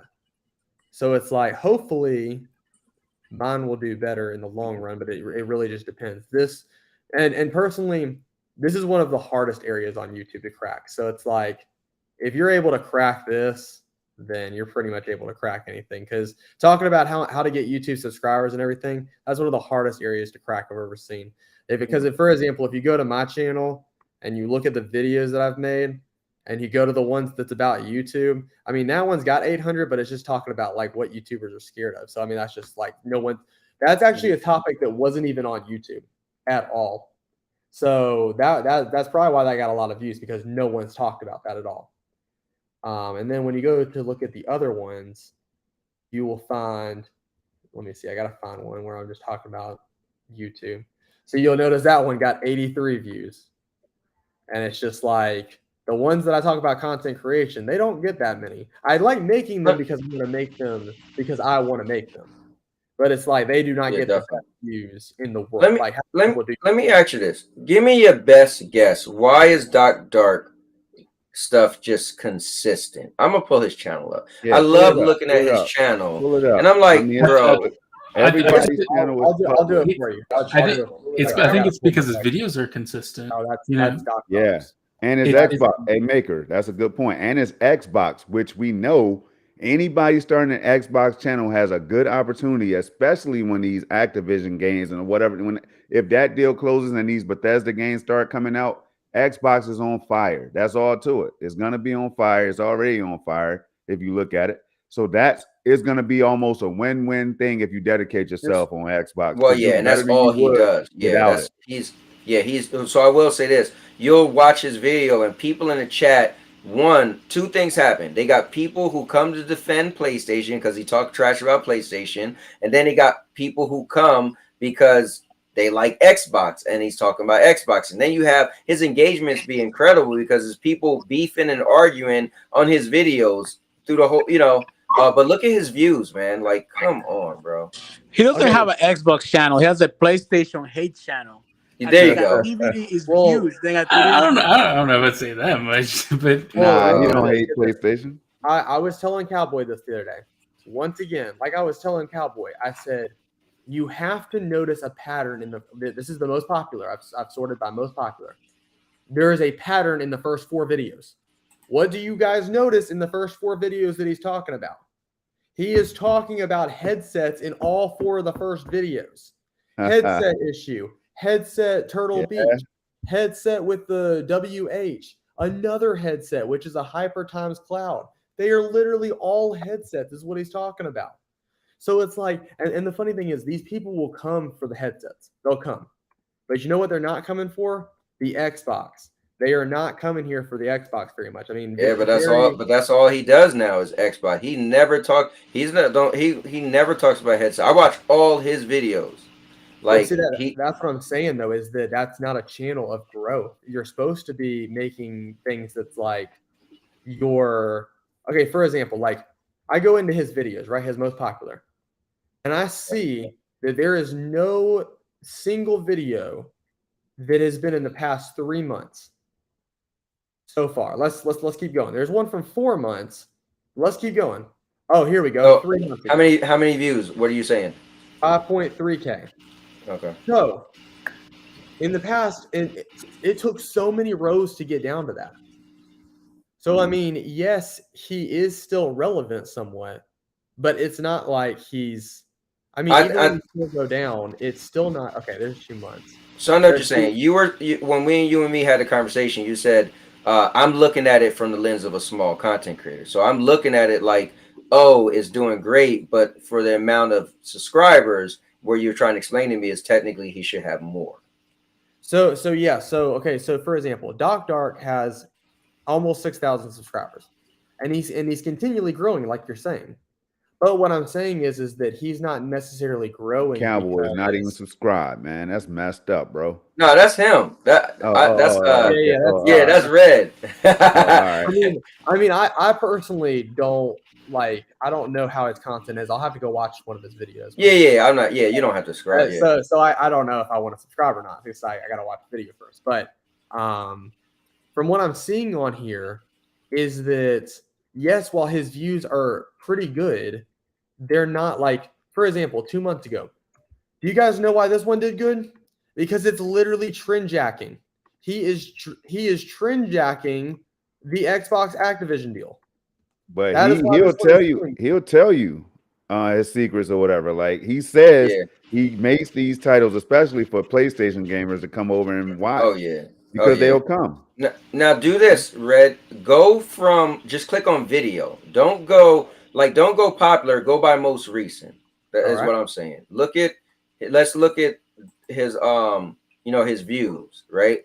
Like in order, like that's legit. Good for a day ago. Which you have to respect. Phenomenal views for a day. You have to respect the viewership. Yeah, that was really good. 3.9. It's crazy. Wait a second. What is this? Yeah, look at all his view. I mean, everything is, if it's not 1,000, it's close to 1,000. his actual videos, not the shorts. See, but I don't understand this. Like, okay, what? Okay, so get this, guys, get this. This is the one thing that I think is happening. Okay. And see this, and actually, I'm about to break this down for you, Cowboy. I think this is why this is happening. What is going on is that Doc Dark is kind of doing the same thing that who did it? I Show Speed does with his thumbnails. His thumbnails are not anywhere like his thumbnails are just him. It's just him. There is nothing actioning happening. It's just randomly selected by YouTube. Yeah. Right. Yeah. He doesn't make and so it's like it's creating that instant like authenticity of like, oh, this guy's just doing like, oh, whatever. Let me click on this. Let's see how bad this is. And then some people are actually liking the content. So maybe it's like curiosity. I've noticed a few YouTubers do that, like Moist Critical. Yeah. He does all of his thumbnails are just of him.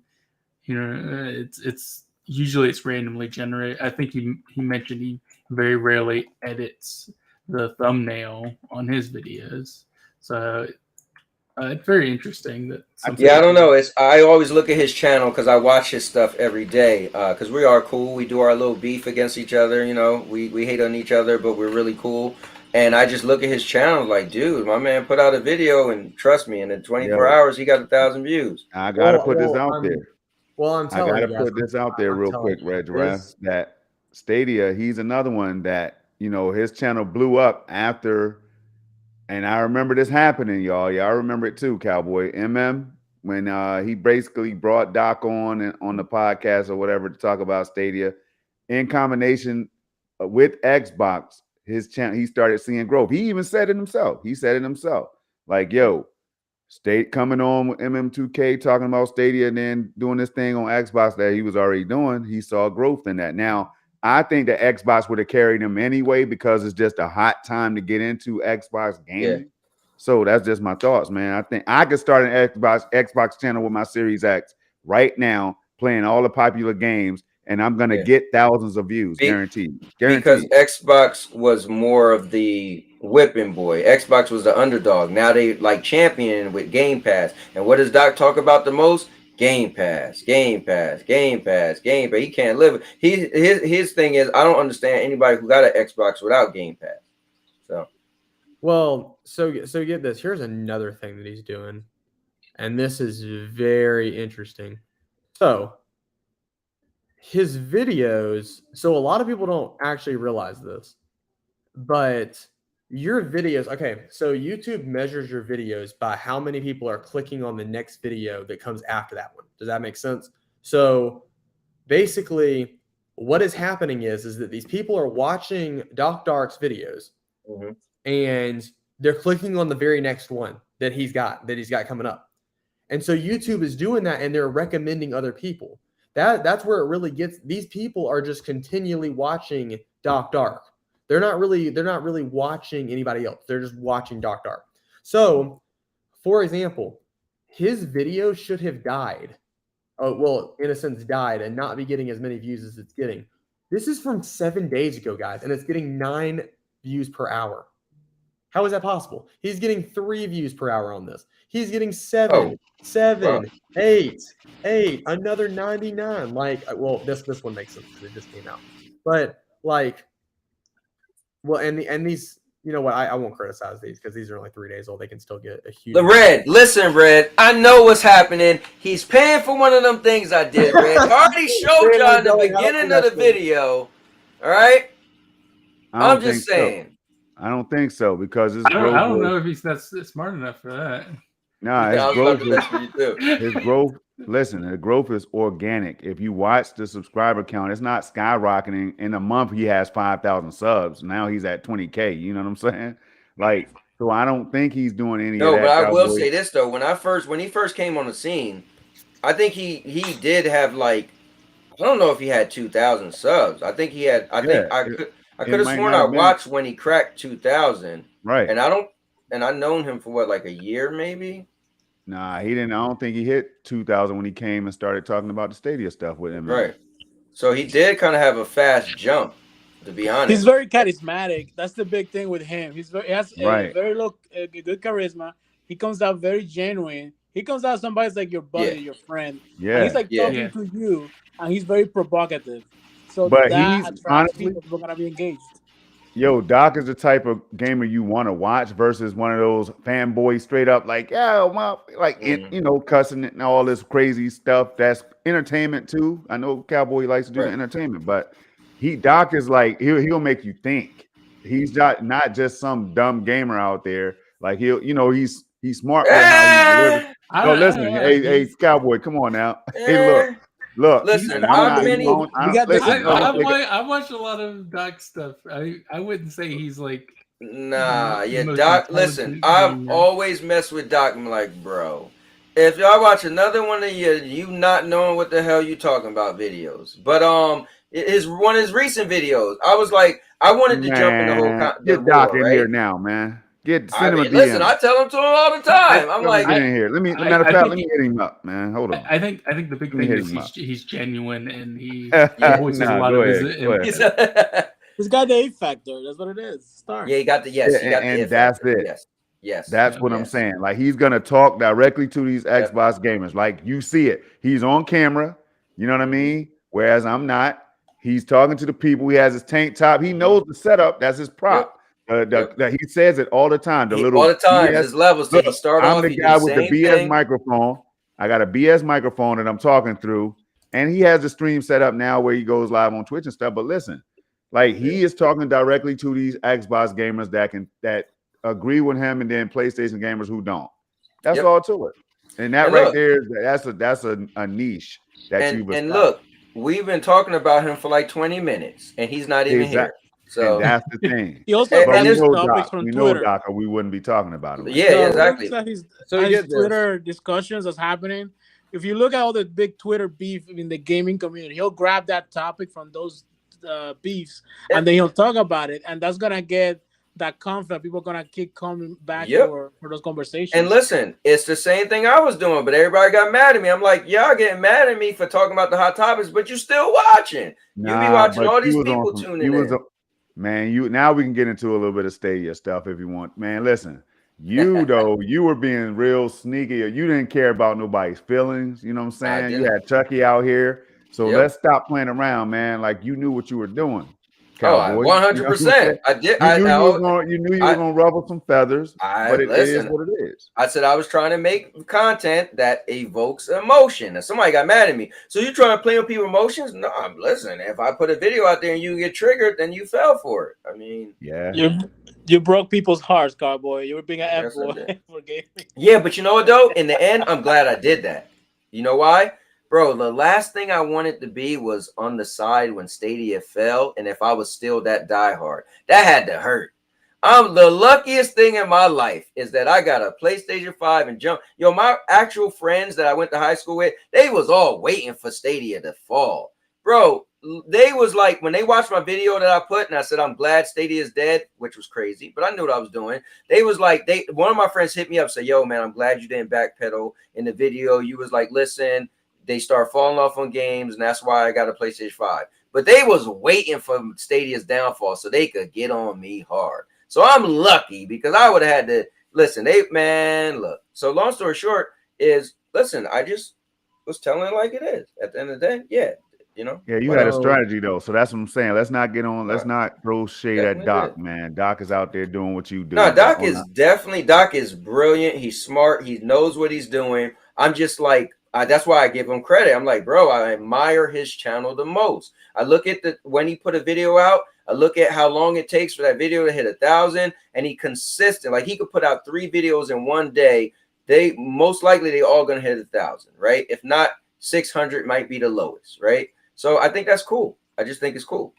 So I was gonna show you guys this. So I noted this came in my recommended yesterday. And I wanted to show you guys this because I found it very interesting. See how many subscribers this guy has?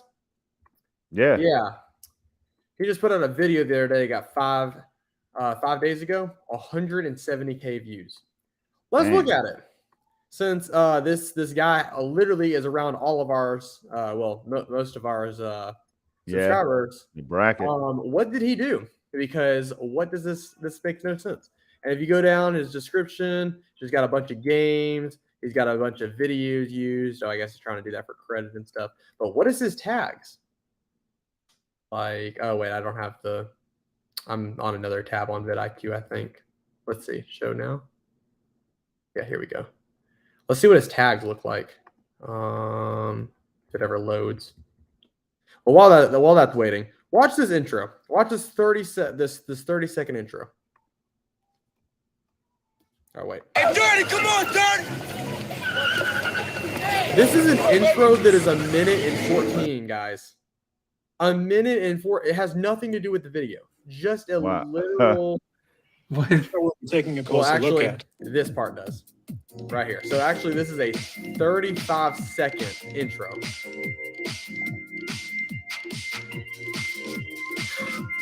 Like, I don't understand people that are watching this far into it. Like, they're like, interesting. Rockstar is one of the best-known, highest-acclaimed video game developers and publishers of all time, whose catalog range from many open-world action titles, more linear third-person games, but also open-world driving games, one of which I will be taking a closer look at. I will also go over the main although this isn't like.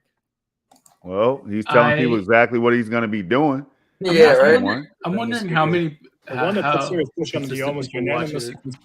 You said what? I wonder how long people are watching this video. Like if it has that long of like an intro. He could look that up. Because I'm curious to see like, is it mostly because of tags and thumbnail? Is that why it has so many views? Or is it title's a major part? What I think is happening is that I think he is breaking down how EA almost completely embarrassed Rockstar inside the video. And what he's doing is he's basically breaking down every single game. And I can almost guarantee you this got recommended to somebody and then somebody else and somebody else. And I can almost guarantee you this is what happened. They were like, oh, look, they got these timestamps. Oh, you know what? Oh, most wanted. What's he got to say about most wanted? I gotta figure this out. I gotta find out. So like he's not only like making this video interesting in a sense by just talking over once again, Cowboy. Here it is, stock footage from games. That's covering a lot of the games, and that might be why he's trying to reach out, like get these audiences from this. Like I saw Midnight Club in there, and that's a fairly like popular like racing type game. You know, I Most Wanted brings up a lot of memories, and so I just think that he is covering a wide variety of content through this one video, and that might be why it's getting so much attention. Gotta give him credit though, right? Hey, go to the Red Giraffe. Go to the Rad Brad. We know who Rad Brad is. The Rad Brad. Like this dude started out. This is where I got the idea of making no commentary videos from, because he started out. Well, he started out with not being on cam or whatever, but I think he always had commentary, if I'm not mistaken. In some videos, maybe he didn't, right? So the Rad Brad, look at that subscriber count, right? Now, if you play any of his videos without audio or whatever, you will see that all he's doing is playing a walkthrough of video games. That's what he's been doing for years, right? Crazy. Now he's bringing in bank by just playing video games. That's what I'm trying to tell people, man. Like he doesn't have a podcast. He started out playing games and his audience grew. However he got them to grow. If you go back to the beginning of his channel, we might find out. But dude, now he's at, what is that? 13.2. What does that say? 13.2 million. That's crazy. Yo, that's crazy. Like, and I've been following this dude for years. So I saw the growth. And finally he revealed himself so people can see how he looked. After a couple million subscribers or so, that's crazy, man. Project, I do want to tell you this. Guess what? The Rad Brad is part of my 30, bro. Dude, trust me, man. I've watched his beginning videos, man. Dude, and let me tell you.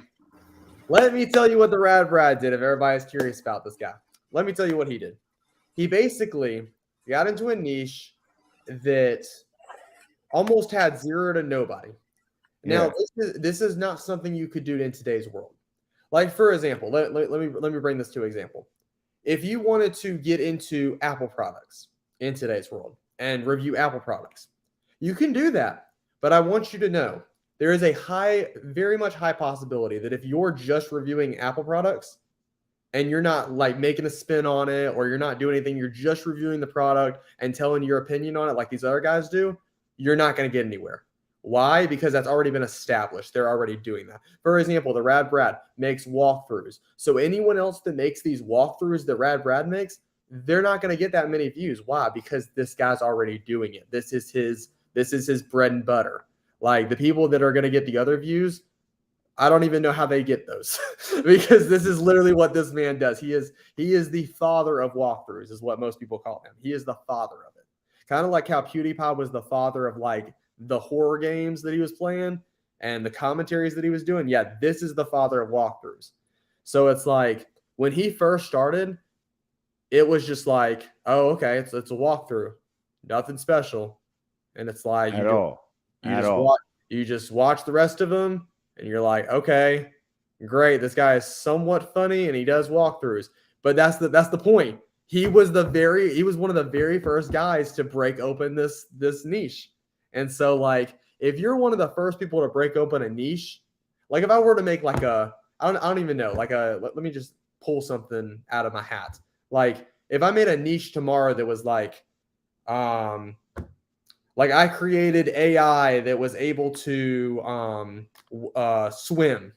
And I just made video upon video of watching these AI people swim and do backstrokes and do butterflies and stuff. I bet people would watch that because there's nobody having robots that swim in water.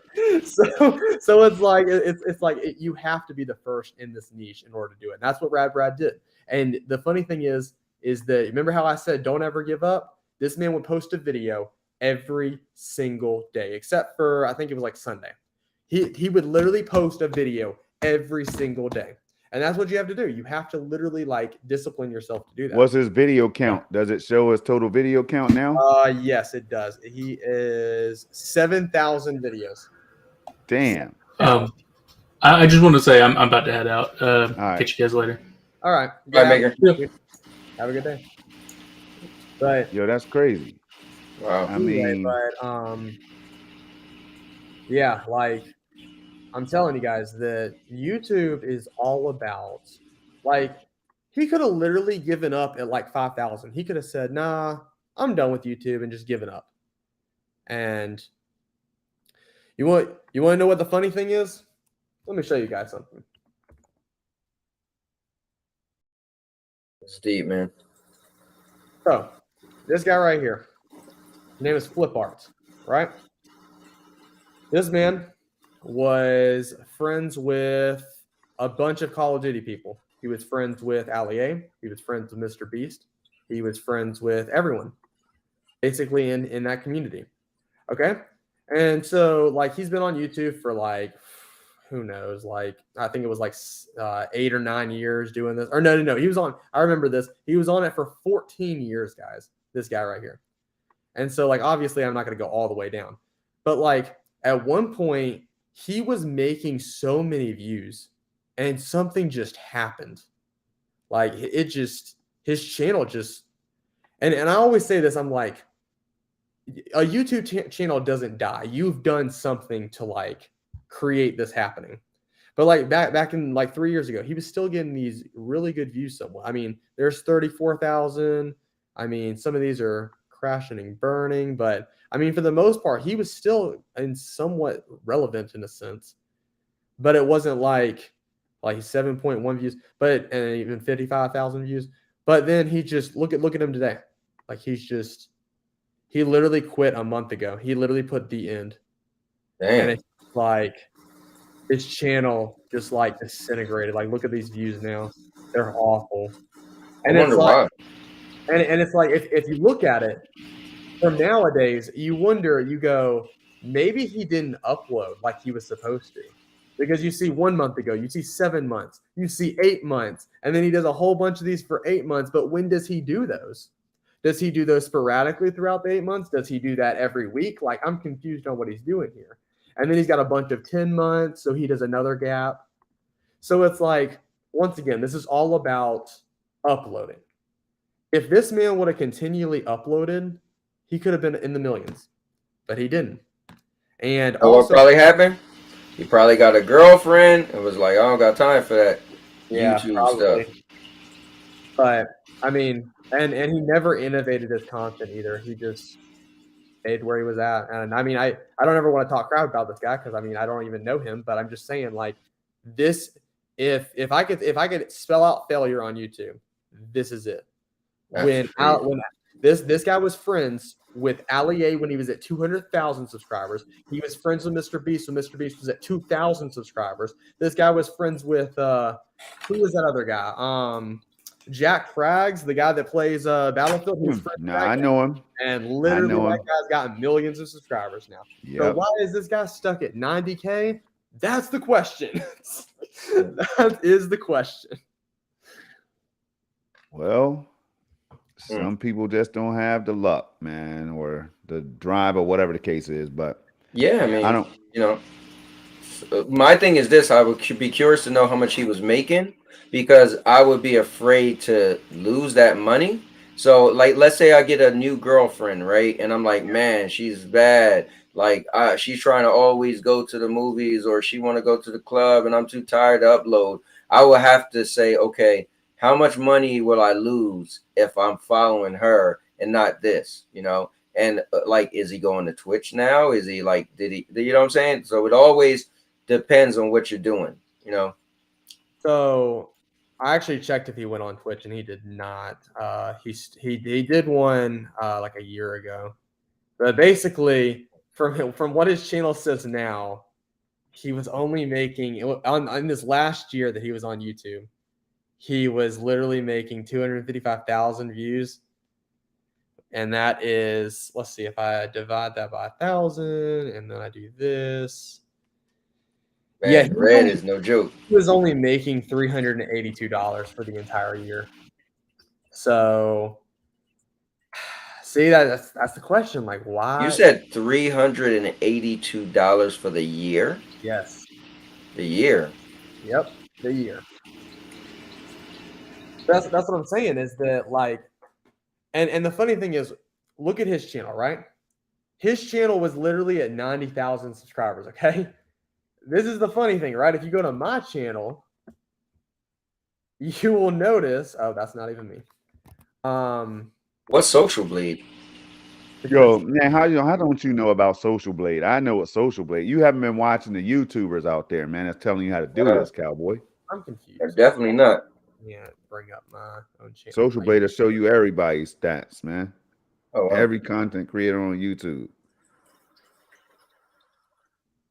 So if somebody's like, yo, I'm getting this many views per month, well, let me go check that out real quick. All you gotta do is put their channel URL in, and that's it. See, so literally, okay, so realistically in this year alone, so most of these are short, so they don't really count because the views on the shorts are going to be different than the actual ones. Right. You can't really give a great estimate on this, but with 812,000 views that I've somehow, wait a minute, how's it getting 18? That doesn't even make any sense. Okay, Social Blade's tripping right now. Don't that number. That don't even make no sense. So it's actually like 119,000 is the views I've gotten. I don't know where it's getting that number from. And then you do that divided by 1,000, and then you times that times like I would make like 150. So I would be making 178, guys. And the guy that we just saw that had 90,000 subscribers literally would be making 320.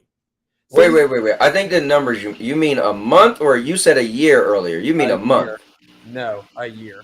Hold up, you just said you will only be making 100 and what? You talking about $100 and something dollars? Yeah, I would. So on my channel, I would be, if I was making money this entire year so far, I would make $178,000. No way. Oh, bro, you originally said no. Yeah, I was like, okay, 1,000. Gotcha. Okay, so if I would have been making money, I don't know why I said 1,000. If I was making money on YouTube right now, I currently have 119,000 views for the entire year.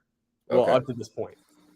So I would have made $178. That's it for the entire year. No more, no less. Sometimes more if the CPM was more. For example, this is how you do this. So you just go, like, we could even do yours. And yeah, do mine, and I'll let you know if it's correct or not. Your calculations. Boom. All right, let's see if I can get it close to Cowboys. Let's find out. Although Cowboy also does shorts, so who knows? This could be jacking it up. I don't do that many shorts though. Well, let's I do see. them like once every couple weeks. He also does. You also do a lot of live streams, so this is also going to screw it up as well. Yeah, because this was mainly made for videos and people. Yeah, my main thing is live streams. Yeah. So let's see. So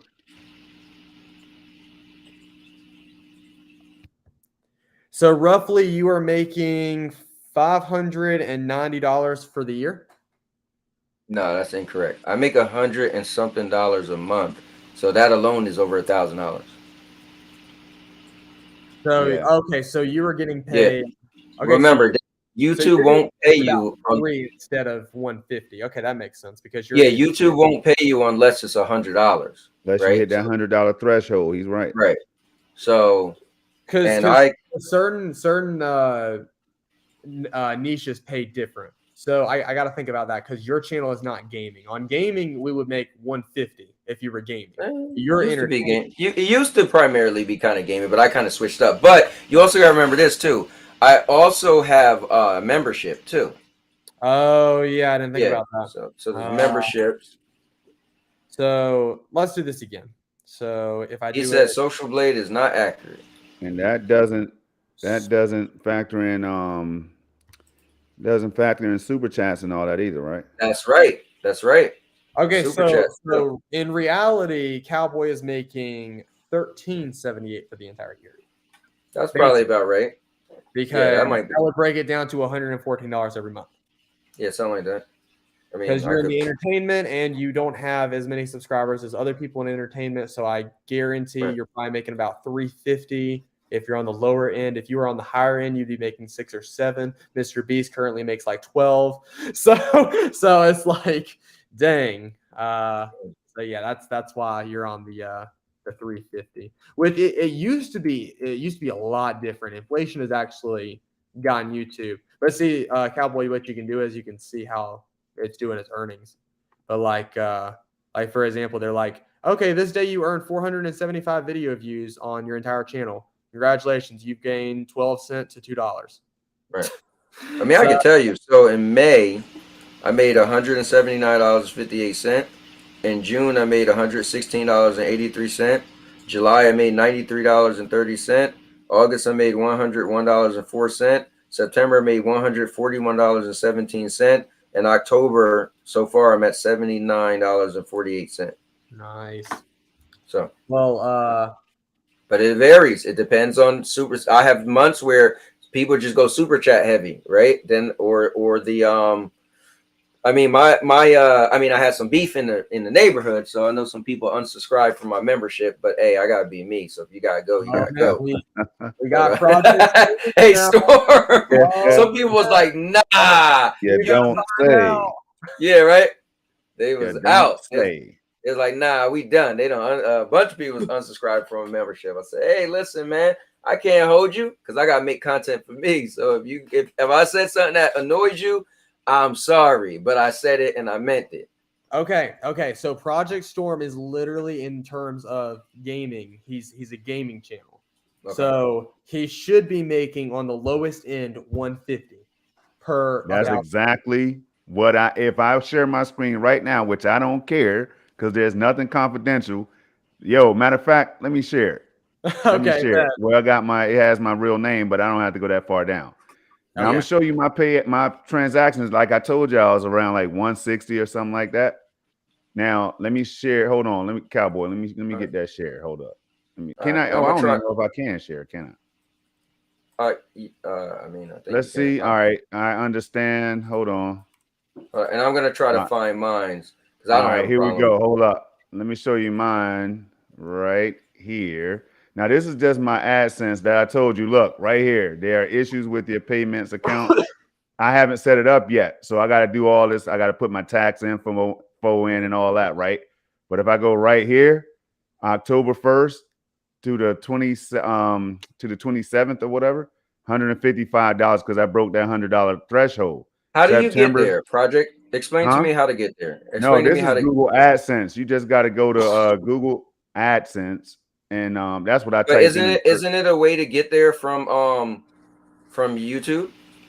I don't know that, but I went through my email initially, but then I just went in my URL right here. I just typed it in and it pulled it right up for me. I logged in. So, You know but what? that's mine right there. That's what I'm saying. So I just, and I still, so basically my payments are on hold. I haven't even claimed this money that I could have, right?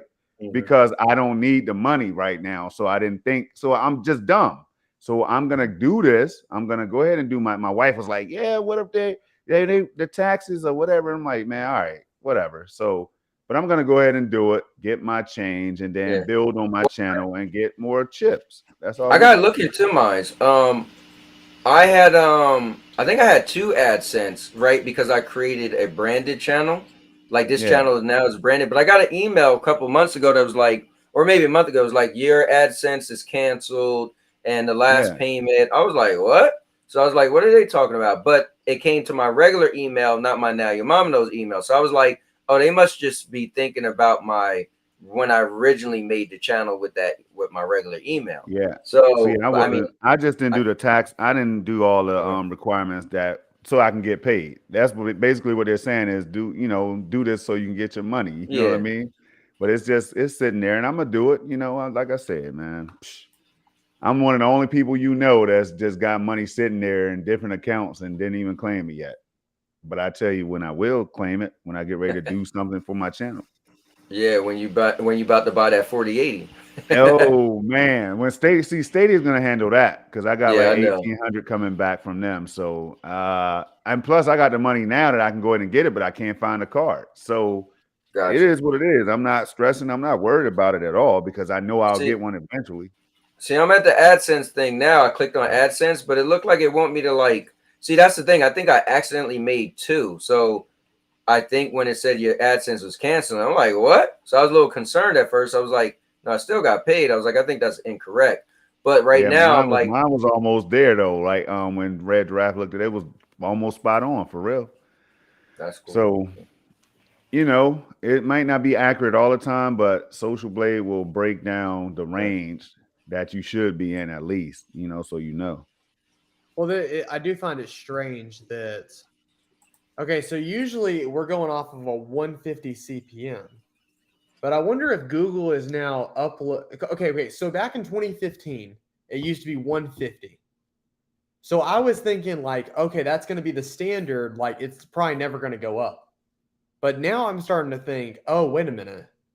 Is it gone up? Like in 2022, is it now gone up? Because it looks like your channel. Okay, so are you only getting paid for 3 months, or how? Like when did your monetization start? I monetized. When did a little late. I'm not even gonna lie to you. After I hit 1,000. Because I didn't hit 1,000. I forgot the date. Yo, it hasn't been too long though. It hasn't been a year, that's for sure. So man, it was just some weird stuff like that going on, but I had to hit the threshold of the $100 before they can even consider me eligible or whatever, right? So that took a little while because I wasn't asking for super chats. I wasn't doing anything that YouTubers should be doing. I was just putting videos up. And then I hit that threshold. Didn't even realize I hit the threshold until I got the message in my email saying, yo, you know what I mean? So then I think that's when it started for me. So that's why you're seeing 3 months right there. So because I had to build up to that threshold. Okay, so what I think is happening is I think I calculated it, and I'm not gonna lie to you guys. I think gaming has actually gone up to entertainment because like it's kind of like Cowboys. Now gaming is like 3 to 350, if based on that calculation alone. Because from your views, that you only got 78,000 views. Although Social Play might be tripping because I mean sometimes they do that. But like from what this is telling me, you cannot be making that much money with only 150. So you would have to be per 1,000 views, you'd have to be making $3 to $3.50 unless you have enough super chats and you have enough members that is pushing you over that, which you'd have to have like 30 members or 30 super chats coming in order for you to even do that. I don't know how many members you have, but I mean, if it's 30, hey, then it's still 150. Me, or are you talking about project? Project. Oh, me, I don't have any. I don't have any of that set up, man. Yeah, I don't have any of that set up. Just super So, chats, yeah, super so chats it's though. definitely then. Super chats So are active. Super thinks is active, stuff like that. But again, I don't even push for those like that. You know what I yeah. mean? So gaming has gone up. So it's so guys, now we know gaming is now at a $3 threshold for 1,000 views. That's crazy. That's absolutely insane. 1,000 views for gaming now. Like, dang, So that means every $1,000 you get $3. Yeah, Every 1,000 views. Yeah, every 1,000 views you get $3 now. Wow. I'm at 390 total views. 390,000, I mean, total views on my channel lifetime. And again, I could break the million. I should have been at 1,000,000 plus, but I'll get there. Like, again, I will get there. It's just going to be like, okay, here's my idea. Boom. Here's my podcast. Boom. Now I can build a community. Boom. Here it is. Because again, it took me a while to get to know how to use all this stuff, even the streaming software, right? I had to learn all that. Then I had to learn how to edit videos and all that stuff, which is not that hard once you learn it. So it's learning so much, OBS so much was stuff. crazy. Like I see Chariot down there, you know, and that's who I kept thinking about because I know, like me, when I watch Chariot's videos, for example, CMG has the, hey, yo, he points like the professional, like the YouTuber should, like, subscribe up here. You cowboy, you do the same thing. Me, I don't even know how to set that up. You know what I mean? I can figure it out in one day because I'm smart enough to go research it, but I don't because I'm lazy. So I don't do it. But Chariot, when he be like, right here, my media outlet, social media outlet over here, He's boom, really bang, good at it. bang. And you know what I'm saying? So he does that. But he's also on cam. I think I can add production to my stuff, and I will, but it's just a matter of going ahead and doing it. We all can do something to get better. That's all I'm saying. Oh, I was also going to say this for anybody else that's listening out there. So I've noticed one thing that a lot of people have done, and I'm about to start doing myself. But if you're interested, just let me know. I'll try to make a time for like an hour aside. Let's hear this. Let's hear this. So basically, what I want to do is I want to create this elite group of people, pretty much like 4 to 5 people, and I want us to pretty much all be in the same. Which of course, like, it wouldn't necessarily be this group per se, because I think we're all a little bit different. Like Project's doing like no commentary. Well, he's about to start doing commentary. So I do some live streams every now and then too, but I don't do like, I don't do like the raw content creation like you do. Yeah. So, but basically mine would be like, in a sense, like straight content creation. And so this group, like, you wouldn't have to only do content creation, but like this group, we would focus on what titles are working, what thumbnails are working. I like it. Is there thumbnails that are lighter that people are clicking on compared? Because you know that, I don't know if you guys know this or not, 80% of YouTube is used by mobile, and 80% of users are using dark mode on their phones. So if dark mode's on their phones, what are people clicking on dark mode that's grabbing their eyes? Because if you put something on dark mode that's going to be dark, they're probably not going to click on it. Other than like this other one that's got like really bright colors and everything else, they're clicking on that. So like I want to figure out like not only what thumbnails are working, what titles are working, what topics are hot right now in our space that we could hit on the ground, and then like just build from that. And like we would do that. Like, that's interesting. Yeah, you'd be like a league of. Yeah, no, I was gonna say, Cowboy, I was thinking this earlier. So that's what I'm trying to tell you. It's for a reason, bro. It's for a reason. You're talking about growth, connection with the right people, because man. Hey, but go ahead and say what you're gonna say. I don't want you to lose your thought, and then we'll No, what I was gonna say was it's like a league of like, content creators that's looking to like grow together, or like, I guess, expose like, okay, we can figure this out. Like there is a systematic way for the show that, let's say 4 or 5 people watch, we all put out similar content using our format that we research, and watch all of our content do good. Yeah. That's it. And I thought about that earlier too. That's crazy. We can talk more about it off air. We can start a group, whatever y'all want to do. Now, y'all know I'm with that, because it's time, man. It's time for us to take off, and I'm gonna make a big push. I got some ideas. So do you all, I'm sure. And hey, like I said, man, we can talk more about it. I literally was gonna do my rebranding on Halloween, right? Because that had been 1 year since I started vlogging every day, and I said I can't wait anymore. I'm getting tired of walking to the movies recording when I know nobody's watching my stuff and I'm putting all this editing. So I'm glad I started doing it a week ago, and I'm ready for whatever's next, man. Oh, and get this. I just wanted to let you guys know this also. I read this news article today. It's just really funny that this happened. On this news article, it was talking about how, like, basically you never see anybody vlog on YouTube anymore that's successful. Like, everybody that's vlogged that's on YouTube, they've all quit. Casey Neistat, all these other famous vloggers that used to be out there, they're not out there anymore. They're just done. They're done with their vlogs. And this article was basically talking about how, like, YouTube vlogging has died. Like, no one does it anymore. And, like, anybody that does it, they don't get the views anymore because no one wants to watch you vlog. But then I was thinking, I was like, that's interesting that they say that, because a guy just did this. His name is Ryan Trahan, did an entire month of vlogging where he did a penny challenge. So is it really the fact that people are tired of watching people vlog, or was the thing that was missing from vlogging was a specific journey to do something? Yeah, that's what I think it is. Storytelling thing. Because when you think of vlogging, you think of like I did, right? I went on vacation in August and I vlog each day, right? But a challenge is different. I don't even think that's vlogging, you know? Yeah, but it is. Like, he vlogged every single aspect of his day. He went to McDonald's. He did all this stuff. He basically was the average vlogger, but he also had a specific challenge. He was like, I'm going to make this penny all the way from LA and take it to Mr. Beast in North Carolina. And everything that I do has to come off from this penny. So well, that doesn't count. Once you put Mr. Beast, like, come on now. You said what? I said once he he's going to meet Mr. Beast. I mean, yeah, that sells itself. but the thing is that, like, it still was like, even if he wasn't going to meet Mr. Beast, I still think it was like, because it had never been done before. Like, no one goes from one penny and then you have to get across the United States only using that penny. You can't use any other money, just the profit you make off that penny. And so, like, something like that, you know, if you innovate, like, that's an innovative idea. Like, taking vlogging and then adding a specific spark to it.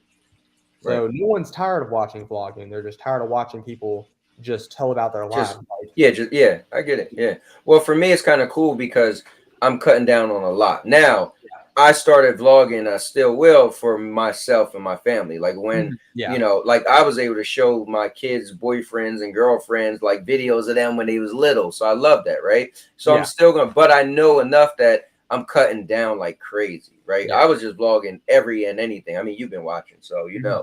But now it's going to be specific, right? It'll be, you know. But anyway, guys, we are almost at 4.5 hours. Yeah. And I do like that I do get a lot of rewatch the next day. So you know, but the longer, obviously. But I think this is such a jam-packed. I mean, every moment I think we all spoke, it was fundamental. And so I knew you was going to pull that out, Red. So thank you so much for being a guest. Thank you so much for bringing, you know, all of your insight. You know, it's been very fundamental.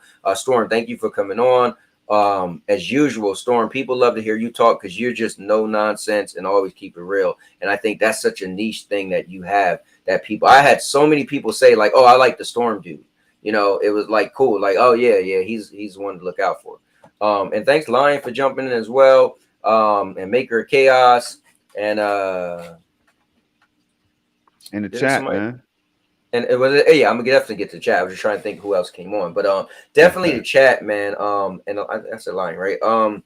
Like, I love the chat because you guys add value to the content by bringing up and asking questions, and then it literally make us deviate and go somewhere I didn't have planned, Stormy had planned, Red didn't have planned. So I love that stuff. But with that being said, I'm probably gonna go to McDonald's and get something to eat. Man, go ahead and do it. I'm gonna catch up with y'all. We'll be talking soon on these ideas, man. We can't let these ideas fall through the cracks. So definitely. All right. Well, peace. Take care, Storm. Red, thank you so much, man. And it's a success for me. This is what I wanted. This is what I knew you was gonna bring out, and this is exactly what happened. Like, exactly. You know. Yeah, I did have a robe on, man. Listen, only the cowboy do this type of stuff, man. You know. I just find it like it's just so interesting talking about YouTube, because I mean, like, when you think about it, you just don't even think that like maybe like one of us in 10 years. Right. Like I don't even care if I ever make it to 1 million. It would just be awesome just to see you make it to 1 million. Like if I and the funny thing is if you don't if you don't ever give me a shout out or anything, I'm not gonna be like, man, screw Cowboy. I was there at the very beginning and he didn't give me no shout out. I'm not gonna be like that. I'm gonna be like, man, I was supporting that man from the beginning, you know, like man. Even if my channel never takes off, at least I got to be a part of that journey, you know? Like, no, that's cool. But technically, the beginning was 2011. Oh yeah, but I don't get there. You said you. No, I got you. Seriously. Oh yeah, but look, I think what's cool is let me ask you this. This is my last question. Okay. How did you find me, and what made you contact me? Like that you inboxed me on Twitter. All I know is you had inboxed me on Twitter. So what made that happen? Please explain. Okay. So let me tell you like this. Okay. So on Twitter is one of the most fundamental tools you will ever find. Twitter, you can find people that are really cool. You can find people that are really mean. You can find people that literally will read your message and just never respond back. Here's what I learned a long time ago. Was what I wish I would have learned in high school. You will always get 100 no's and you will get 1 yes. So I'm willing to inbox everyone and anyone that I think is a pretty cool guy, that I think is pretty cool. They're pretty much doing the same mission I'm doing. And so I saw you on Twitter one day. I forgot how I saw you. I was going through a bunch of tweets, but you had liked something that I had liked. So I was like, let me go check out these people and see who they are. So then I'm messaging like all these people that like this thing, and you were one of the people that contacted me back. And so like that's the thing is that I'm just inboxing people in hopes that hey, you'll answer. And if you don't answer, then I mean, hey man, I missed opportunity. But you see you answered, and so now we're here. But yeah, that's cool. Yeah. It's just really like it's a marketing tool, but it's also like I don't really care about. You said what? Was it network? Like, are you contacting these people to network? Like, cause you was real friendly. I was even like, this was so weird. You're just a nice guy. Like, hey, I'm just meeting people. But what's your angle? Was just a network? I mean, obviously we're here, so it worked. Yeah. But so originally it is to network. It is. But the thing is that like when I network, it's primarily it's almost like I'm a salesperson. So I'm over here trying to be as nice as I can, thinking to myself, how will I get this man to potentially like me enough to where he would want to maybe watch my videos? And so at the beginning, I'm not gonna lie, that's all I thought about. I thought about like, let me go on Twitter and let me get these people and I'm gonna tell them what they want and I'm gonna do all this. Right. And even though I still somewhat do that a little bit today, I'm not as involved as on Twitter as I originally was, because it's just like that marketing. It worked at the beginning because I needed fundamental like principles like to build me up, but now I feel like I've gotten to such a point, especially with the live streams and the shorts, that I don't need to market as much. So it's like I still want to do it because I meet awesome people like you. And so it's like, it's not just marketing to me anymore. Yeah, that was cool, man. Yeah. It's more like building a community of people that want the same thing I do. And they're not scumbags about it. They're not like, for example, I'll tell you guys this story before we go. I know it's late for you. But for example, I kind of want to make an escape room in the future. Because I used to work in an escape room place and I really want to make my own escape room place here in the place I'm at in Alabama. And I contacted this one guy in Georgia today, and he has the same population we do. Great escape room. Never been to it before, but its reviews were phenomenal.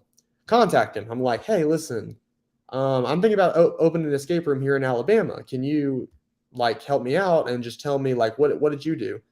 He's like, well, when we first started, we didn't have any help. And he was basically like, I'm willing to answer any of your questions. Okay, great. So how did you guys how were you guys able to fund enough to like build up? Oh, we don't discuss that. Okay, can you at least tell me like what the profit margin is for like the first month? So like I would know like how much money I would need to like if the first month didn't go. Oh, we're not allowed to talk about that. But you guys didn't have anybody in your first month to help you. So, and you didn't even have any help. You just did it on your own. So why would you not want to help somebody who is actually like, asking for your help that's in the same situation you were in? But now you're top dogs of this place that doesn't even have that many people. It has the same population as my city, like 100,000. And you think you're top dogs of this huge thing. And it's just like, why are you guys like this? Like, that's what I don't like. And the same thing applies to YouTube. Literally on YouTube, they're like, well, like if you don't have at least 10,000 subscribers, I don't want to talk to you. You're just garbage. Like, I don't like those people. Like, just talk to like a normal human being. So yeah, I just want to, like I said, I want to bridge the gap between the viewers and the content creators, and that's why I do Radical. I throw my link out there, and then anybody who want to join, and I allow people to have a voice, and then some people end up subscribing to them because they heard them on here. Like my friend Holtz, he's from the UK, and he met so many content creators he followed because they was on my channel and they just jumped on the panel. And so I feel like it's giving back. It's also being, like you said, a community. It's networking. It's so much that goes into it. But like I always said, I never had the fear of, oh, somebody get more popular than me and take my people. When my biggest video forever was a treadmill video, and now it's an Ethernet cable. So for me, it's like, yeah, we're competing, but not really, because I'm not the gatekeeper of entertainment. Like if somebody, no, that's what I like to say. If somebody was watching you and me, and they said, oh, we like this Red Giraffe guy, and come to find out he streams the same time as you, I would say, dude, if you like his content more, go watch him. You don't owe me anything. I'm not the gatekeeper entertainment. Like, you don't watch Netflix and be like, well, I really want to watch this show, but this show is on. No, you watch what you really want to watch first, right? Or you just VOD it and, watch it on video on demand. So, so for me, I don't follow the unwritten rules. Like, the unwritten rules is you never, like if somebody say, hey, can I mention my channel? That's like a no, right? Or if somebody's talking about, oh, so I'm streaming today, you're supposed to be like, hey, don't do that. You don't hurt me. I tell everybody, mention your channel. I go find your channel and throw the link out there because, let everybody get a start too. But I just don't have that same fear as some people do, because they feel, well, that person you just allow put their link, your people might watch them and not you. Then that's I did a great service then, because I'm not the gatekeeper of entertainment. I'm going to do my thing and hope people like it enough to watch. But you're going to find somebody more entertaining than me. You're going to find somebody who's talking about something like my guy Holtz. He's in the anime. And when people mention anime, he's like, dang, cowboy, I wish you was in anime. I love your personality. Sorry, I'm not. I was in the anime a long time ago, but I'm not. So if some guy's doing anime right now, you're like, oh, I got to listen. Bro, go listen. Like, I know I got people I listen to and watch. We only got but so much time. And here's my thing. Dude, I work a 9 to 5 or 8 to 4:30. Take me a half an hour to get home. I take about 20 something minutes and then I stream. So to myself, I get to sit back, sit in my chair a little bit, fix my camera. Then I start streaming. And I stream. Sometimes this is pretty long. I used to stream longer than this. But, I've been trying to keep it around 2.5 hours, 3 hours. But then after that, my wife want to watch a show or something, right? So I don't even have much time to watch other people's stuff. So I like to listen to it on my drive to work, on my drive from home, or when I'm at work, I could listen. I can't really watch. So that's why when I watch people, I like people who talk a lot, because I'm at least listening to them. If they're just playing a game, then I'm just listening to because I can't watch at work. I like to engage. I like when I'm at work doing stuff, and then I'm like, oh, stop, and then I want to write you while you're talking, right? And then I go back to work, and then you read it and respond to me, and I'm like, I like the personal touch, but yeah, man, I'm not the gatekeeper of entertainment. So I love having people come on. So every guest who come on, my new thing I'm doing with the questions, I like to throw your link out there so people could, so hopefully some people go and subscribe. Like I'm pretty sure a couple of people said they did. So it's kind of cool. Oh, what's going on? My guy is in the building. Simply Pawn Gaming. Hey, this is amazing. His channel used to be Stadia Pro Gaming. And Stadia went under. He had to on the fly. He had to figure something out and switch up. Who is Cowboy, not Mr. B's son? Yeah, you gotta watch this from the beginning, man. My guy Red Giraffe is on here, and he is definitely a good dude, man. But yeah, so here we are, man. So I want to thank you for contacting me because it led me and you to be here today. And you gave so much great information, insightful information to the chat, to my chat, my audience, and I could only hope people go check you out as well. So I appreciate you being here. Well, I appreciate you having me on. So definitely, man. I'm glad you said yeah. And listen, if anything I could do, or if you ever, you know, I mean, I don't really play Fortnite anymore, but dude, I would love to jump in the game if you could carry me. Sure. I'm down. Yeah, that'd be definitely cool. Yeah. All right. Well, yeah, I got to go as well because my wife's wondering where I'm at. So okay. Now, and you had the same time zone as me, right? No, I think you're 10, 11 right now, right? Oh yeah, yeah. Yes. Yeah, I'm not 11 right now. Oh, okay. Wow, I didn't realize Alabama was central. Yeah, if you look down a thing on a map, you'll realize that the line goes down. This is the stupidest thing. I don't even know why we have time zones in the United States because they don't make no sense. It's like this on the east side. This is how the line goes, right? Cowboys literally like this. It's like, oh, it's like literally like just goes around Alabama. Like why? Like it makes no sense. Like other people in states, like they just get cut right through. But Alabama, they're like, nah, man, we got to make this huge shape now. I'm like, why? What are y'all doing? Just make straight lines. Like, it makes no sense. But anyway, I literally should be in your time zone, but I'm not. Who knows? Wow. I'm confused. Anyway. It's all good. Well, I can't wait to move to Florida, brother, because I'm going to come see you, man. We got to get a burger or something. Oh, yeah.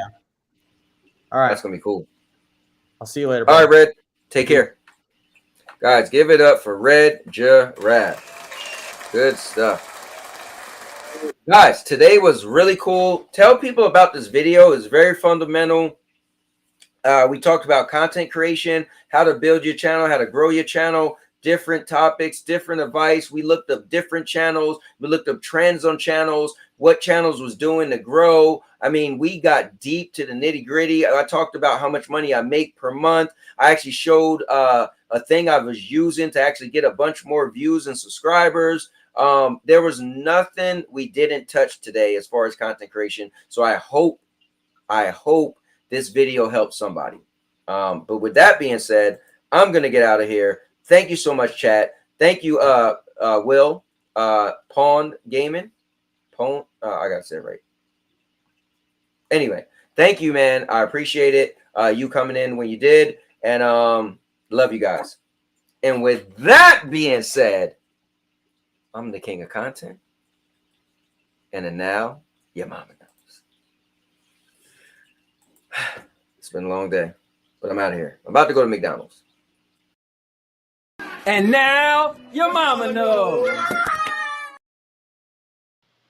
Bruce, unleash the baby god dragon!